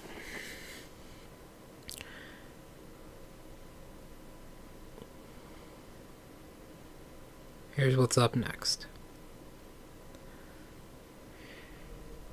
Mage of Lorehold.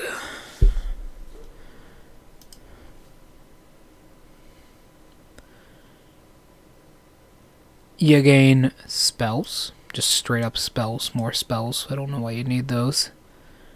Especially like Destructive Wave. Which is a 5th level spell, keep in mind. You don't really need these as a bard, but they are good. You also gain Ancient Companion, which is alright. It's a summoning subclass up front. Lessons from the Past is pretty good. I would personally pick Sage, maybe. It's a lot of skills, and you deal an additional 1d8 force damage, which can be very good. And then a healer is also pretty good. Warrior is kind of useless to you. Kind of. You want... Warrior has a bit of an issue. You don't have any cantrips consistent enough to fight with.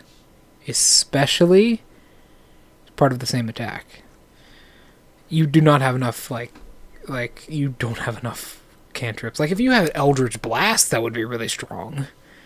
But most bards aren't going to pick that up. So, especially at, 6th level. Warrior Echoes are okay. They are alright.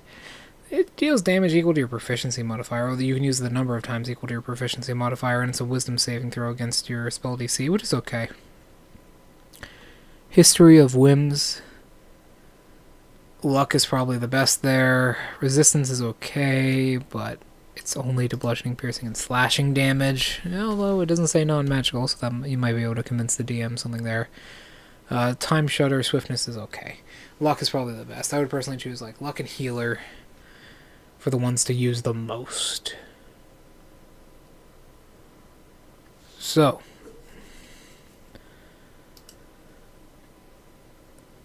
next up, Mage of Silver Quill.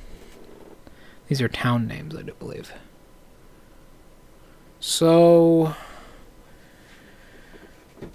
using this subclass is a little bit weird. This is almost like a melee spell build, basically. It gives you Silvery Barbs, which is an amazing spell. It's a very powerful spell. It basically tells the DM to kind of take a hike. But it doesn't actually give you too much else except for spells, basically. It allows you to kind of manipulate those spells. But also it allows you to kind of roleplay your way out of certain situations. But that's it. Sacred Flame is pretty consistent. It's a D8, and by the time you'll get it, I believe you'll have it at a 2d8, which can be good, but it's not really worth it. This is an odd one. Let me explain what this does. This is a battle support. I always said it's a bad idea for your bards to take their inspiration and put it into their enemies instead of their allies. This is kind of the exception. You're a battle support, which allows you to support your teammates on the front lines. You don't exactly get much survivability from this, but you do get a lot of support abilities, and even some damaging ones here as well. Your conductor techniques are pretty strong, as you can see down here. There's quite a few of them as well. They're kind of like arcane shots for Arcane Archer, but they're way more versatile. While they don't do as much damage, Arcane Archer mostly does damage, you use your Charisma modifier and your Bardic Inspiration in a really clever way here. I think this is probably one of the best subclasses, but very difficult to use, so most people don't use it. Creation wasn't really changed too much. It was kind of shortened, but that's about it. Neither was Spirits, however, it's a different one. This one is well, it's not summoning, but it allows you to summon roleplay, basically. It allows you to force roleplay in certain scenarios, get out of scenarios you can't normally. It is literally called, like, you know, a fool. And also it has a very sort of tarot card vibe, so if you're a Persona fan, maybe you'll like that. It's very survivability. Right? It's very survivability. You have a lot of good ways to survive, a lot of scenarios, detect thoughts, you can plan ahead. Fool's Luck is pretty powerful. It grants a successful attack saving throw ability, keep in mind. So that is pretty powerful. Depending on the number you rolled on your Bardic Inspiration. But once again, it takes Bardic Inspiration away from your team, which is not the best. Alright, next up is Cleric. Cleric is your healer. Every good cleric will be a healer in some way. Now, there are clerics that are not healers, and that's fine.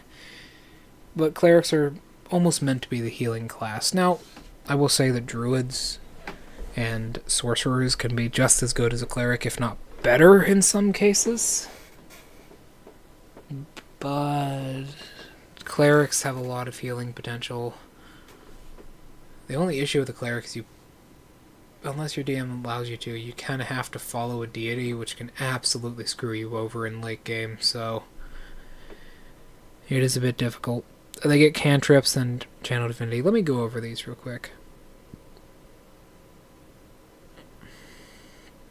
Only 5 more classes after this. Let me stretch. Whew. You. Yeah, I see you. In the future from now. A year or more. You.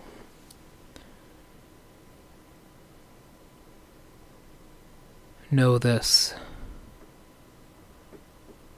Everything that you have seen is exactly according to plan.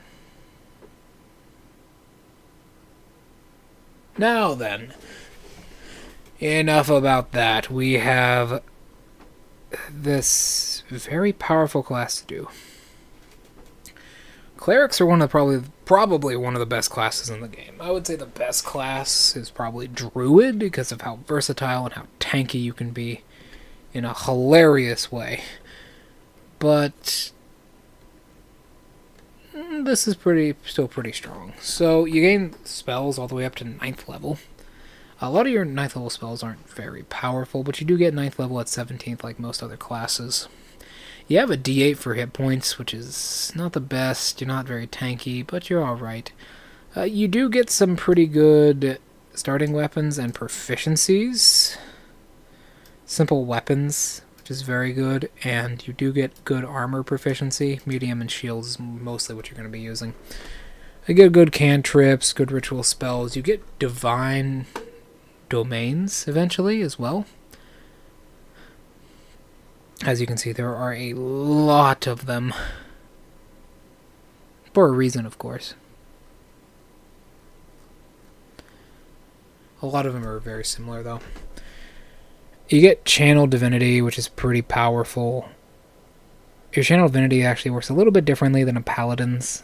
Keep in mind.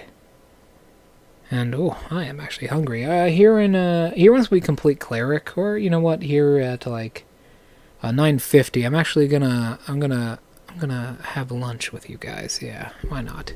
It's been a long stream. So, you gain Turn Undead from your Channel Divinity naturally. Harness Divine Power, which is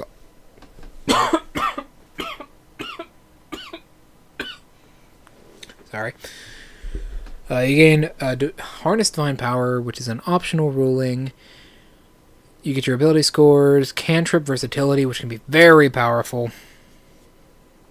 Cantrips themselves are usually some of your strongest spells. Destroy Undead. It's okay. You're not always going to be going up against Undead. But it's alright. and Blessed Strikes. Divine Intervention is pretty strong. A Divine Intervention allows you to...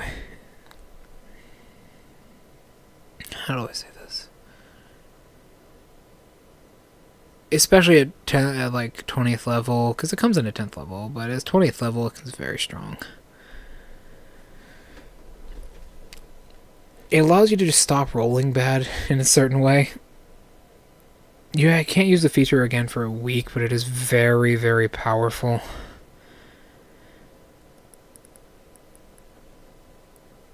It's good. It is good. Let's go over the subclasses. Arcane. All of these are pretty simple, right?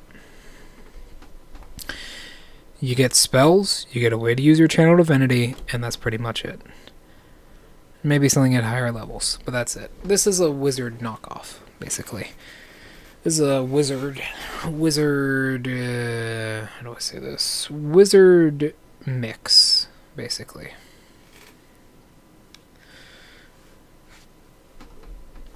What this does is allows you to have a lot of wizard spells like Magic Missile, Detect Magic, and you gain spells from the wizard spell list. You also can banish creatures properly, and you gain Potent Spell, which is something normally only wizards get. Keep in mind though, that's pretty powerful. And then Arcane Mastery, which is very strong. Honestly, all these spells are somewhat useful. Arcane Eye, especially. Dispel Magic can be pretty good. Magic Weapon's alright. And Teleportation Circle is required later on. Planar Binding is pretty useless, though. Alright, Death is up next. So... this is sort of a... melee-focused, kind of, not really. You focus on melee damage and hurting people really hard. And that's kind of it. You get Divine Strike, which is pretty powerful, 2d8 additional damage, improved Reaper, which is pretty powerful. It does have kind of a, within a 5 feet, keep in mind, it does have kind of a limited range to it. You have to be on the front lines, which if you're a cleric, you don't really want to be. That's kind of a paladin's job, because, there are higher hit points and typically more DPS. You do a lot of necrotic damage with this as well, and Reaper by itself is pretty powerful. You also gain a martial weapon proficiency, which is strong, especially with your medium armor and shield proficiency. None of these spells are particularly useful. False Life is good, Vampiric Touch can save you, and Death Ward and Blight are pretty strong. Anti-Life Shell is almost useless in some cases, and Cloud Kill is alright. Forge Domain. Why are there so many cleric subclasses, I wonder? I wonder why they did that. Huh. I don't know. I don't know why they did that. There's a lot of them, though. So, as far as your spells you get, Identify, pretty good. Searing Smite is kind of this is another, melee forward one. Identify is alright, Searing Smite is okay, Heat Metal can be very powerful, Magic Weapon's okay, Wall of Fire can save you, and Animate Object I feel is frequently useless, but can be pretty powerful. Soul of the Forge is pretty powerful, it comes in at 6th level. The 2nd level and the 1st level abilities aren't great, keep in mind that clerics get their subclass immediately. Soul Forge is pretty powerful, gain resistance to fire damage, which is very powerful, although I feel like it should be immunity myself. While wearing heavy armor, you gain +1 to your AC, which can be very, very strong, especially with your shield proficiency. You also gain heavy armor proficiency up here as well, and smith tools. That can be pretty powerful. That can be pretty strong overall. I mean...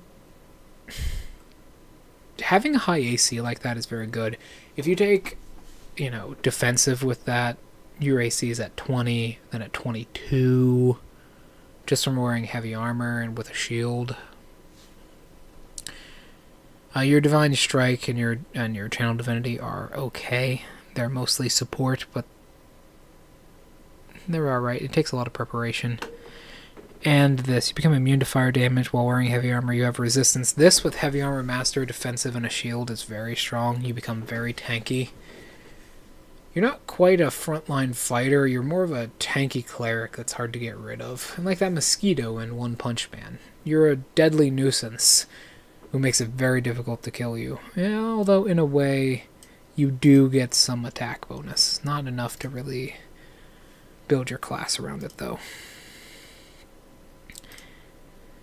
Grave clerics are not necessarily necromancers, but they are very powerful nonetheless. I kind of hate them. I kind of hate them. I have had nightmares about running a campaign with 4 grave clerics. They get Bane and False Life, which is very powerful. Vampiric Touch, which can save you. Grave Enfeeblement can be good. Gentle Repose is not the best. Blight is very powerful. And Raise Dead is alright. Anti-Light Shell is useless in most scenarios, though. Circle of Mortality. They get Spare the Dying, the cantrip, which is good. It can be very good. Grave Clerics are all about basically keeping you alive, despite what they say. All of these are pretty good. I mean, you fucking... Sentinel at Death's Door is really powerful. Critical hits are cancelled. Keeper of Souls is insanely powerful. If you have a Grave Cleric near you, it's basically almost impossible for you to die. As you can see, they also gain, you know, Wisdom modifier. Potent spells are very strong. I believe almost all of them get that.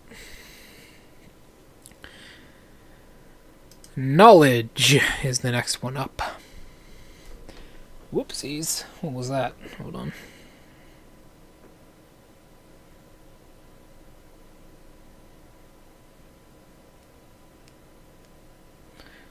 Okay. So, knowledge is strange. It's sort of a... It's another, like...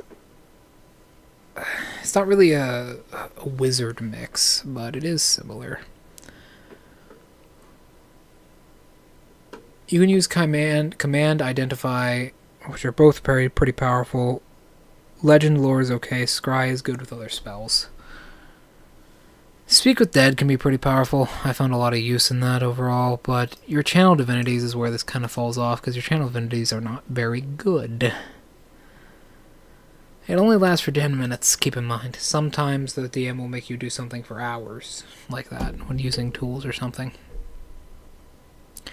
Read Thoughts is pretty good. It's another channel divinity ability. Potent Spell, I believe all of them get this. It's very powerful. Visions of the Past is actually kind of okay. Visions of the Past is alright. It allows you to read auras and read objects and kind of where they've been and what they've been through. You can also, like, know information about that creature. It's okay. Although, it only lasts for a minute. And it does restore on a short rest. I thought it only came back on a long rest, but no, it does restore on a short rest. So this is very powerful. You can use this consistently if your campaign has a lot of roleplay in it. Life Cleric is the next one up. It's okay. You are basically a pure healer. And you are a very tanky pure healer at that.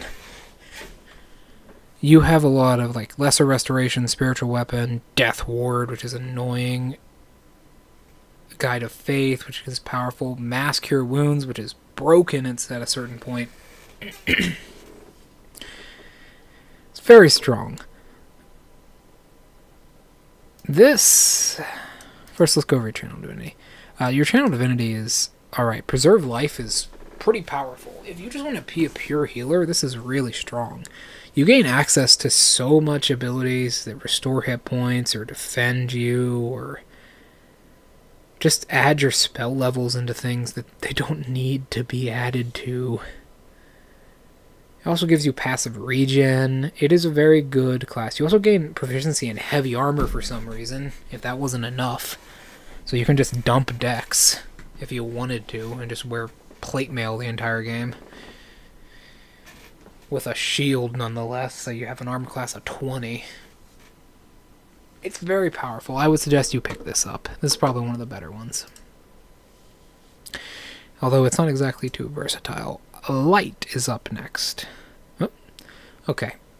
Everybody, I'm going to take about 10 minutes. I'm going to have dinner real quick, and then I will be back. I hope you all do enjoy the stream thus far. Personally, I'm enjoying my little debut stream here, and I hope you are too. I'll be back in about 10 minutes or so to, go off and eat dinner, and we will continue with Cleric.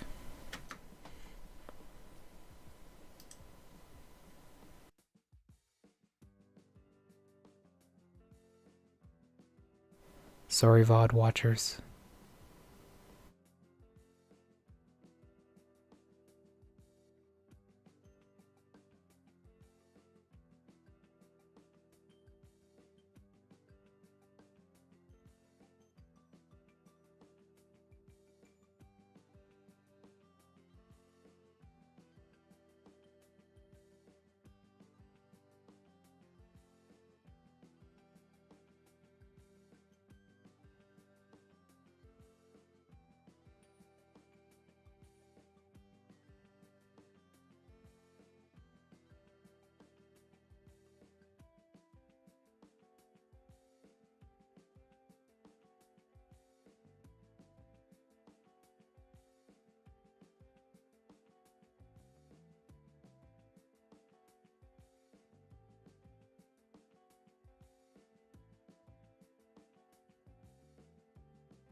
Didn't even take 10 minutes. Okay, so welcome back, ladies and gentlemen, after my small break. I'm feeling rejuvenated and like I'm young again. So today, we are doing this. We will get through all these classes.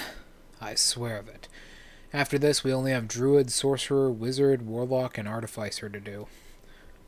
We're over halfway through this crap. We will do this. All of you who are here from the future, every single one of you, a year, 10 years in the future from now, know that you are witnessing history. We had already talked about the spells. They're okay. Your channel divinity is alright.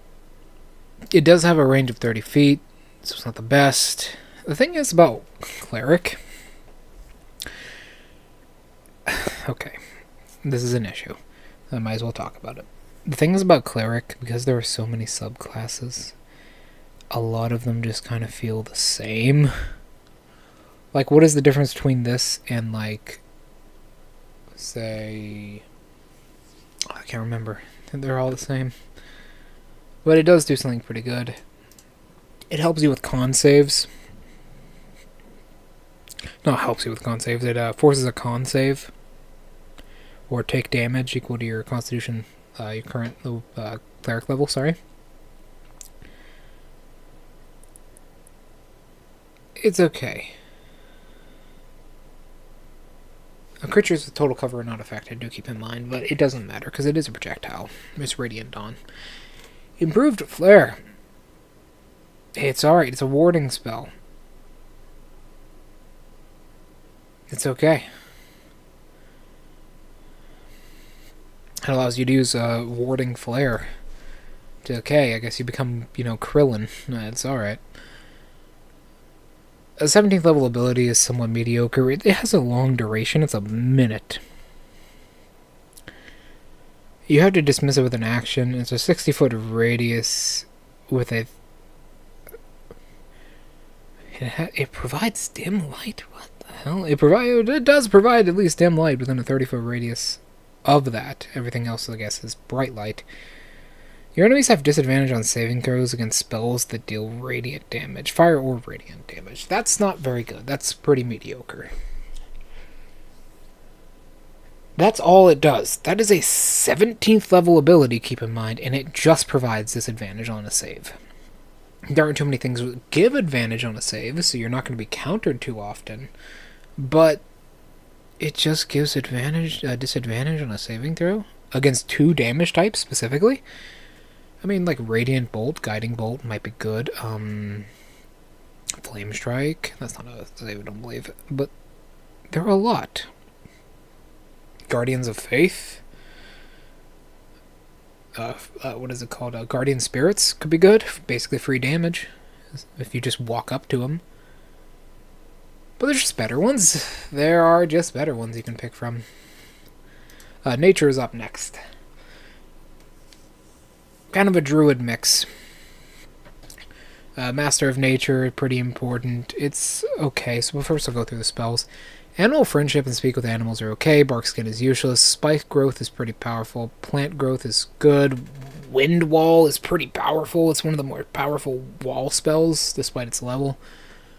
Dominate Beast is very powerful. Grasping Vine can be used properly if you know how to. And your ninth level spells, but not to be confused with actual 9th level spells, are okay. Insect Plague is not very good, and Tree Stride is okay.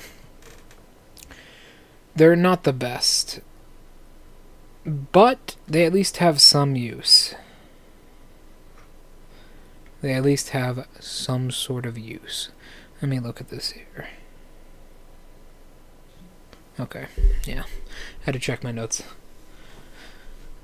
They at least have some sort of use. Charm Animals and Plants is really weird. It works on more than just animals, obviously. It's Charm Animals and Plants.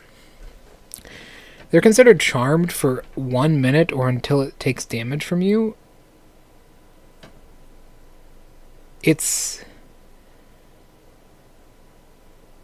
It's friendly to other creatures that you decide as well, so someone's not going to attack your party. Give me a sec, I have to sneeze. Sorry. So. Ugh. So. Dampen Elements is another strange one. It's primarily a defensive ability that uses your reaction. Not the best. You can just use Absorb Elements. Divine Strike is alright. It gives you a little bit more damage of varying kinds. And it scales with your level a little bit, not really though. So yeah, it's a D8. A Master of Nature is okay. It takes a bonus action, keep in mind, but I mean, Charm Animals, you're usually going to use that. So it kind of combos with your Channel Divinity. Order. Oh, there's so many cleric subclasses, bro. There's so many of them. I'm not editing this video, by the way. This is supposed to be somewhat torturous for me and you who are watching. So if you're watching the VOD of this right now, know that well, you probably just skip through the pauses anyway, so it doesn't matter. But know that I have mischievous intentions in mind, okay? I'm very mischievous. Now then. I'm also quickly worn down, apparently. Nah, I've been through worse. So this allows you to it's basically a control deck. I would compare it to log bait almost. A log bait minor control deck in Clash Royale. It's very hard to combine those archetypes, but it can work. They're kind of outdated now though. But you gain bonus proficiencies of heavy armor, which is amazing, and it seems like every cleric subclass does that for some reason. You also gain proficiency in intimidation and persuasion. It's mostly a roleplay one. It does give you some extra abilities to use with your spell slots, and you do gain some weapon strikes.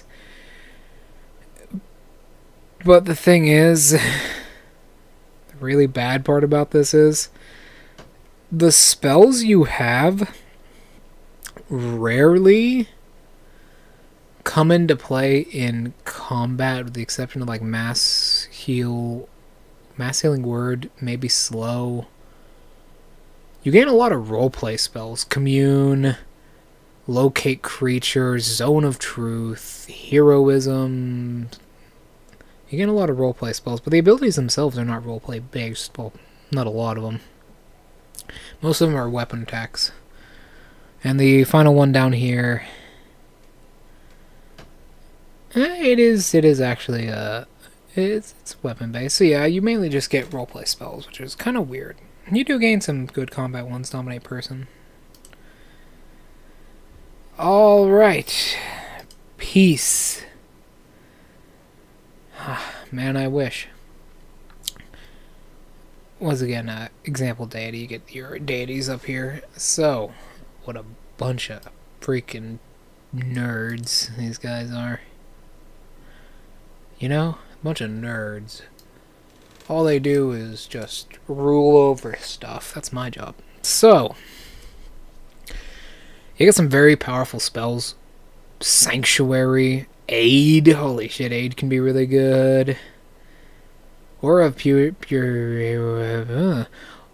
almost said Aura of Puberty. Yeah, well, that's an even worse spell. That's the worst spell to exist ever. Aura of Puberty. Oh my god, that's horrible. But Aura of Purity, Greater Restoration. That's kind of broken, actually. Picking up Greater Restoration like that's pretty good.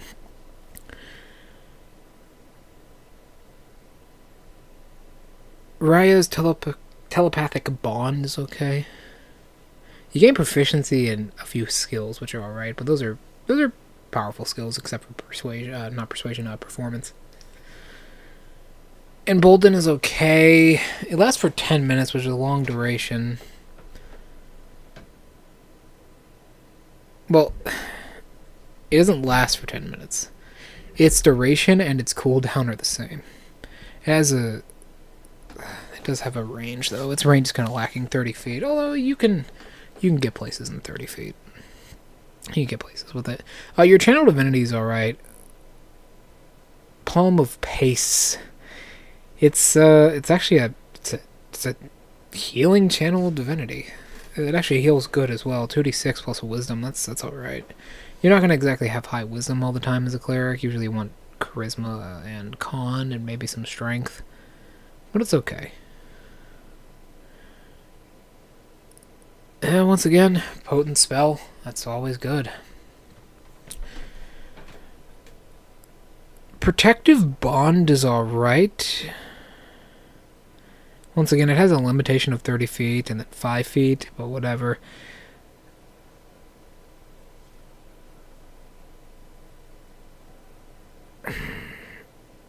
Expansive Bond is pretty good, actually.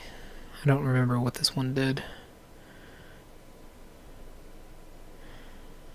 That basically allows you to half the damage of that. That's pretty good. Actually, Expansive Bond with potent Protective Bond is pretty powerful. This subclass is okay. Which one was it? This is Peace. Tempest. Okay, Tempest. So Tempest is hold on. What are my notes on this? My notes just say it gives heavy armor proficiency. Why the hell not? Okay. Well, I was right about that, because it does actually give heavy armor proficiency, right? Yes. They're the same. So, it gives you... Wow, Fog Cloud. That's a bit odd. Fog Cloud and Thunder Wave. Did not realize that. Thunder Wave is very powerful early game. I'd pick that shit up. Gust of Wind and Shatter. Shatter is pretty powerful. Call Lightning is good. Steel Storm, or Sleet Storm is pretty powerful if there's a lot of enemies in one area. Control Water is good. Ice Storm, man, these are all really good spells except for Destructive Wave and Insect Plague. Other than that, all the spells you get from 1st to 7th level are really strong. Your Channel Divinity is really powerful. What is this? Tempest? Yeah, bullshit. Oh, I get it. Tempest. Yeah, okay. So, that is really strong. Channel Divinity to do maximum damage. If you spec into, does it have to be a cleric spell? Oh, shit, hold on. Sorry, the dog is barking. Does it have to be a cleric spell? No.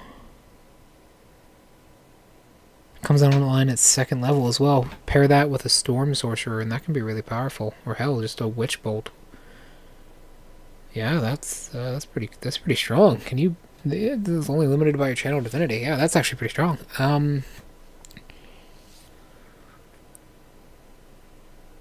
That's actually pretty good as well. Your Lightning Strikes get knockback as well. Man, this class is actually really strong.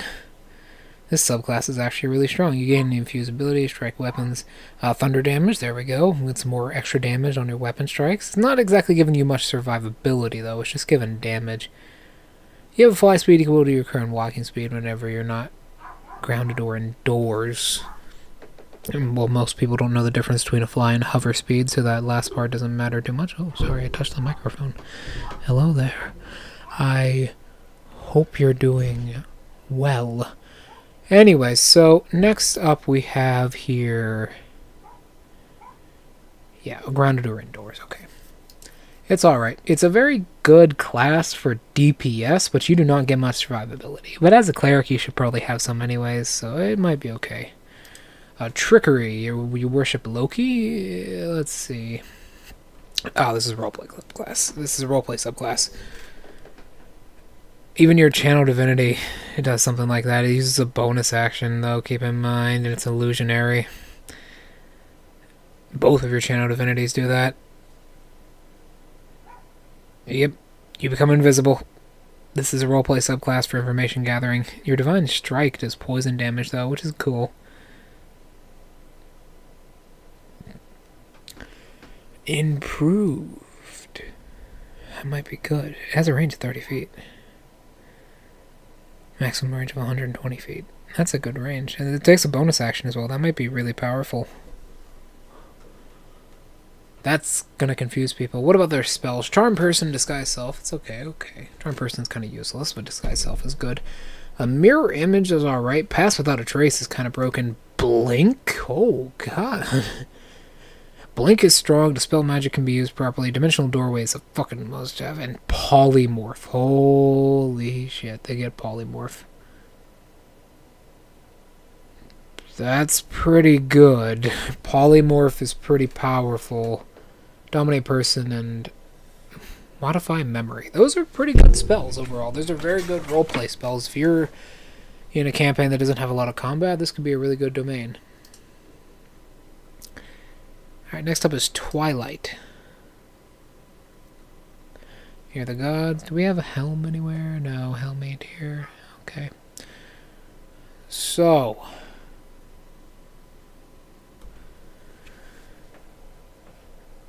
what about our spells here?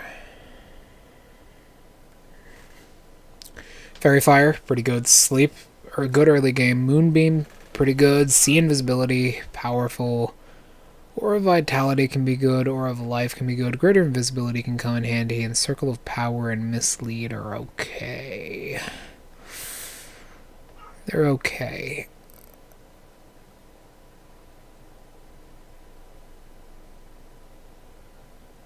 Actually, hold on. Whoa, that first level ability is actually really powerful. You can see in dim light as if it were darkness. That's really good. See as darkness as if it was dim light.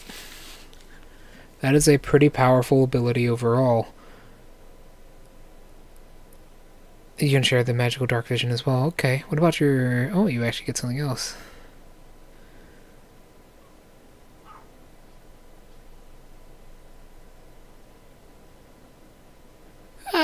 You know what? That's alright. Advantage on initiative is always a welcome thing. It's very powerful.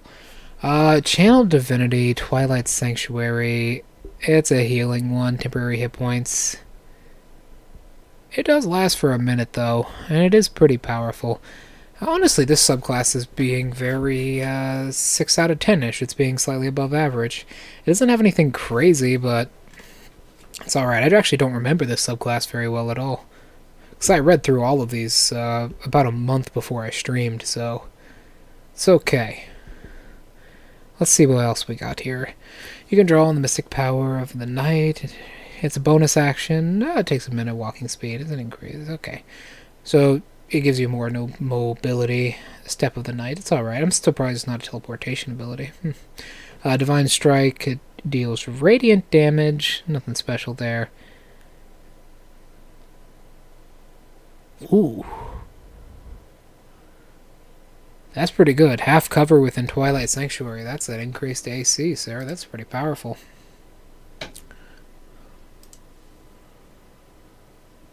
War is up next. Hold on. They actually... yeah, they redid Twilight. I was probably thinking they probably did. War is up next. Okay, spells. Spirit Guardians is powerful.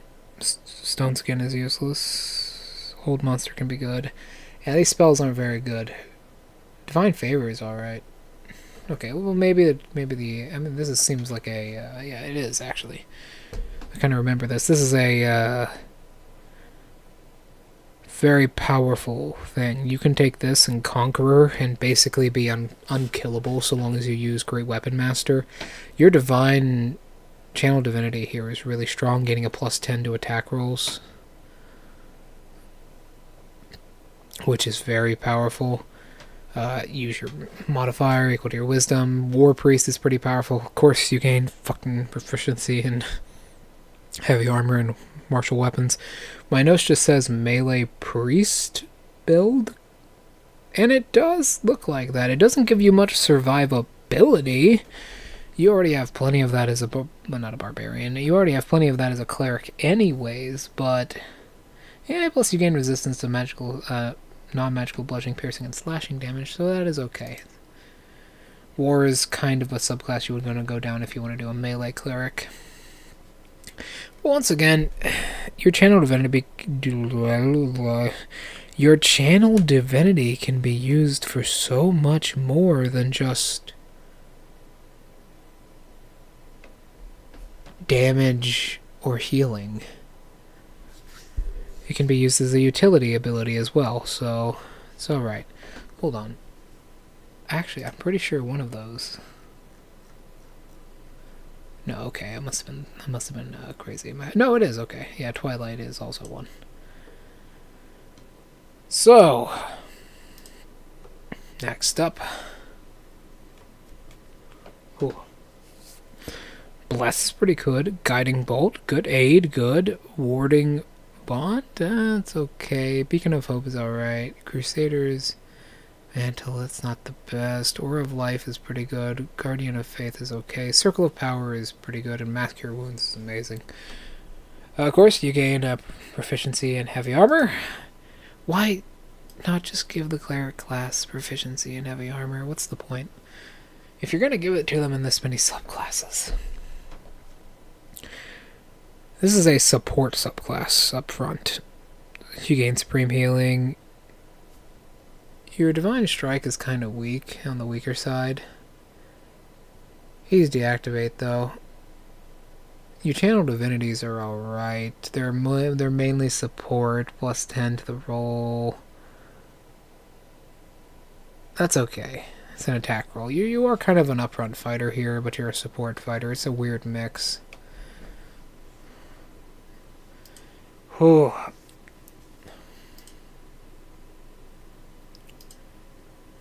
Strength is up next. You guys ever wonder why we do this to ourselves? You know what I'm saying? I would do this again for charity. I would. If I could give, you know, $20,000 to St. Jude's charity right now, if I just restarted, I'd totally do that. I think I should. I want to do a lot of charity work in my VTubing career. I may be a demon and a fox, but I'm no evil man. Not entirely evil, that is. So, spells, Divine Favor, and none of these spells are particularly good, except for Haste. Haste is alright. Stone Skin is useless to you. Yeah, I think Haste and Enhance Ability are the only good ones there. Shield of Faith is alright. Divine Favor is okay, but Haste and Enhance Ability are the only good ones. You gain proficiency in Heavy Armor, of course. Like I said, Acolyte Strength, it's okay. I don't exactly know when you're going to be using Athletics. But okay. As a cleric, you never want to be using Athletics or anything unless you need to. Your Channel Divinities are actually combat-orientated.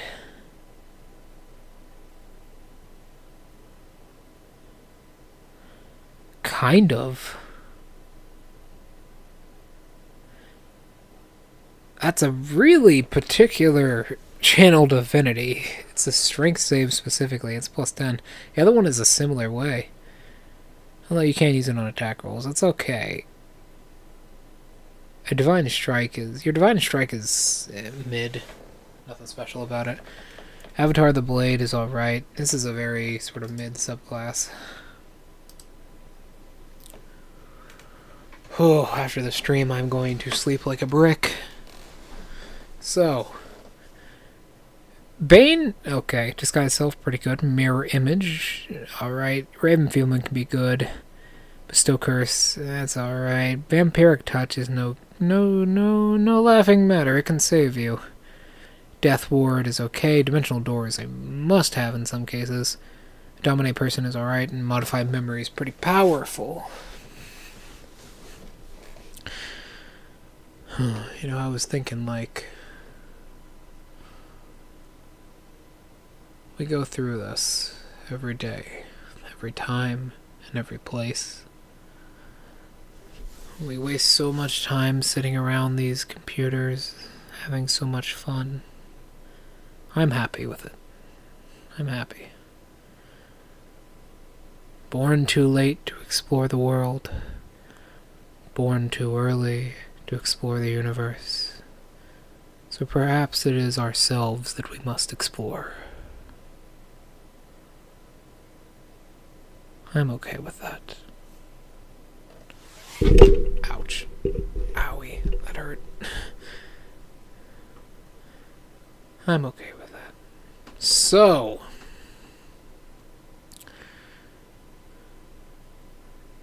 what is going on? This just gives you the same thing as... Did I click on the wrong one? No, no. This is very similar to Trickster, if not the same. Cloak of Shadows, yeah. Oh, that's weird. Okay, next up is Zeal.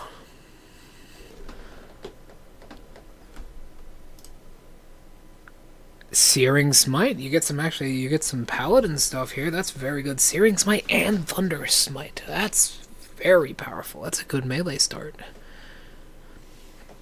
Fireball and Haste. Yes. Shatter, good. Magic Weapon can be alright. Fire Shield.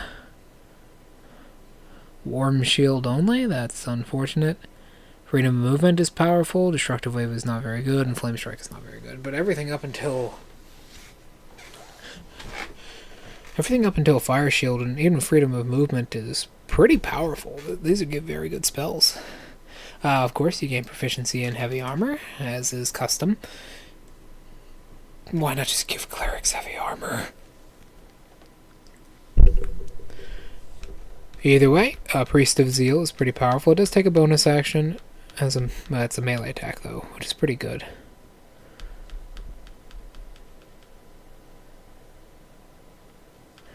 Basically a monk. Although it is limited by your wisdom modifier, that's not the best. Channel divinities are somewhat good. They do maximum damage on fire and thunder. Am I going in a circle? Is that what's happening here? Am I going in a circle? Resounding strike, thunder, fire. What is happening? All of these look the same. Here, Divine Strike is mediocre. It's just mainly just a normal Divine Strike. It doesn't do anything special, really. Let's actually X out of these that we are done with.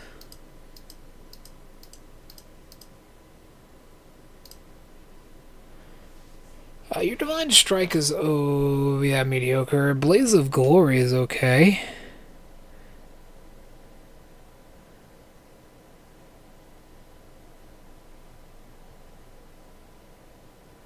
That's pretty good. 5d10 extra damage.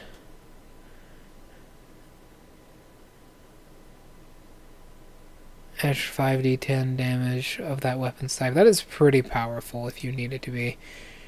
Zeal is pretty good. Blood Domain is up next. Sleep is good early game. Ray of Sickness is alright. Ray of Enfeeblement is okay. Crown of Madness is kind of a joke. Ouch. I keep bumping this damned microphone. Hold on, let me move further. There we go. Now I can lean forwards like this.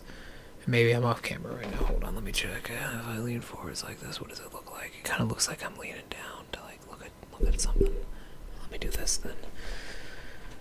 Okay, Haste. Haste is okay. Pretty good, actually. Slow is pretty good. Blight is pretty good. Stone Skin is not very good. Dominate Person can be okay. Hold Monster is pretty good as well. You don't gain proficiency in heavy armor? Just martial weapons? What world are we living in? Chat, what world are we living in? It's not a good one. Not a good one. But hey, you got me. That's all you need. Not romantically, of course. I ain't no parasocial man.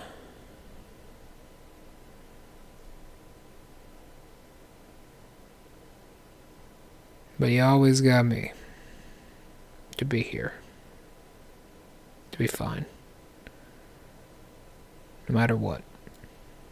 So, from first level, Your channel divinity's gonna suck. You can force undead or unconscious creatures to automatically fail their saving throws, but why are you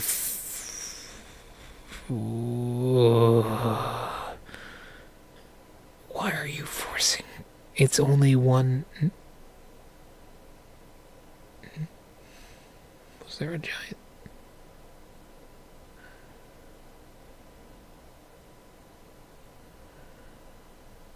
Am I seeing things?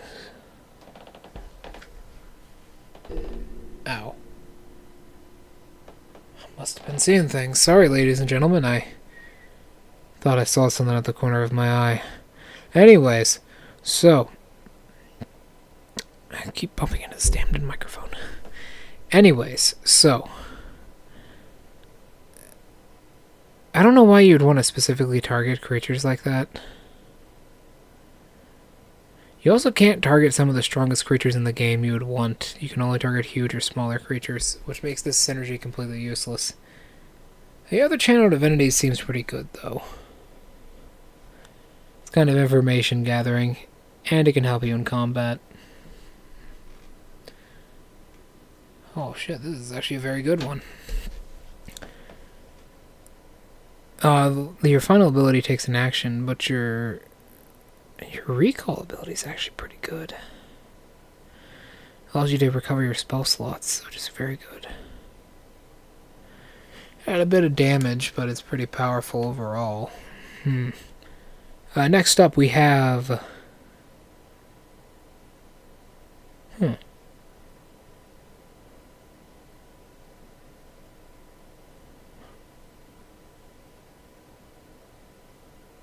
That's actually somewhat good. It's an aura ability that does 2d6 necrotic damage. Then it stops healing by a good bit. That's very good against a werewolf.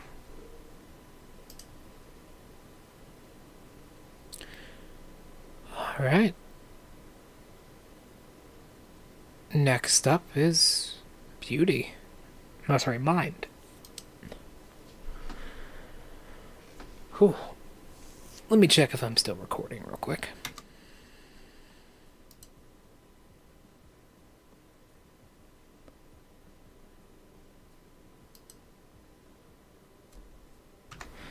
Yes, I am, ladies and gentlemen. So we are still good. So, next up is mind. I can't feel mine. You can summon the power... Oh, your spells are actually pretty good. Absorb elements, detect thoughts, command. Fear is not that good. Phantasmal killer. Telekinesis, dominate person. Your spells are okay. There's a lot of utility, though. Which kind of worries me about the potential synergy of this subclass with others. Hold on, let me fix my little pillow on my chair real quick. But, okay, we'll continue.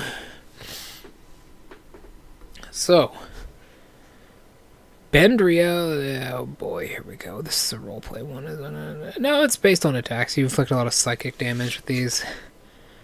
You also impose disadvantage with your channel divinity, which is very powerful. You only have one channel divinity option, though. That's unfortunate. Gestalt Anchor is really good, though. It gives you a bonus to a save. Of course, potent spellcasting, always consistent. Nice to see that you don't get heavy armor proficiency. Bend reality. That's pretty good. That comes back on a short rest as well. That's pretty good. Bend reality is actually pretty good. This is a very good damage-orientated support class. That's pretty good. I would pick this up if you want to play as a cleric and you want to be a support class with this damage-orientated. And next up we have a Twitter. Realm of Beauty. If it came from Twitter, I don't know how I feel. So, Charm Person, pretty good. Heroism is okay. Enthrall, Suggestion. These are all. This is roleplay, isn't it? Yes, it is. It absolutely. Even your channel divinity does that. Your channel divinity is a little bit broken, though. That's pretty powerful.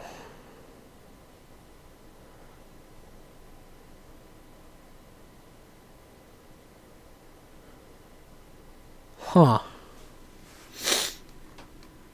Do we have a listing? No.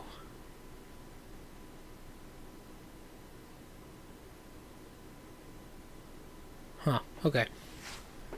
So, you have a lot of utility spells. Your channel divinity is very powerful.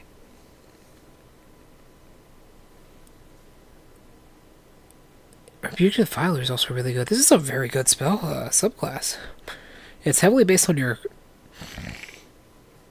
Sorry, I'm getting a little bit snotty. It's heavily based on your charisma modifier. And a lot of things restore on a short rest. Your charisma modifier is your main thing as a cleric, so this is very good. Soul of Beauty is actually really powerful as well. I forgot how powerful this was. I must have been really tired when I was reading through this. Superior Refuge is also really good. It basically just... Damn, this is really good. You get a lot of hit points.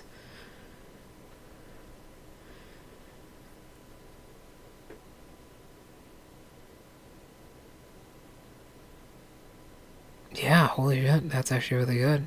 So Soul of Beauty is pretty powerful. Have a high charisma score and you can go anywhere.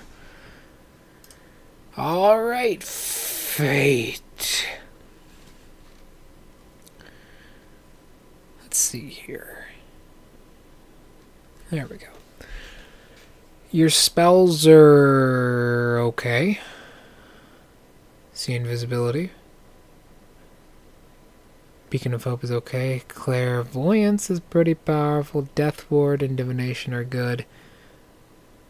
Commune and Gios can be pretty good as well. That's actually a pretty good lineup for utility. No attack spells. No attack spells. Let's see here. Ties that Bind is pretty good. I don't remember a lot of these cleric ones because I was so tired when I was reading them. I can't wait till we get to Artificer and I remember nothing about it.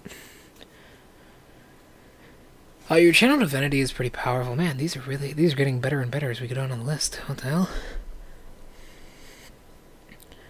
You can cast Foresight at 17th level as a cleric. That's pretty good. I believe, do clerics have access to that? I believe it's only wizards and sorcerers, correct? No, it is bards, druids, warlocks, and wizards. That's pretty good, though, then. Foresight's pretty powerful. You get Potent Spell, obviously. Insightful Strike, that's... Why are these subclasses getting better the lower we go down? Huh. It's a melee-focused support, like a lot of a lot of clerics are. Which is... Man, I'm getting delirious. Which is, pretty powerful. City.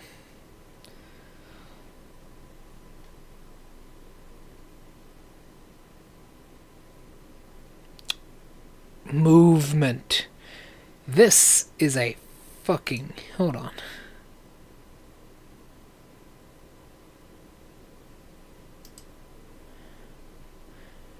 It is. It's a modern one in the modern setting. Off-on cantrip, yep. You gain remote access is powerful. Find vehicle is very strong. Lightning bolt is pretty powerful.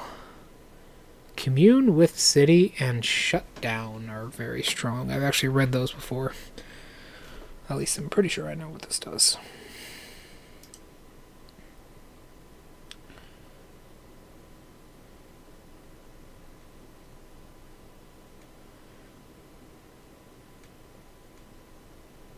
Yeah, that's really strong.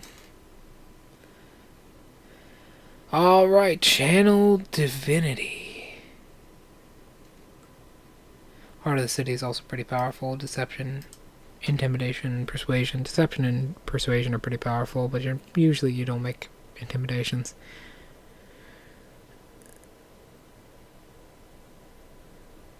Your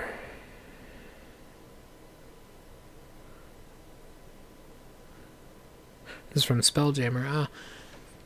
Your channel divinity is pretty powerful. Yeah, that's pretty strong.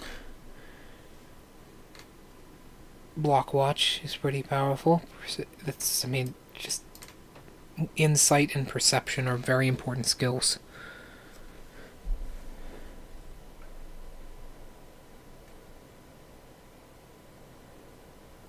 Divine Strike is okay, standard. It's mediocre.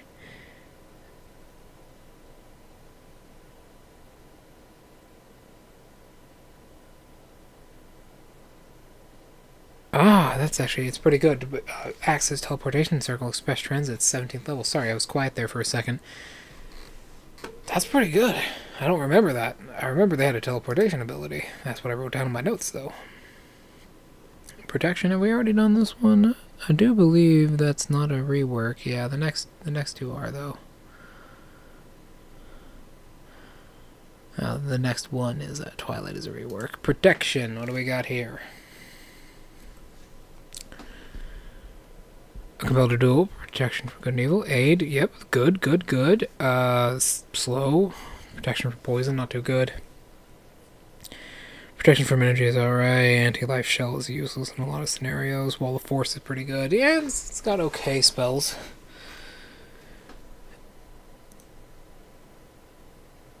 Your Divine Strike is slightly upgraded.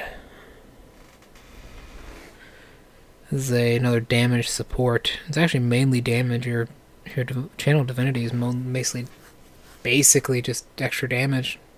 2d10, not bad. It's a defensive ability.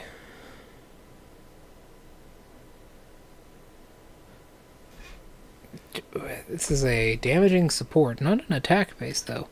Indomitable defense is also pretty good. Transfers resistances to a creature. That's pretty powerful. And next up, and the last one, because if you don't know, Twilight was only changed in a very minuscule way. Midnight Shroud is alright.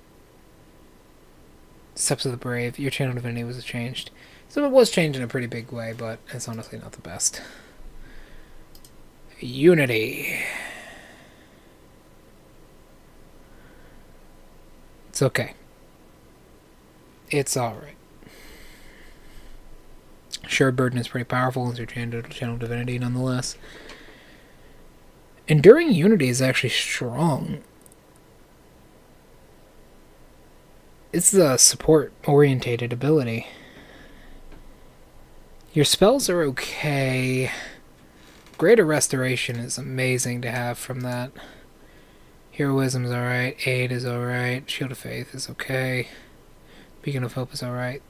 Sending is okay. Greater Restoration is the best one to have from that.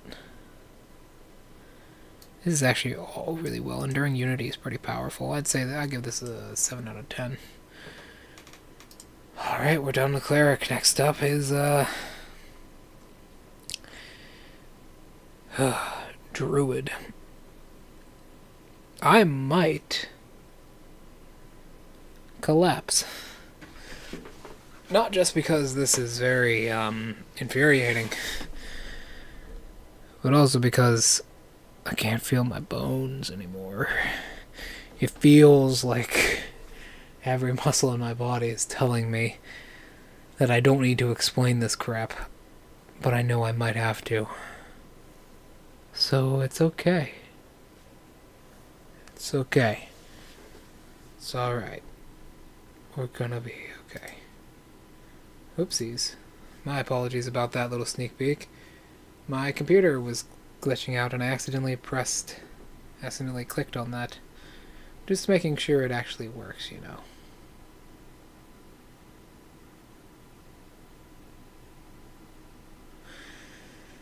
Okay, let's get into this. No more stalling. No more accidentally clicking on things. Alright. Druids. They're probably one of the best spellcasters. Man, I could never do a 12-hour stream without playing a game.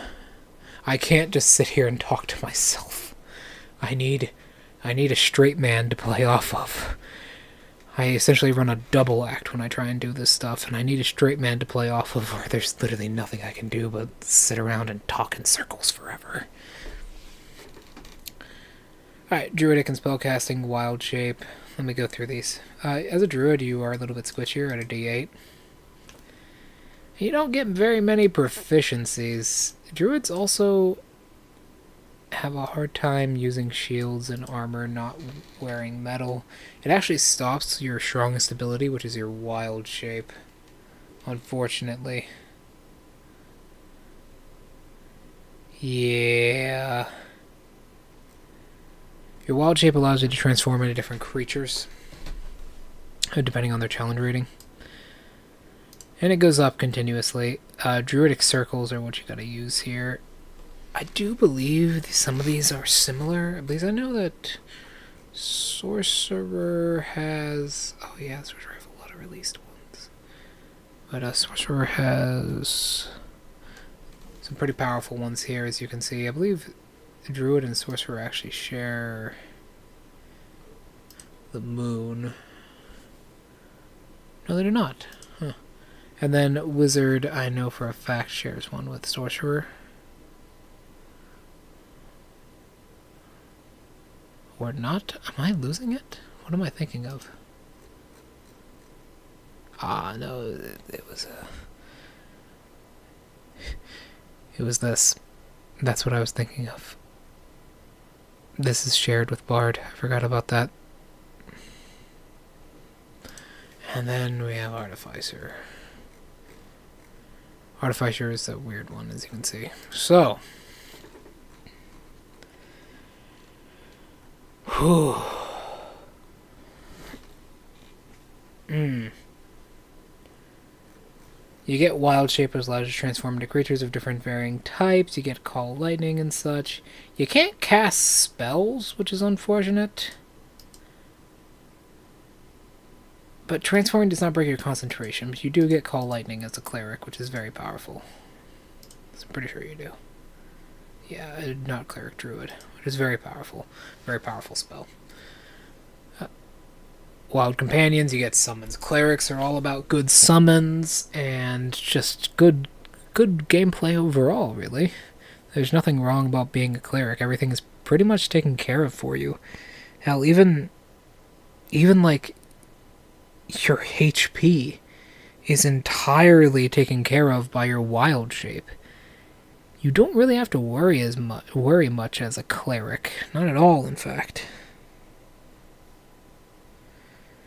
Although I say this now, but you'll find out. Timeless Body, always important. You basically multiply your lifespan by, 10. Think of it for a moment. Elves can live 750 years. An elven cleric at 18th level can live 7,500. To give you a good perspective, that is more time than in between the birth and death of Yamamoto from Bleach twice over. It's insane. So, and then Archdruid, you can ignore the penalties there for your Wild Shape. You gain both benefits of normal form and your Wild Shape. And Beast Spellcasting, you can cast while in your bestial form. First of all, dreams. Man, I want to. So, a lot of these just... Oh, hold on, let me fix my chair.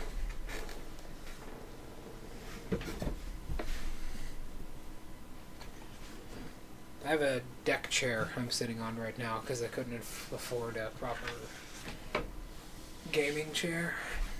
Well, not that I couldn't afford it, but I didn't want to buy one because I have a deck chair I can use. So, is tracking properly? Yes, it is. Okay. sure this is working. Yes, it is. Alright. Just want to make sure that's working. Yep, okay, so this gives you unique abilities you can usually use your wild shape on. A lot of these subclasses, they're not too powerful. As you can see, Dreamwalker here is mostly utility, and it allows you to cast others, use of teleportation circle and such at higher levels. It's mostly mobility. Circle of Dreams, it's okay. Circle of Land. Do these both come from the BMG? No, okay. Circle of Dreams from Xanathar is about what I thought. So, you gain bonus cantrips, always amazing. Natural recovery is very, very good for a short rest, especially with Song of Rest. You can gain a lot of power back from a single short rest. Circle spells gives you natural spells. These are okay. They're alright. I would personally pick Desert, Wall of Stone, Blur, Blight. Those are all very good spells. You remember, you only choose, I believe, one of these.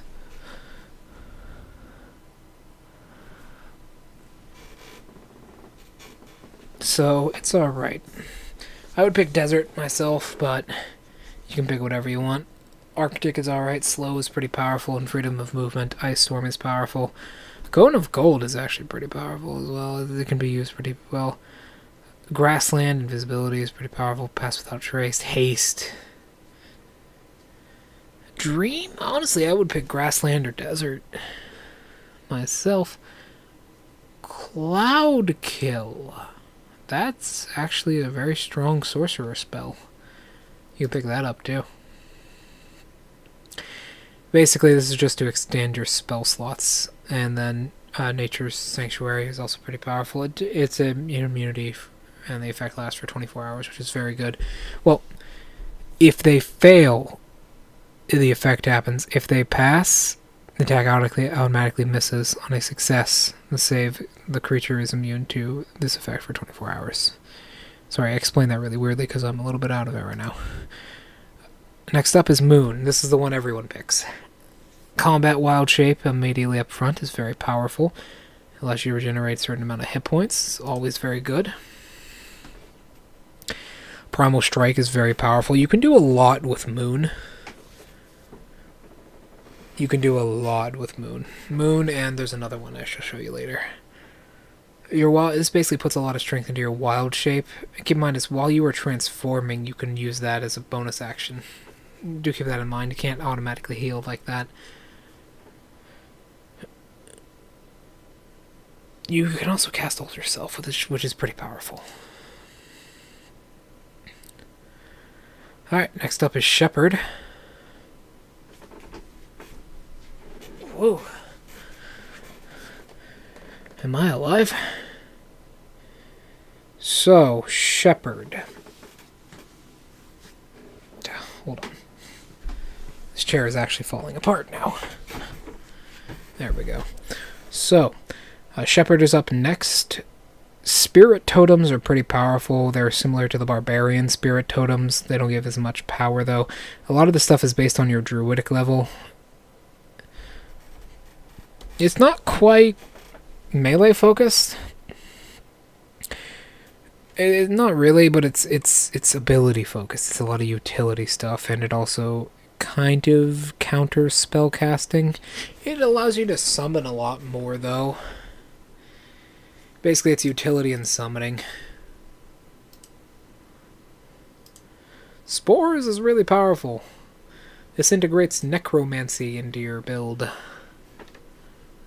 You got stuff like Chill Touch, Blindness. Like I said, necromancy is pretty powerful in DnD overall.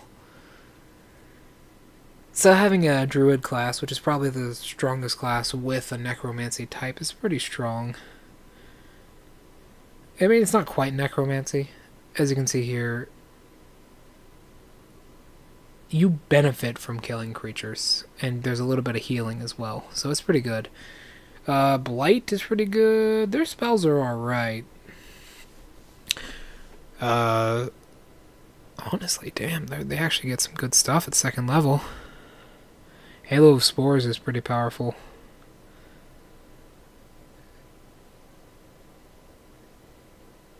Keep in mind, that is a reaction. That is a reaction that deals damage. You do have to be on the front lines for this a little bit, but it's okay.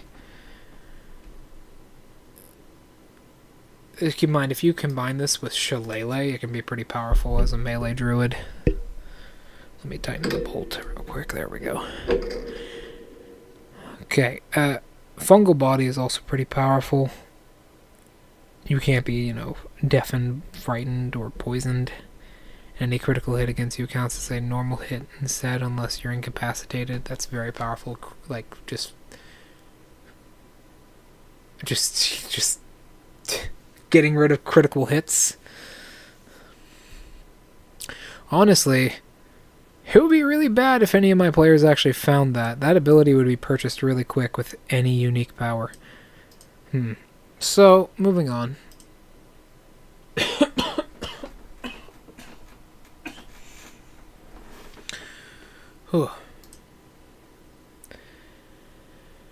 Druid of the Stars. As you can see, a lot of Druid styles were reworked. Or at least Stars was. Druid of the Stars. This is a stance switcher. You have multiple star maps and multiple different things. When you start the day, you also keep in mind you gain like cantrips, which is really powerful. Also, guiding bolt and such is really powerful. But the starry form is what you really want. Archer's probably the strongest of them because it takes up bonus action, I do believe. Ooh. Yes, as a bonus action. It's pretty powerful and does a lot of damage. 1d8 for a bonus action. It's basically like shooting a longbow. But Dragon is also pretty good. These starry forms are pretty powerful, and then you gain Cosmic Omen. You flip a coin, and you get benefits depending on what the coin lands on. Full of Stars is okay. It's kind of disappointing. You gain resistance, bludgeoning, piercing, and slashing damage. It's alright. It's okay. But they did rework it at one point. I don't think it's any different. Yeah, Star Flare is what they replaced it with, and it's okay. It does radiant damage. Alright, next up is Wildfire. So. Whew. It's a lot of fire. It's a summoning one as well, basically. You basically summon a fire spirit that can do a lot of damage to other creatures. It also does damage to creatures around it, and has Fey teleportation, which is very powerful. Oh, fiery teleportation, which is very powerful. So yeah, it also shares your proficiency bonus and does that in damage. It's a dex save, keep in mind, though, so things can easily avoid it. Dex saves are basically the most fragile saving throw. You have Enhanced Bond and Char's Flame. Charters, can't even say that word properly, I'm so freaking out of it. Fucking hell and hell and hell and all the 9 hells. And then the river of Kokitos and this damned house next to it. So, it equals 2d10 plus your wisdom modifier and damage, which is very good. It's a lot about damage and summoning this specific creature, but its health is low. It's only 5 plus 5 times your druid level, which is not very good. Not very good. Forged. What is this from? Oh. Forged. This allows you to change your form. It's not the best because your proficiencies really do not allow you... Your proficiencies do not allow you to make this work, basically. as a druid, a lot of the stuff you were getting from this is not the best. This would be good for like a melee subclass, but you do not have the proficiencies backing this up, so you're kind of, well, you know.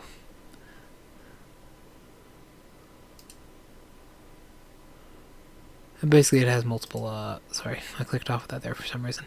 It has multiple sort of elemental abilities as well, and the final level ability allows you to be immune to a lot of stuff.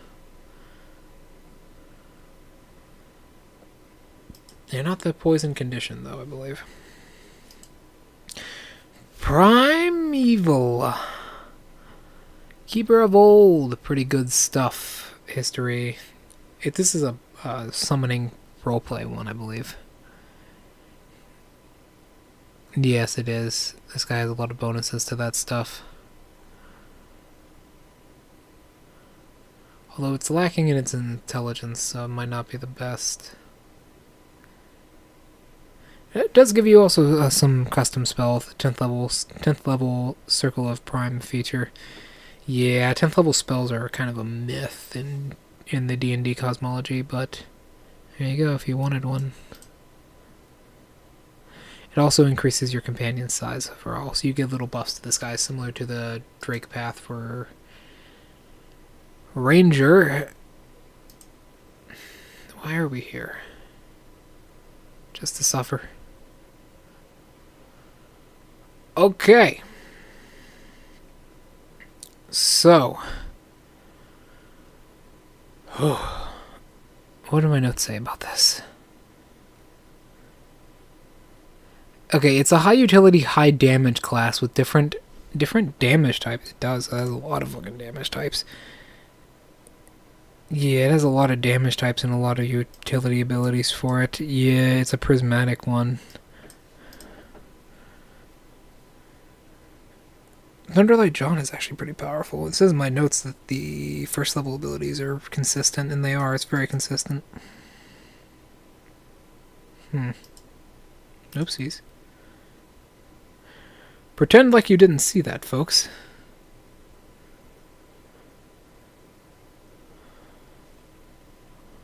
So.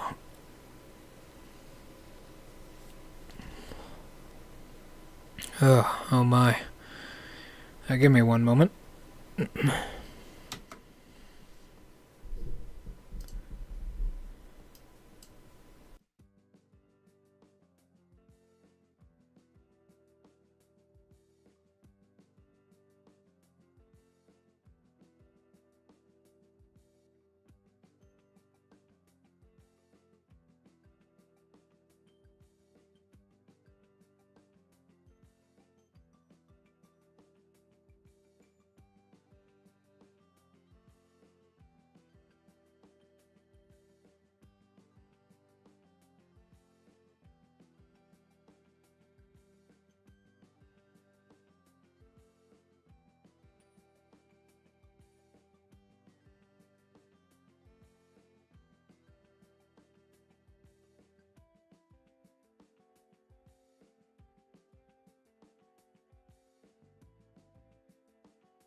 Sorry, I had to deal with the cat, you know.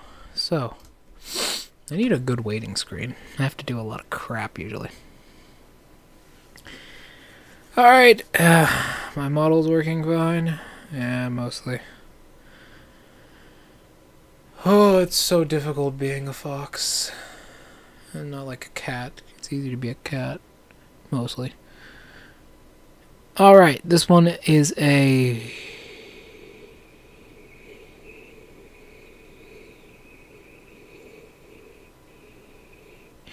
This one is a... It's a support-based subclass with very good spells. It's more of a debuff spell subclass. You gain lesser restoration, though, which is very good. And blight. These spells are all good. And greater restoration at 7th level. Holy damn, that's actually really good to pick up. Okay. Yeah, it's utility ability with some debuffs. Withering Vortex is also very good. Has a limited range, though. Yeah, it's debuff based. That's pretty good. I already went over stars. Twilight, I don't believe, was changed.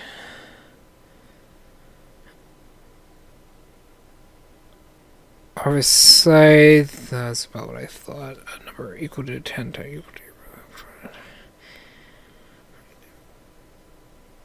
for a spell, yeah, you can do that. It's an extra damage one. It has a damage and range, I believe.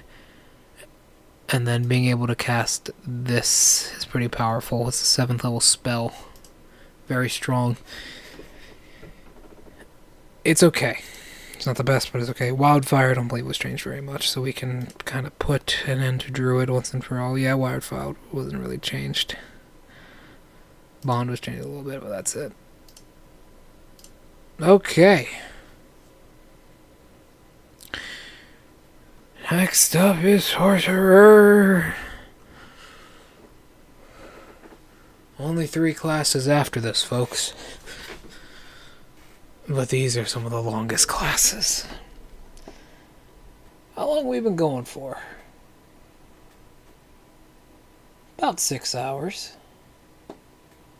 We're fine. Some streamers go for longer easy. I'm the best of the best, if you remember, so I should be fine. Hopefully.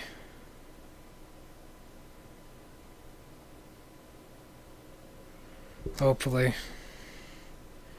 Hold on, folks. It seems we may have an issue. I may have to disappear for 5 or 10 minutes. You see, I practice Japanese. I have been for many years, about 4 years now. However, my apps telling me to practice say I have not done so today, which I swear that I have. Yes, I have. What are these apps talking about? Are they high?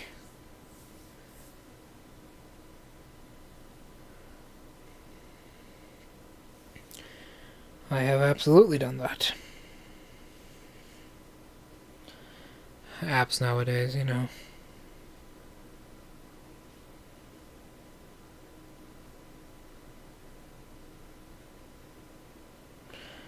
So let's see here.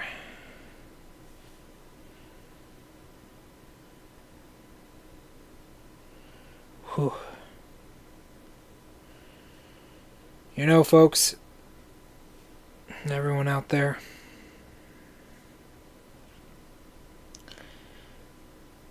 my mission in this world is to make a real difference. And I can use one freeze day. Even if I do miss it, this is much more important.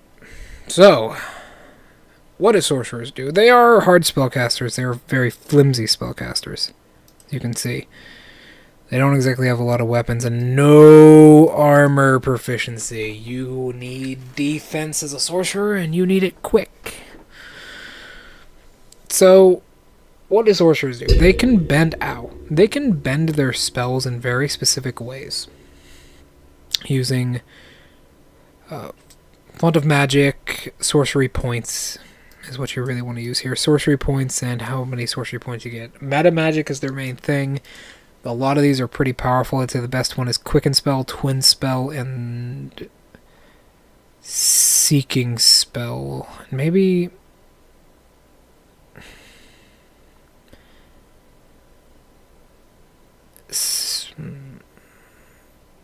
Subtle Spell can also be good. Subtle Spell can also be good. As you can see, they changed Seeking Spell a little bit. And Careful Spell can save your life. Or the lives of others around you. You can also change these out. And that's kind of what Sorcerer does. That's pretty much all they do.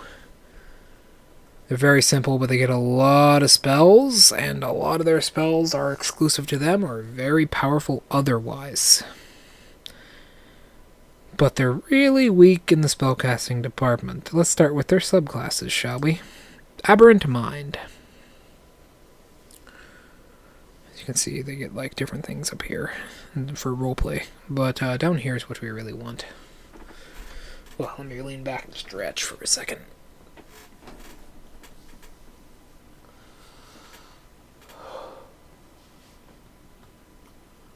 Whew.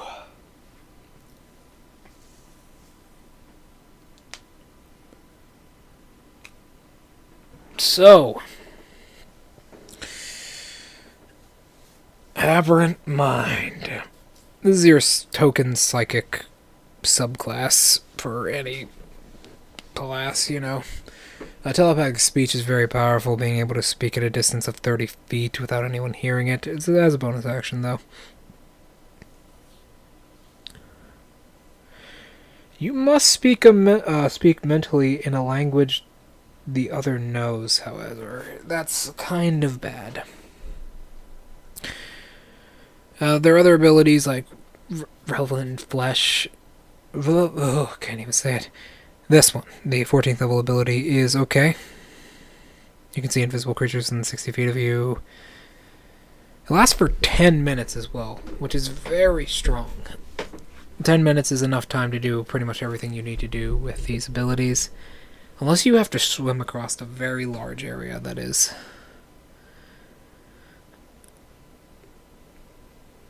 And that's pretty much it. Warping Impulsion is somewhat weak. It has a range of 120 feet of you.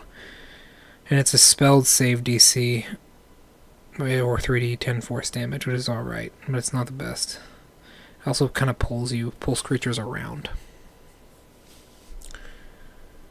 Isn't the best. Clockwork Soul is also not the best. It gets good spells at the very least, but, you know, aid, protection from good and evil, lesser restoration, freedom of movement, greater restoration, wall of force, all those are pretty good. Even the ones I wouldn't say are good, like summon construct, are pretty good. This get very good spells. But other than that, it's not very good. Hold on, let me take a swig of water.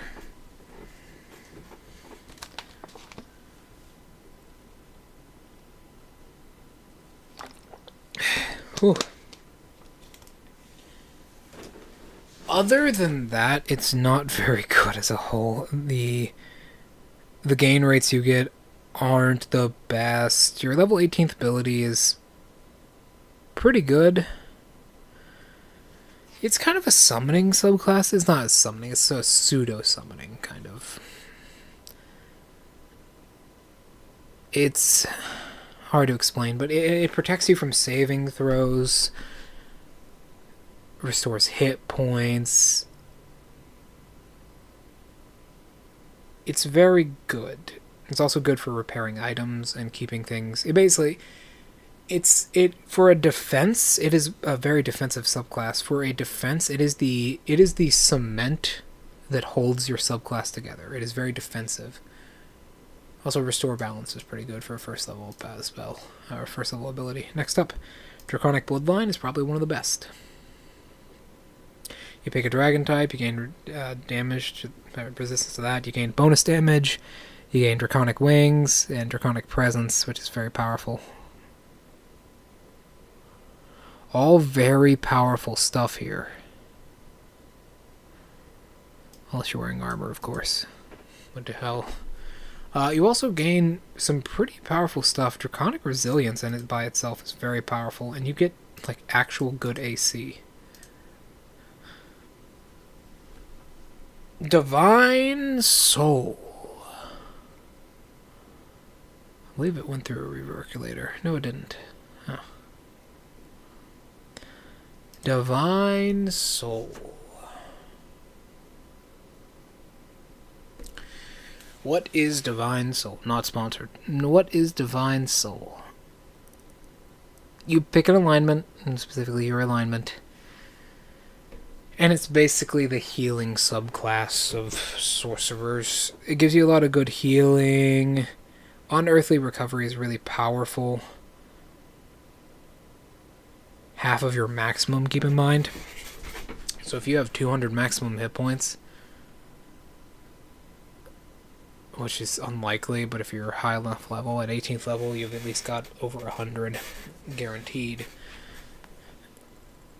So you're at, over 18th level, or at 18th level, half of your max is actually a good bit. So unearthly recovery is really powerful. Oh, we're blazing through these. Lunar sorcery. Lunar sorcery is pretty good. Am I putting anybody to sleep with this? Can I consider this an ASMR stream? I wanted to do that in the future. That sounds good. So, lunar sorcery is pretty good. You gain good spells depending on the moon. See, the issue with this is you are kind of dependent on the time of day and year and week. That's not even a joke. You're dependent on the phases of the moon. And I believe you can't change these. Some DMs will let you just choose, but you're dependent on the phases of the moon here. Some of these abilities are pretty powerful. Usually full moon is the best, or crescent moon. New moon is usually the one that does damage or allows you to hide. But the question is, why do you want inconsistent abilities? Why not just have all the abilities you could want at all points in time? Shadow sorcery. This one's actually pretty good. Eyes of Darkness is very powerful. Allows you to cast darkness with sorcery points. Strength of the Grave is very strong. Allows you to basically save yourself consistently. So long as you don't get criticaled out of existence or take radiant damage. Hound of Ill Omen. It's very powerful. It's a summoning. It's a summon. Shadow Walk is okay, and Umbral Form is alright. It doesn't actually do too much. It's good for reconnaissance and, like, resisting damage. But it doesn't give you immunity, and it's not very good otherwise, so it's not the best. Storm Sorcery. So, Storm Sorcery. What is it? How does it work? Oh, I don't remember. Give me a second. I may take a swig of water and go to the bathroom.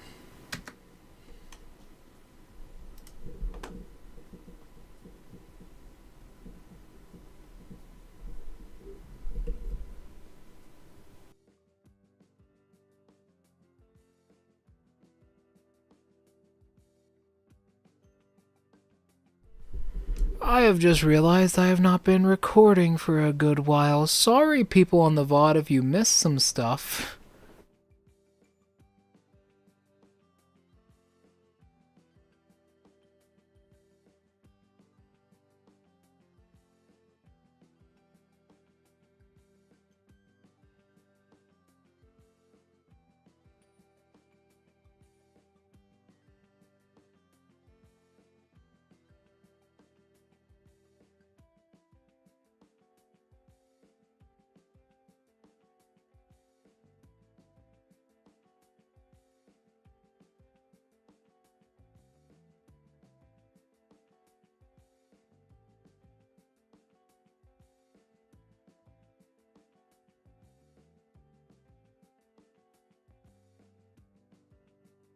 Looks like they only missed about 25 minutes.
Man, I gotta stop taking so many breaks. Okay, so. Back to work. Heart of the Storm is very good. Storm Guardian is okay. Storm's Fury, this is like a really weird DPS sorcerer, but you don't want to really be a DPS sorcerer. You want to kind of be restrictive and defensive, because your spells are already going to carry you through that anyways. Wind Soul is okay. It actually can do a lot of damage, so it's alright. And can push enemies back as well. Knockback is always good. Wild Magic is useless. You roll on this massive chart to see what horrible thing happens to you. Some of them are good, sure. But also, yes, some of them are not.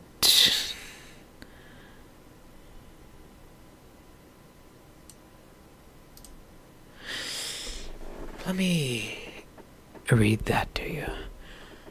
You turn into a potato plant until the start of your next turn. While a plant, you are incapacitated and have vulnerability to all damage, as in you take double damage from everything.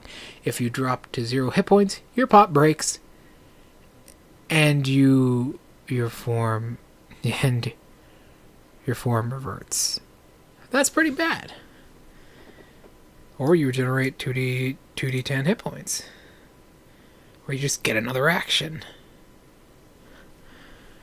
It's inconsistent, and it's scary. Some things allow you to bend luck to allow you to make better calls from it, but all in all, I wouldn't use Wild Magic. Although the Wild Magic table is a classic. Pyromancy is up next. Pyromancy is very simple. I get all these ads on the screen. Pyromancy is very simple. It gives you additional fire damage, gives you fire resistance, gives you good melee attack for fire damage. I don't know why you'd be doing that in the first place. And you get immunity to fire and extra fire damage. Simple as that. Rune Child is a little bit different, though. Ugh. So, Rune Child is a bit strange. You basically get the ability to put glyphs temporarily into your body for sorcery points. And some allow you to get sorcery points back, Essence of Runes, Manifest Inscription, Runic Torment, and these are some of the abilities you can have at 18th level. Fly speed of 40 feet, you spell DC is increased by 2. This is all very powerful stuff, and lasts for 3 rounds. +1 for each rune exposed over 6. But the thing is, it takes a little bit of preparation, and it has a lot of really good stuff, right? A lot of this stuff is very good. Boost your physical capabilities. Go down here. You reveal hidden glyphs and enchantments that surround you. It's okay. But here's the downside. It's so utility and not enough damage. There is damage and immunities to this, of course. Runic Torrent, sorry. I just was thinking about torment because I'm being tormented. And you have resistance to all damage from spells is very powerful. If you stack this with the Paladin ability we read, 4 hours ago or something? Feels like it. You actually, if the DM will allow it, you could be immune to spells. Alright, next up is Lunar Magic, the second one. They changed it slightly. They now allow you to have more control over your moon phases, and your spells are a little bit different, I do believe. Or they might be the same. Abermind rework, pretty simple. It's very similar. Warp Reality is the trade-off. Clockwork Soul rework. Well, let me stretch real quick.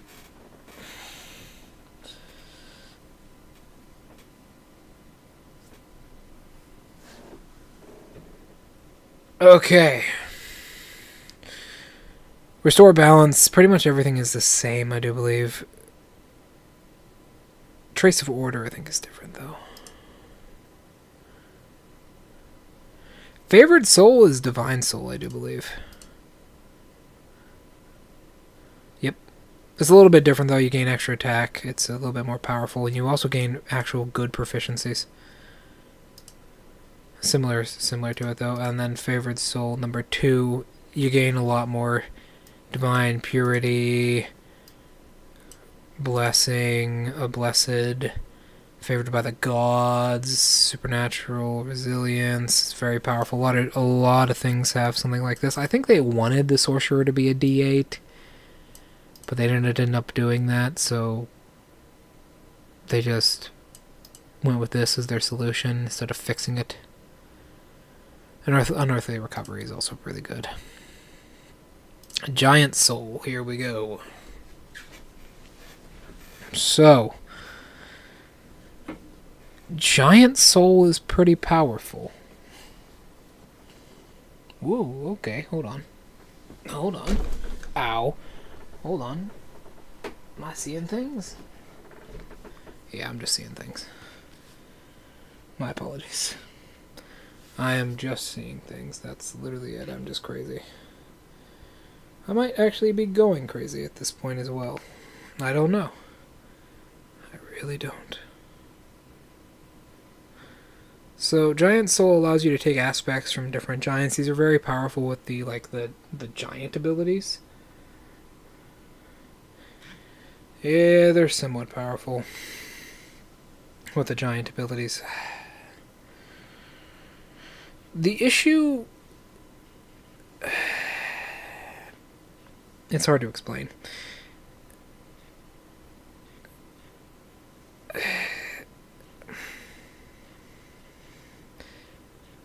The issue with Sorcerer as a class... The issue with Sorcerer as a class is that a lot, and I mean a lot, of abilities from the class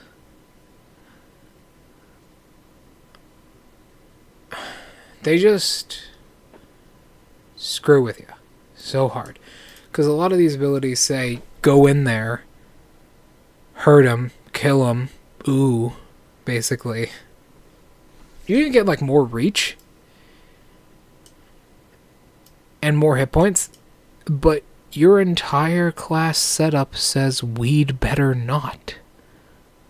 Even Blessing from the Allfather is somewhat combat-orientated.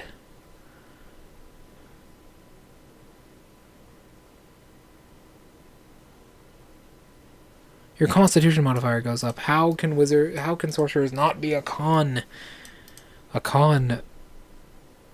thing? A con spellcaster. I don't know. Magic of the... Have we gone through that one yet? No, okay.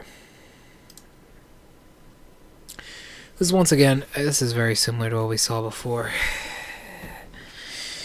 It's a multi-damage, multi-faceted ability with multiple different kinds. We've already seen something like this before, so I'm going to skip over it. It's very similar, though. It allows you to use sorcery points, though.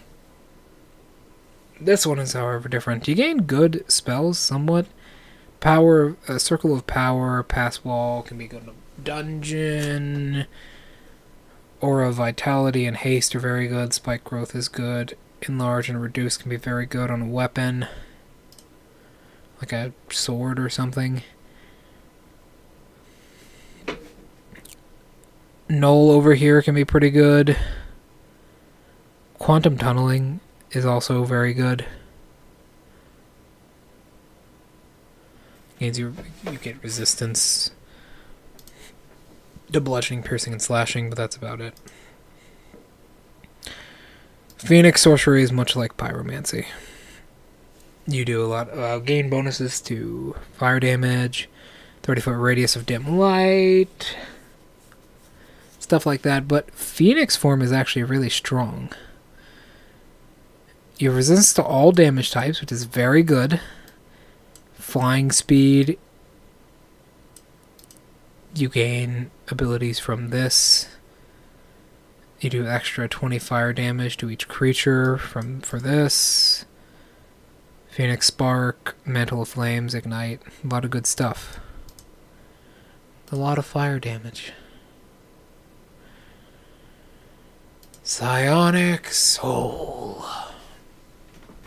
We're almost through Sorcerer. Let me make sure I'm still recording. Yep, we're good. And we have been streaming for 6 hours and 37 minutes.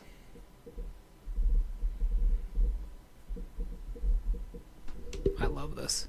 I mean, I hate this, but I love this. So, Psionic Origins, pretty simple stuff, right?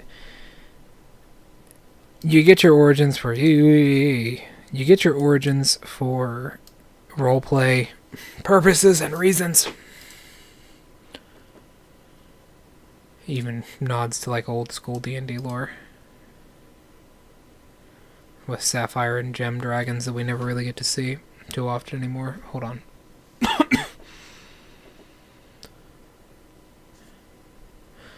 It just talks about how powerful those dragons are since they're able to influence the birth of a child. Psionic talents, you get these from kind of like Mystic. They're pretty versatile and pretty discovered. Mind over body is really powerful. You can become invisible to any creature within 60 feet of you. You can see invisible creatures within 60 feet of you, sorry. Provided it isn't behind total cover. Fly speed equivalent to your walk speed. You gain swim speed equivalent to your twice your walking speed. It's kind of weird. Your body alone. So, okay, this is really weird. The body along with your equipment becomes... Basically, what this allows you to do is it allows you to move through narrow spaces as wide as an inch like gaseous form.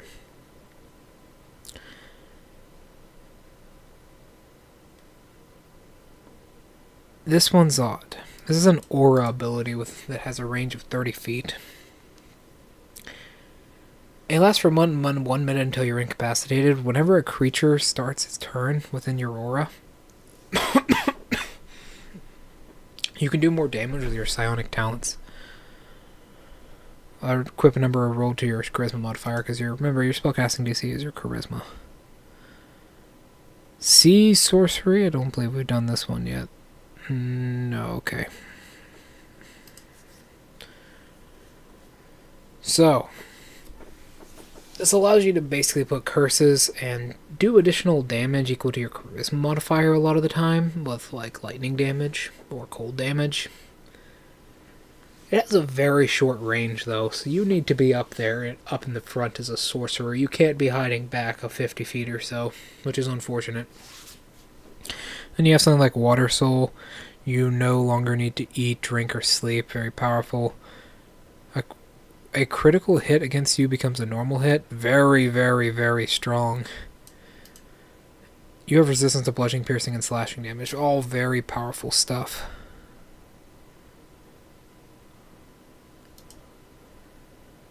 Shadow, I believe this and Shadow Magic are very similar, if not the same. Yeah, Dark of the Eyes, Strength of the Grave. Pretty much the same, except Omen Hound has had text removed from it. Not larger in council. Yeah, about what I thought. And then Stone Sorcery. These are the spells you get. Thunderous, you get like actual paladin spells here. Stone's durability, once again, them trying to make Sorcerer an upfront fighter for some reason, because they didn't put their hit dice as a D8. That's why so many sorcerers get this. Sure, they wanted their hit dice to be a D8, but they couldn't change it. So, Stone Aegis, I can't even pronounce that word. Aegis, I believe is how you pronounce it. As a bonus action, you grant your ability for one ally. So this is a support subclass, kind of.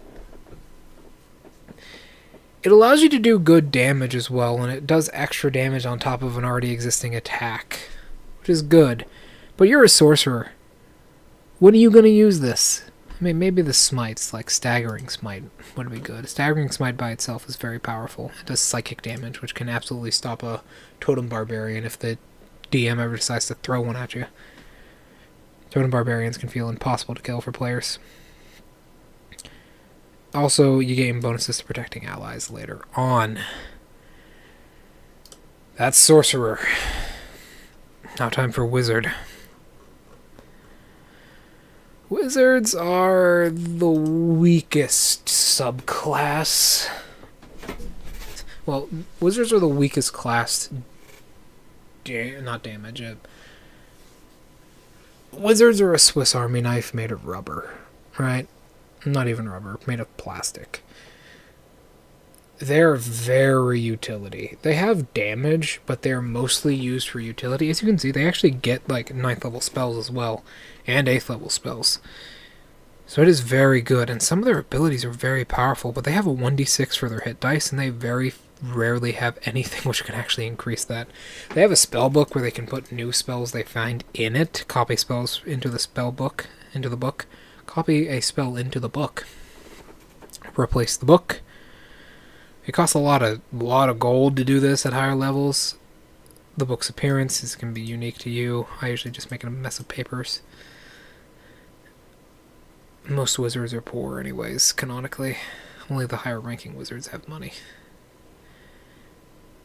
You can use arcane focuses for wizard spells. Arcane recovery is really powerful. Allows you to, once per day, finish a long rest. Allows you to gain spell slots back, which is very, very good. And then these are the subclasses. You gain Cantrip Formus, which is very powerful. A lot of wizard stuff is very good, but they're subclasses. Some of them are just terrible, like where is it? Conjuration is pretty bad. So, let me focus for a second. We only have 2 classes after this. One of them is pretty short, so I believe in us. I think. What do you guys think? Do you believe in me?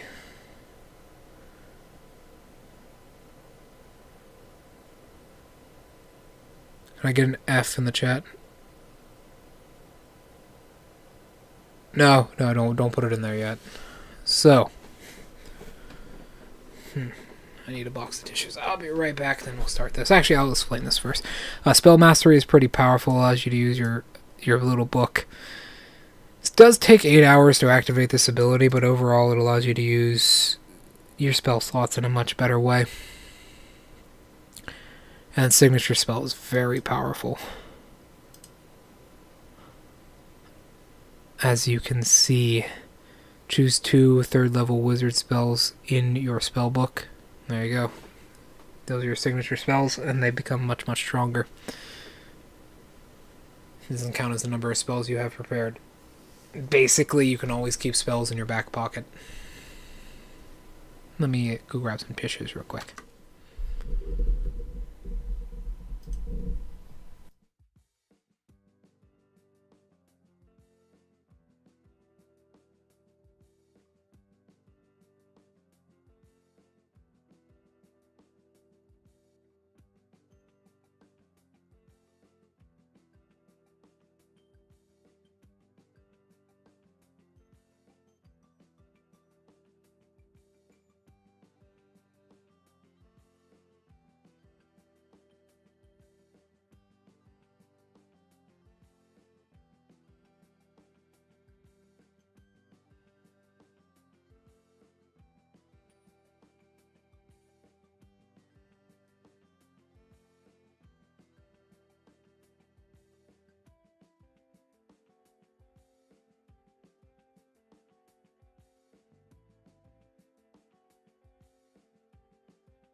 Alright.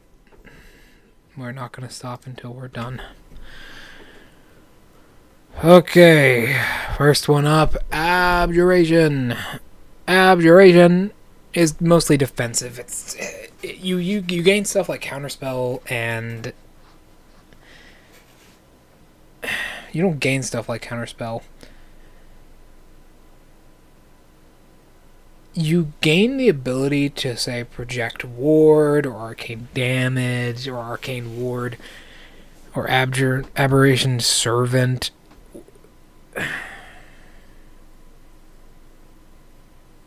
First of all, wizards are very costly class. A lot of stuff requires savant. A lot of savant. That's not that word. That's not a word. A lot of stuff requires gold. And Arcane Ward. This is a purely defensive spellcast. As you can see, you gain advantage on saving throws against spells, but that's about it. Next up, Blade Singer. This is probably the best subclass. It's basically a melee-focused subclass that actually gives you good abilities. This combined with Mystic can be really powerful. We will not be going over Mystic, because that would take me about 2 hours to go over by itself. Your walking speed is increased, good for wood elves. Acrobatics is better. If you have a really powerful wizard that has really good stats, this is really good for you. Song of Victory is a little bit lackluster, though. You basically have like a blade singing stance. Moving on. Chronodirgy magic. This is mostly defensive. You can basically stop people in their tracks. You can add your intelligence modifier to initiative rolls, which is very powerful as a wizard, because you always want to go first as a wizard. It's pretty much no class you don't want to go first as, except for maybe a ranger or a druid. But wizards especially prosper from this because they're able to get their spells off earlier and change the tide of combat before the enemy even gets close to them. Conjuration sucks. It's mostly about teleportation, but later on you get your creatures you conjure get 30 temporary hit points. That's it. This sucks as a subclass. There is no good thing to this.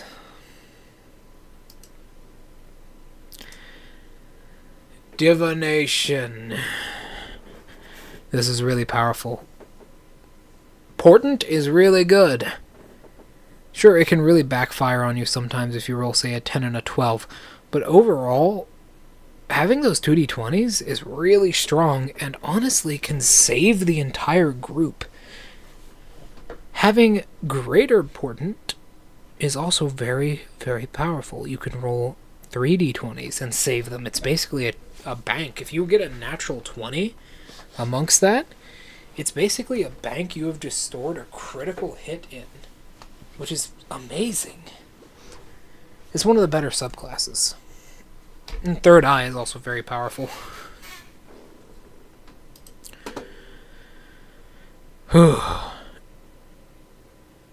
Enhancement. Enhancement's pretty good overall. It has... oh boy.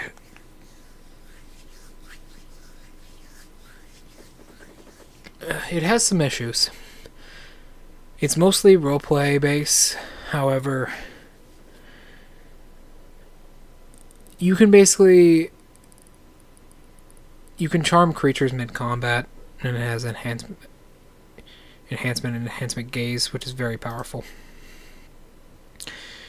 Invocation, one of the stronger ones. Overchannel is really strong with like Witch Bolt, basically kill anything. Potent Cantrip is incredibly powerful, and I would suggest you take it speccing from into Wizard, 2nd level Wizard, or 6th level Wizard, say, 6th level Warlock, and 3rd level Sorcerer is really powerful, or 6th level Sorcerer is really powerful with this combination. Your Eldritch Blast becomes so strong you can just kill anything with it. This is pretty good. Gravity Well and Violent Attraction is pretty good together. This is a battlefield manipulation ability. As you can see, wizards don't get a whole lot for their subclasses. This is a battlefield manipulation ability that can be pretty good overall. Illusion is busted. Specifically, illusionary reality. This is pretty good. It chooses to imitate one non-magical object. Improved minor illusion is pretty good as well. You learn the minor illusion cantrip. If you don't know it already, you know the cantrip. You learn a different wizard cantrip of your choice. Cantrip does not count against your number of cantrips you know. Minor illusion can now create both sound and imagery with a single cast of the spell. That's pretty good if you know how to use it right. Good for kind of manipulating the battlefield. Necromancy is pretty simple. You command and raise undead really well. You even get animate dead and maximum number of hit points equal to your wizard level. This is a better summoning ability than the Conjuration subclass. The creature adds your proficiency bonus to its attack rolls. Its weapon damage roll, sorry. This is really good. Necromancy is very powerful. And you can even have an excuse to be a healing wizard as well, alongside that. Order of the Scribes. So, Wizarding Quill is pretty powerful. I'm just pointing out the stuff that is good and that's not at this point. Just keep in mind, we still have Warlock to do, and all of these, and all the pack magic abilities. But hey, after Warlock, keep in mind, Warlocks have a D8. After Warlock, we just got Artificer, and then we're free! Keep in mind, Artificers also have a D8, which is ridiculous. I don't know why Sorcerer does. Maybe because they wanted Sorcerer to feel more in line with Wizard, but it's just complete bullshit. So, Wizard, yeah. The spellcasting cool is pretty good. Manifest Mind is probably one of the stronger abilities in the game. If you know what you are doing. It's a semi-summoning ability that you choose within 60 feet of you. It can be pretty powerful. Use Dispel Magic, but if someone casts Dispel Magic on it, it's basically gone. Spellbook is destroyed. The Awaken Spellbook, it can be pretty powerful though. One with the Word is also pretty strong. It only stops when you drop to 0 hit points as well, or you're incapacitated. It can be pretty strong. Alright. Next up. Thaumaturgy. Transmission. Magic. Minor Alchemy and such are pretty good. This is a roleplay based one more than anything. It gives you Dark Vision, Polymorph, Master Transmuter. Restore Life is really good. Raise Dead. Restore Youth is basically a lifesaver. You can be immortal with this as long as you're level 14. I mean, technically immortal. If you use this with, say, something like the High Elf race. Yeah, High Elf. If you use this with the High Elf race, it can be pretty powerful overall.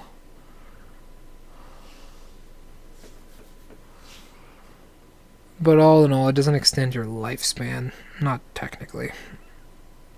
But if you use this with a High Elf race, you can absolutely just continue living basically forever. Especially if you're a druid as well. But this, once again, down here, it doesn't extend your lifespan, which is unfortunate. And then major transmutation. I don't know why it doesn't extend your lifespan. It's kind of ridiculous. Next up, we have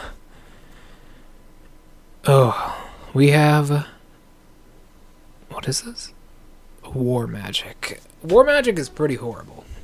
Arcane deflection is basically the only good thing you get from this. Other than that, this is horrible. There's nothing. Power surge is bad. Durable magic is pretty bad. Deflecting shroud is okay, but all in all, at 14th level, it's kind of worthless. Just get like invocation if you really want to be a warcaster. Rune crafter.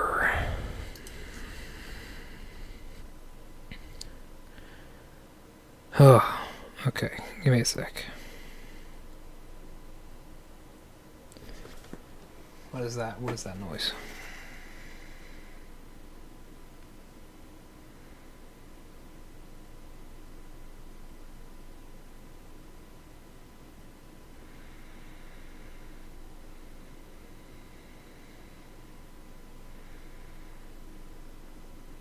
Okay.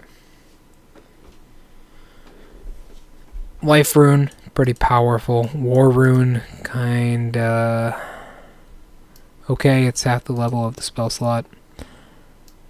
Wind rune has a very simple ability. It doesn't provoke opportunity attacks with your movement, but that can save you as a wizard really hard because you're so fragile. An opportunity attack could be the thing that ends you. Woeful Curse. The fact that it takes a bonus action is really powerful, and it can provide good damage over time. Oh, good value for damage over time. Artificer! Yes, it was a subclass first, I think. Infused weapons and armor.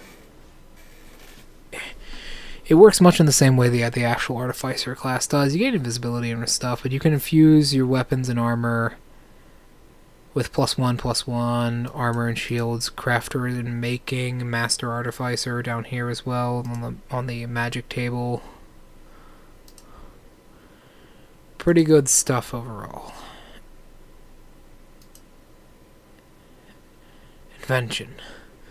This is kind of similar to artificer as well.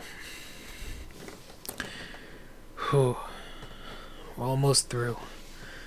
After wizard is warlock. After warlock is the final one. Artificer.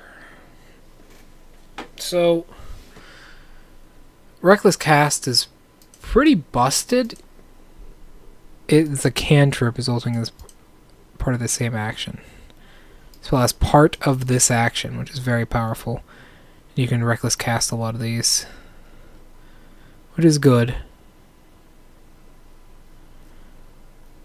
And it basically just expands a lot of your spells. Reckless casting like Wall of Stone can be pretty good. And you get controlled chaos, which is pretty powerful.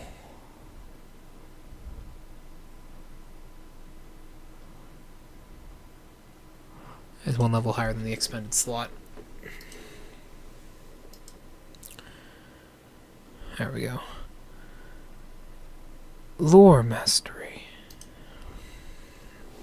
What does Lore Mastery do? I'm pretty sure, based on what my notes say, and my notes, not nuts, my notes say, God, I'm slurring my speech already. Based on what my notes say, it is a roleplay, and it looks like it is. It's actually quite powerful. It is a... It actually lets you... It is a combat-orientated support class. Support subclass here. This is very powerful by itself down here. Cast one spell of choice from any class's spell list. That can be very powerful. It's a bonus action as well. 2d10 additional force damage. 2d10 damage, force damage. Can be pretty good. Mage of Lorehold. Similar to what we found with Sorcerer. Ancient Companion.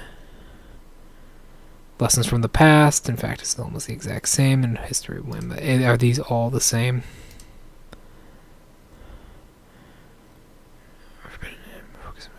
No, okay, so... No, this is also the same. It allows you to do different things, though. What the hell? How about this? This is different. No, it's not. It's the same. I have been spared. Sorry.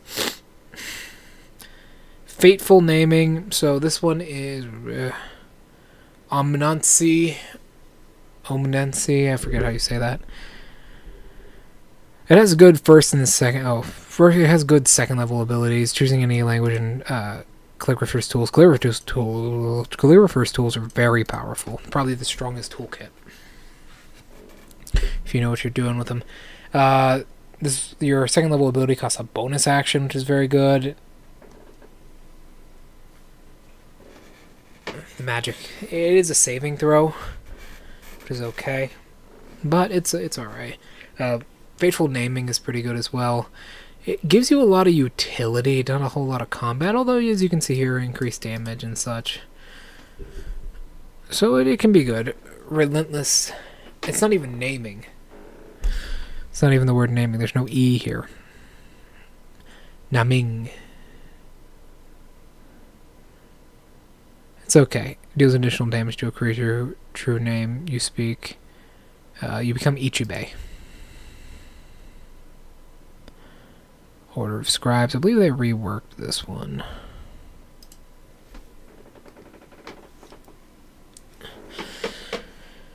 Yes, they did. Manifest Mind.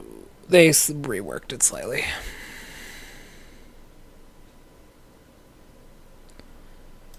What is this? My notes don't say anything about this one. No, they don't. Oh, okay, I remember. This is the Spelljammer one. It's a modern setting, modern magic, yeah. It allows you to manipulate devices. Chain cast is very powerful. Online casting is very strong. You can basically send it through the observing a security camera, which is very good. Technomancy. And then this was the last one. Divine Inspiration, a cleric domain. Choose from a cleric domain. This is a I don't know how you say that. Finger? I don't know. I'm so delusional. I don't even know what I'm saying. So, damn.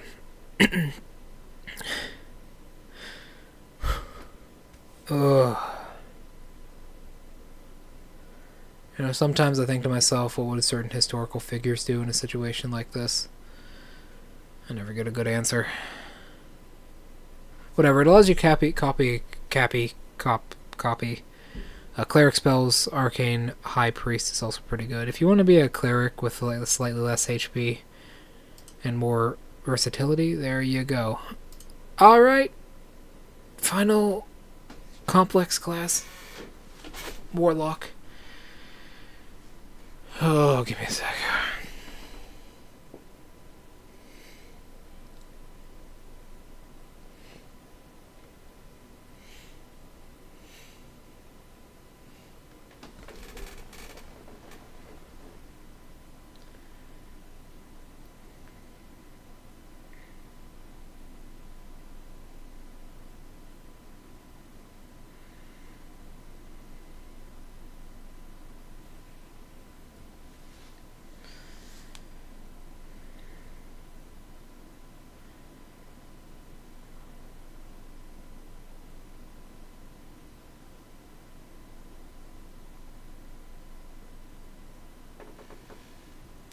Alright, looks like we're good. Sorry about the awkward silence there. I had to make sure something wasn't falling apart. So, let's go over Warlock. We'll go over the subclasses quickly, and we'll finally turn to Artificer, and I'll end the stream and our suffering. Warlocks have a D8 hit points. They gain quite a bit of proficiencies for a spellcaster. They get light armor and simple weapons. They gain cantrips, which is good. They have one of the best cantrips in the entire game, that being Eldritch Blast, which is a consistent source of damage, and basically the only spell you need is a Warlock. Although certain other things are good. Warlocks have really weird spellcasting. Their spell slots upgrade themselves as time goes on, but they don't get anything truly good. Keep that in mind. Looks like, yeah, 5th level's their highest, but they get more spells as time goes on, and invocations. Really enough, bringing yourself to, you only really need to go to 17th Warlock, although Eldritch Master is very good, so I'll go over that. Their spellcasting works different. They don't get multiple spell slots, they just get multiple, their spell slots upgrade themselves. Eldritch Invocations, these are all the Eldritch Invocations. I will not be going over them, as well as the, I'll be going over the basics. Pact of the Blade is good for melee, Chain is a summoner, Tome is very good if you just want to learn certain spells. Talisman, I rarely see people use it, but it's okay. And then Star Chain is kind of bad. Mystic over here is alright. Is okay. And then Eldritch Mastery is very powerful. Inner Power. Your inner reserve of magical power. You can regenerate expended spell slots, which is very powerful. The reason Warlock has that powerful cantrip to begin with is because they struggle really hard. Alright, we have a full page here. Are you guys ready? I'm not. First one up. Whew. I love streaming. This is amazing. I've always dreamed of being an anime boy, but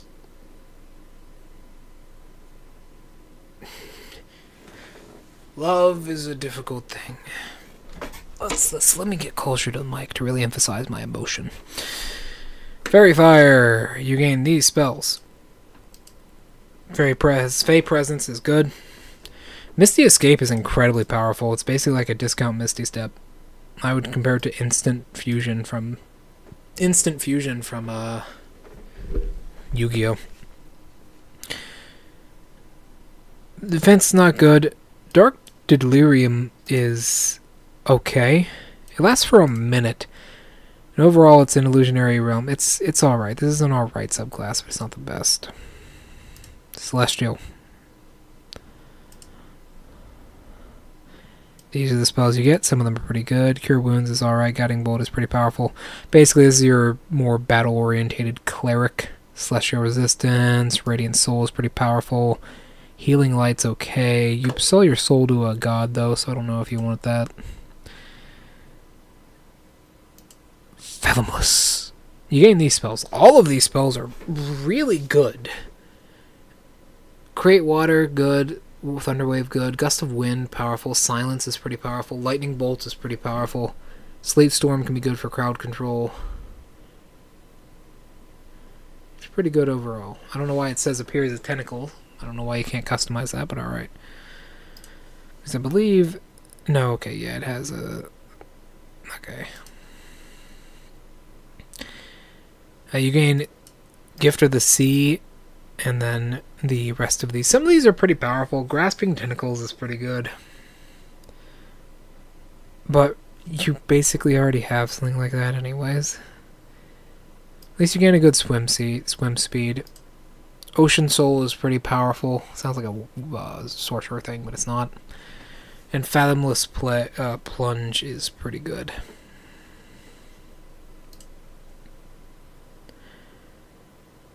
Next up is Fiend. Fiend is pretty powerful. This combined with an Eldritch Blast build can absolutely make everything work well. You gain some really powerful spells: Burning Hands, Command, Blindness and Deafness, Scorching Ray and Fireball, Fire Shield, Flame Strike. You get a Devil Patron, which is always good for assets in both ways. when you kill a hostile creature, you gain temporary hit points equal to your charisma modifier plus your warlock level. That is insanely powerful. It keeps you going. You're a battle warlock like this. It keeps you going. If you have good Eldritch Blast, you just keep killing. If you have Quicken Spell from a sorcerer, you keep killing and killing and killing and going and going and going and killing and killing and killing. And you'll basically live forever. Hurl through hell is really weird. Oh, hold on. Give me 1 second. Oopsies.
Sorry there, everyone. I had to let the doggy out. Good dog, though. I love her. Dark One's luck is pretty mediocre. It's alright, though. Saving throws are never a bad thing. Fiendish Resilience can save you, but all in all, it's not the best. Hurl through hell is okay. You can transport the target through the lower planes, and it takes 10d10 psychic damage from the horrific experience. It's okay. Next one up. You get okay spells. You get these spells, depending on your level. You can even your extended spell list can go all the way to Wish.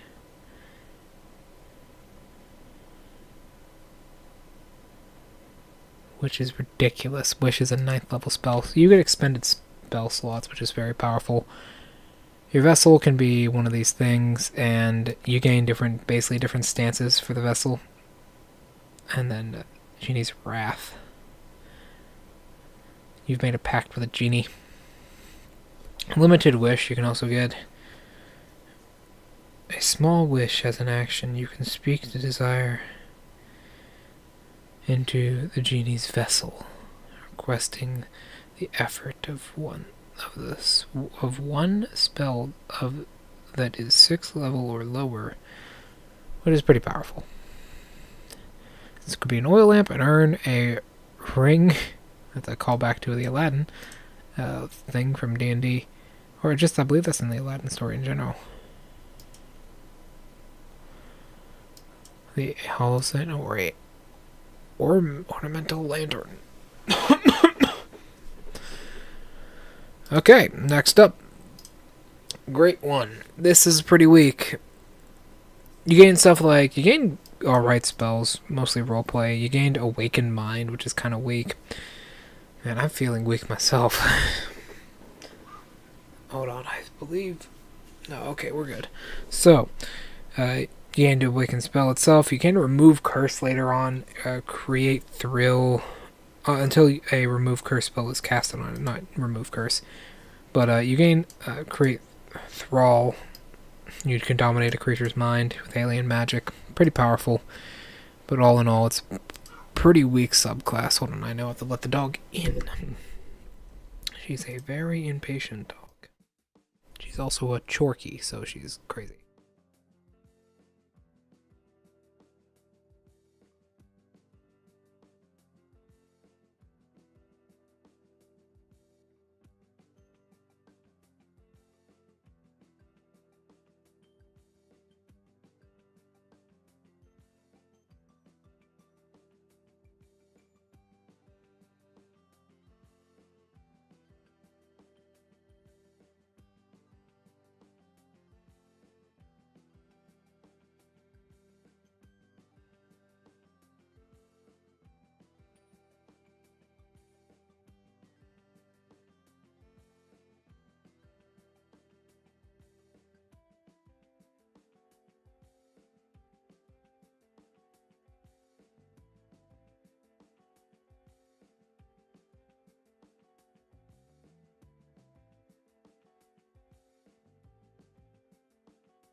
That dog is quite obnoxious, I must say. Ugh.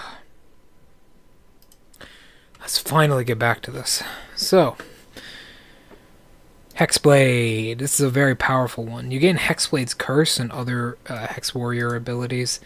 This is basically a melee-focused ability. You even gain, like, Banishing Smite and Wrathful Smite, which are normally Paladin-onlys. It's your melee build. It's pretty powerful. You can crit on 19s and 20s as well. And that can stack with champion, so that's very good. Undead is also okay. You gain temporary hit points equal to your Warlock level, which is pretty powerful, similar to Fiend. Necrotic Husk is pretty powerful as well. Spiritual Projection is very powerful. You gain resistance, bludgeoning, piercing, and slashing damage. Alright stuff, we're blowing through these now. Undying. Very hard to die. You gain Spare the Dying. It's kind of like a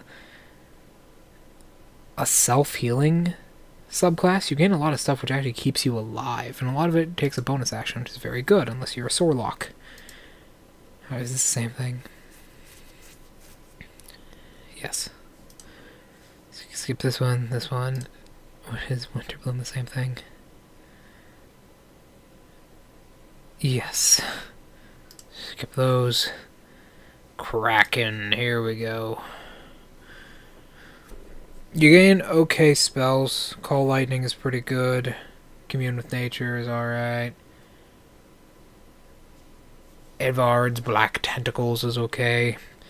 Inky Escape is alright. A lot of these heavily require you to use your reaction, or at least be proactive. Be reactive. Transport is pretty good. Fury is pretty good as well. You pick 5 creatures that you can see. Via the portal, because you remember, you do need to basically summon a portal for this. Celestial is a rework of what we've already done. So is Genie. They haven't changed much, I don't think. Yeah, they really haven't changed much.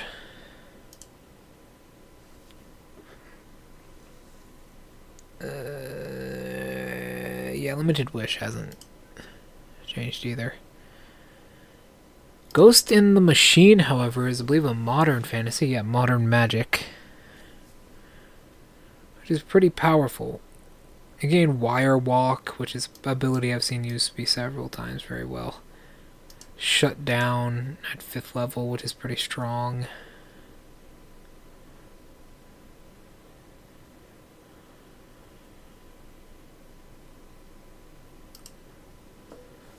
Wire Walk is pretty powerful. This, however, the 14th level ability is very strong. Oh, and 8. So, spreads through its body. Virus quickly spreads through its body, doing 8d10 psychic damage, or half as much on this successful save. And you do not need to be anywhere. You do not need to be anywhere even near like 18th or 19th level to make this worth it. It's pretty good immediately. Hexblade we've already seen. I don't think they reworked it very much. Man, my heart hurts. That's weird. No, they haven't reworked it much. Noble Genie, I believe, is a rework of the previous one. Yeah, it's kind of a rework. You gain elemental resistances and such, and Gina's in... Yeah. Entirement. I can't even think straight. I can't even say stuff. Collector's Call is also here as well. And you gain Vast Legend of Lore spell from this. Collector's Vessel. But Lurker in the Deep is similar to Kraken. You gain Portals and Maws. Basically similar. It's just another word for Kraken. It's a rework, though. Next up is Raven Queen, which is actually very nice. It's a pseudo-summon with some alright spells. Silence, False Life, Sanctuary is pretty powerful. End of Shore, Long Rest. Soul of a Raven is okay. Dodge or Help or Hide or Search, which is very good. Very good. So it's the effect of that Raven can do that. Raven's Shield, resistance to necrotic damage. Queen's Right Hand. powerful Finger of Death, which is powerful. Finger of Death is very strong, especially when used multiple times. Seeker. Oh, my heart hurts. Give me a second. Whew. You know, one day I'll be doing this again. I'll be giving people money. I swear it. I'll do this again. If I ever can do this for charity.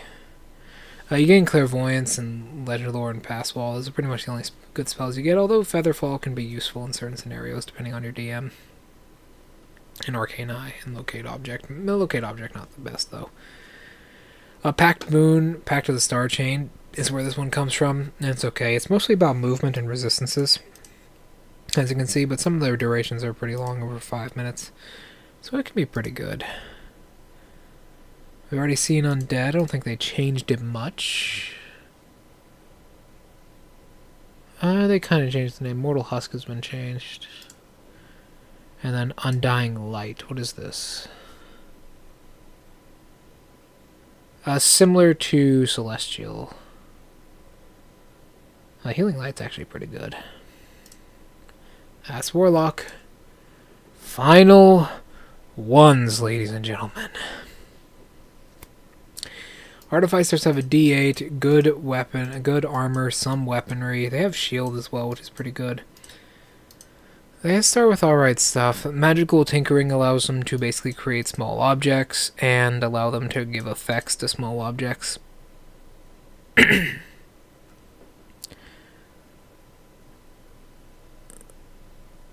Which is good. Spellcasting, obviously they have spellcasting. Infuse Item allows them to infuse items into an arcane form.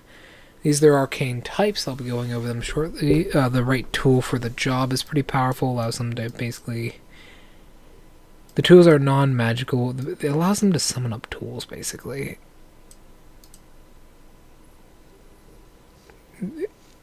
It allows you to produce exactly the tools you need. So, you gain more proficiencies. You can use this feature, keep in mind, as long as you have your intelligence modifier, but you can add your intelligence modifier to the roll. Adept item. Magic Adept item. You can attune items.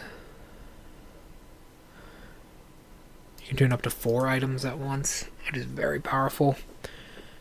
And too bad it comes in at 10th level, or you could take that as like a low-level artificer thing, just to get a little bit in there.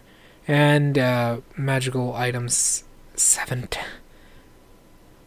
You can attune up to 5 magical items, which is very powerful. You gain +1 bonus to all saving throws per magic item you have currently attuned, which is very strong.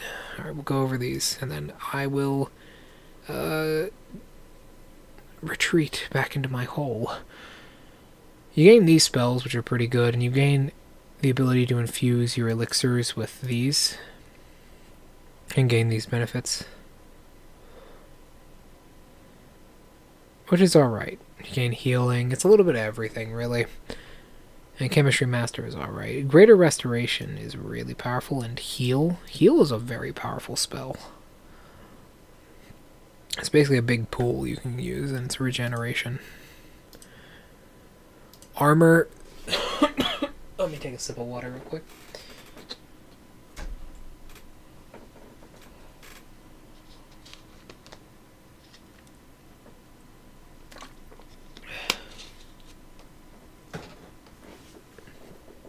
Armor is the one most people use. You gain access to these spells.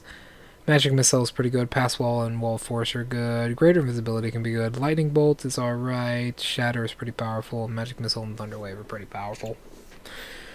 You can use Arcane Armor here, which is pretty strong. The armor model depends on what it can do. You can use like Lightning Launcher for good damage within 90 feet. That's a really big range. Powered Step, you increase your movement speed. Keep in mind, it's only a D6 lightning damage, but that's such a long range, it honestly doesn't matter. You get extra attacks, armor modifications, perfect armor, which is very, very powerful. And then this. You gain some really powerful spells. Scorching Ray, Fireball, Shatter, Shield, Shockwave, Wind Wall, Ice Storm, Firewall, Cone of Cold, and Wall of Force. There's not a single bad spell there. That's unbelievable. You gain the ability to create such as Flamethrowers, Ball of Force, Protectrons, Protector, Arcane Firearms, and then you gain the ability to kind of allow your allies to have this as well. And gain, like, give them protection and Eldritch Cannon. Pretty good. Battlesmith is something that I have very little experience in, as I've only seen a player use it once. You gain some alright spells. Honestly, none of those are truly good, except for Banishing Smite, Cure Wounds, and Aura Vitality. And Branding Smite, I didn't say that one. Shield is also kind of good, and Heroism can be useful, but they're not too useful. Steel Defender is alright. Battle Ready is pretty strong. Getting martial weapons as an artificer is a pretty good trade, and you can use your intelligence modifier for that instead of your strength or dexterity modifier, which is very powerful. A lot of artificers spec into Blade Singer because of that. Steel Defender is alright. You can basically summon, gain extra attack, which is very good. Arcane Jolt is pretty powerful. Target takes an additional extra 2d6 force damage. Improved Defender is alright. Extra damage while healing your Arcane Jolt ability. 2d6 extra. Increased armor class, which, you know, pretty good for this guy up here, because his AC is already 15. Goes to 17. Whenever Steel Defender deflects it, uses its deflect attack, 1d4 plus your intelligence modifier and bludgeoning damage. Okay, Forge Adept. So you gain alright spells. There aren't really any good ones here except for Banishing Smite, Wall of Force, Beacon of Hope is alright. You gain Battle Ready. Same thing like I said before.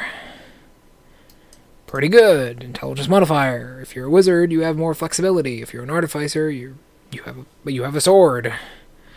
A real sword now.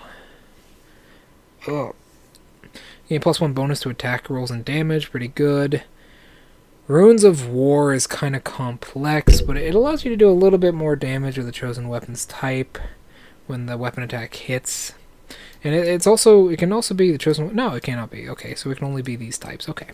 And then Perfect Weapon is pretty powerful. You have resistance to psychic damage, and you cannot be charmed. Pretty good stuff. Master Maker. You gain some good ones. Blinding Smite, Haste, Thunderous Smite, Enhance Ability, Lesser Restoration, Absorb Elements, Freedom of Movements, Shapes, Stone Shape, Banish. There's not a single bad spell there. Except for, like, Stone Shape. Man, those are really good. Artificers get a lot of really good automatic spells. You gain extra attack, abilities, a Battle Fist, which is really weird and really powerful, but hey, it is actually really good. Does a good amount of damage. Remember, it's strength or intelligence, not both. That would be kind of broken. Improved Battle Fist. Yeah, an extra 2 armor class is also a shield. Increases your armor class by 2. That's very powerful. You can wield it as a weapon or use it as a shield. Confuse them. Yeah, and then this over here grants you certain spells, which are good. Invisible Stone. Sorry, I'm kind of losing it right now, but we're okay. We're almost done. After this, we just have 2 more subclasses, and then I crawl back into my hole in the forest somewhere and wish to see my mother and father again. Starting at 3rd level, you gain the... sorry, I had to reset. This is a specialized, like, cantrip serving one, You gain the ability to learn certain abilities and cantrips and classes, insight into their spells and beyond their reach. Most artificers, one additional cantrip that wasn't normally allowed for an artificer your level. Pretty good. Cantrip serving superior breakthrough is pretty powerful. What do my notes say about this subclass? Nothing. I probably didn't get to it. And Final Breakthrough I remember being pretty good. I've had 2 players use it before, and it's pretty powerful.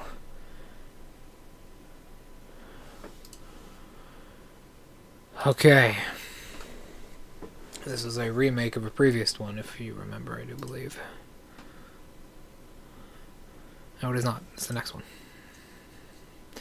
So, Tools of the Trade is weird. You gain proficiency in certain abilities. You gain some rather useless spells. Locate Object and Phantasmal Killer is pretty good, though. It's a whiz save, yeah. Legend Lore is alright. So, Artificial Mind is pretty good. You gain Telepathy, Manifest Mind, stuff like that. You gain the Artificial Mind, like, ingredients, as you can see here, like skill proficiencies. You can basically, it's not implanting skill proficiencies, but you can basically,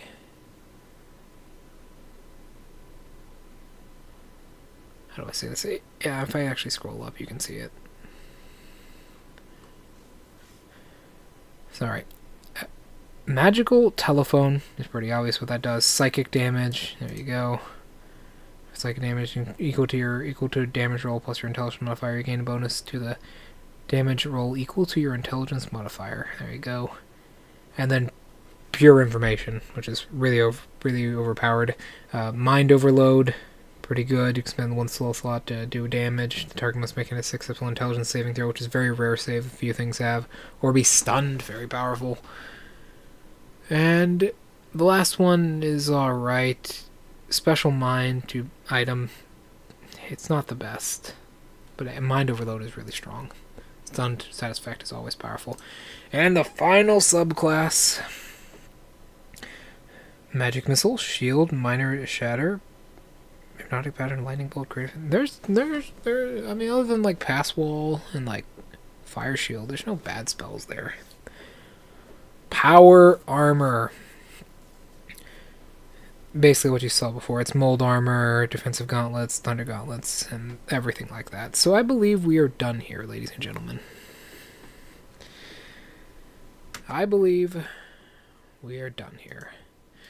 My name is SHIN WM. SHIN World Maker. I'm the best DM you've ever seen. I do DnD frequently, and I have done it for more years than some people have been alive. I've been doing this for about 11 years now. I want to thank everybody for being here with me today. And I want to thank all the people in the future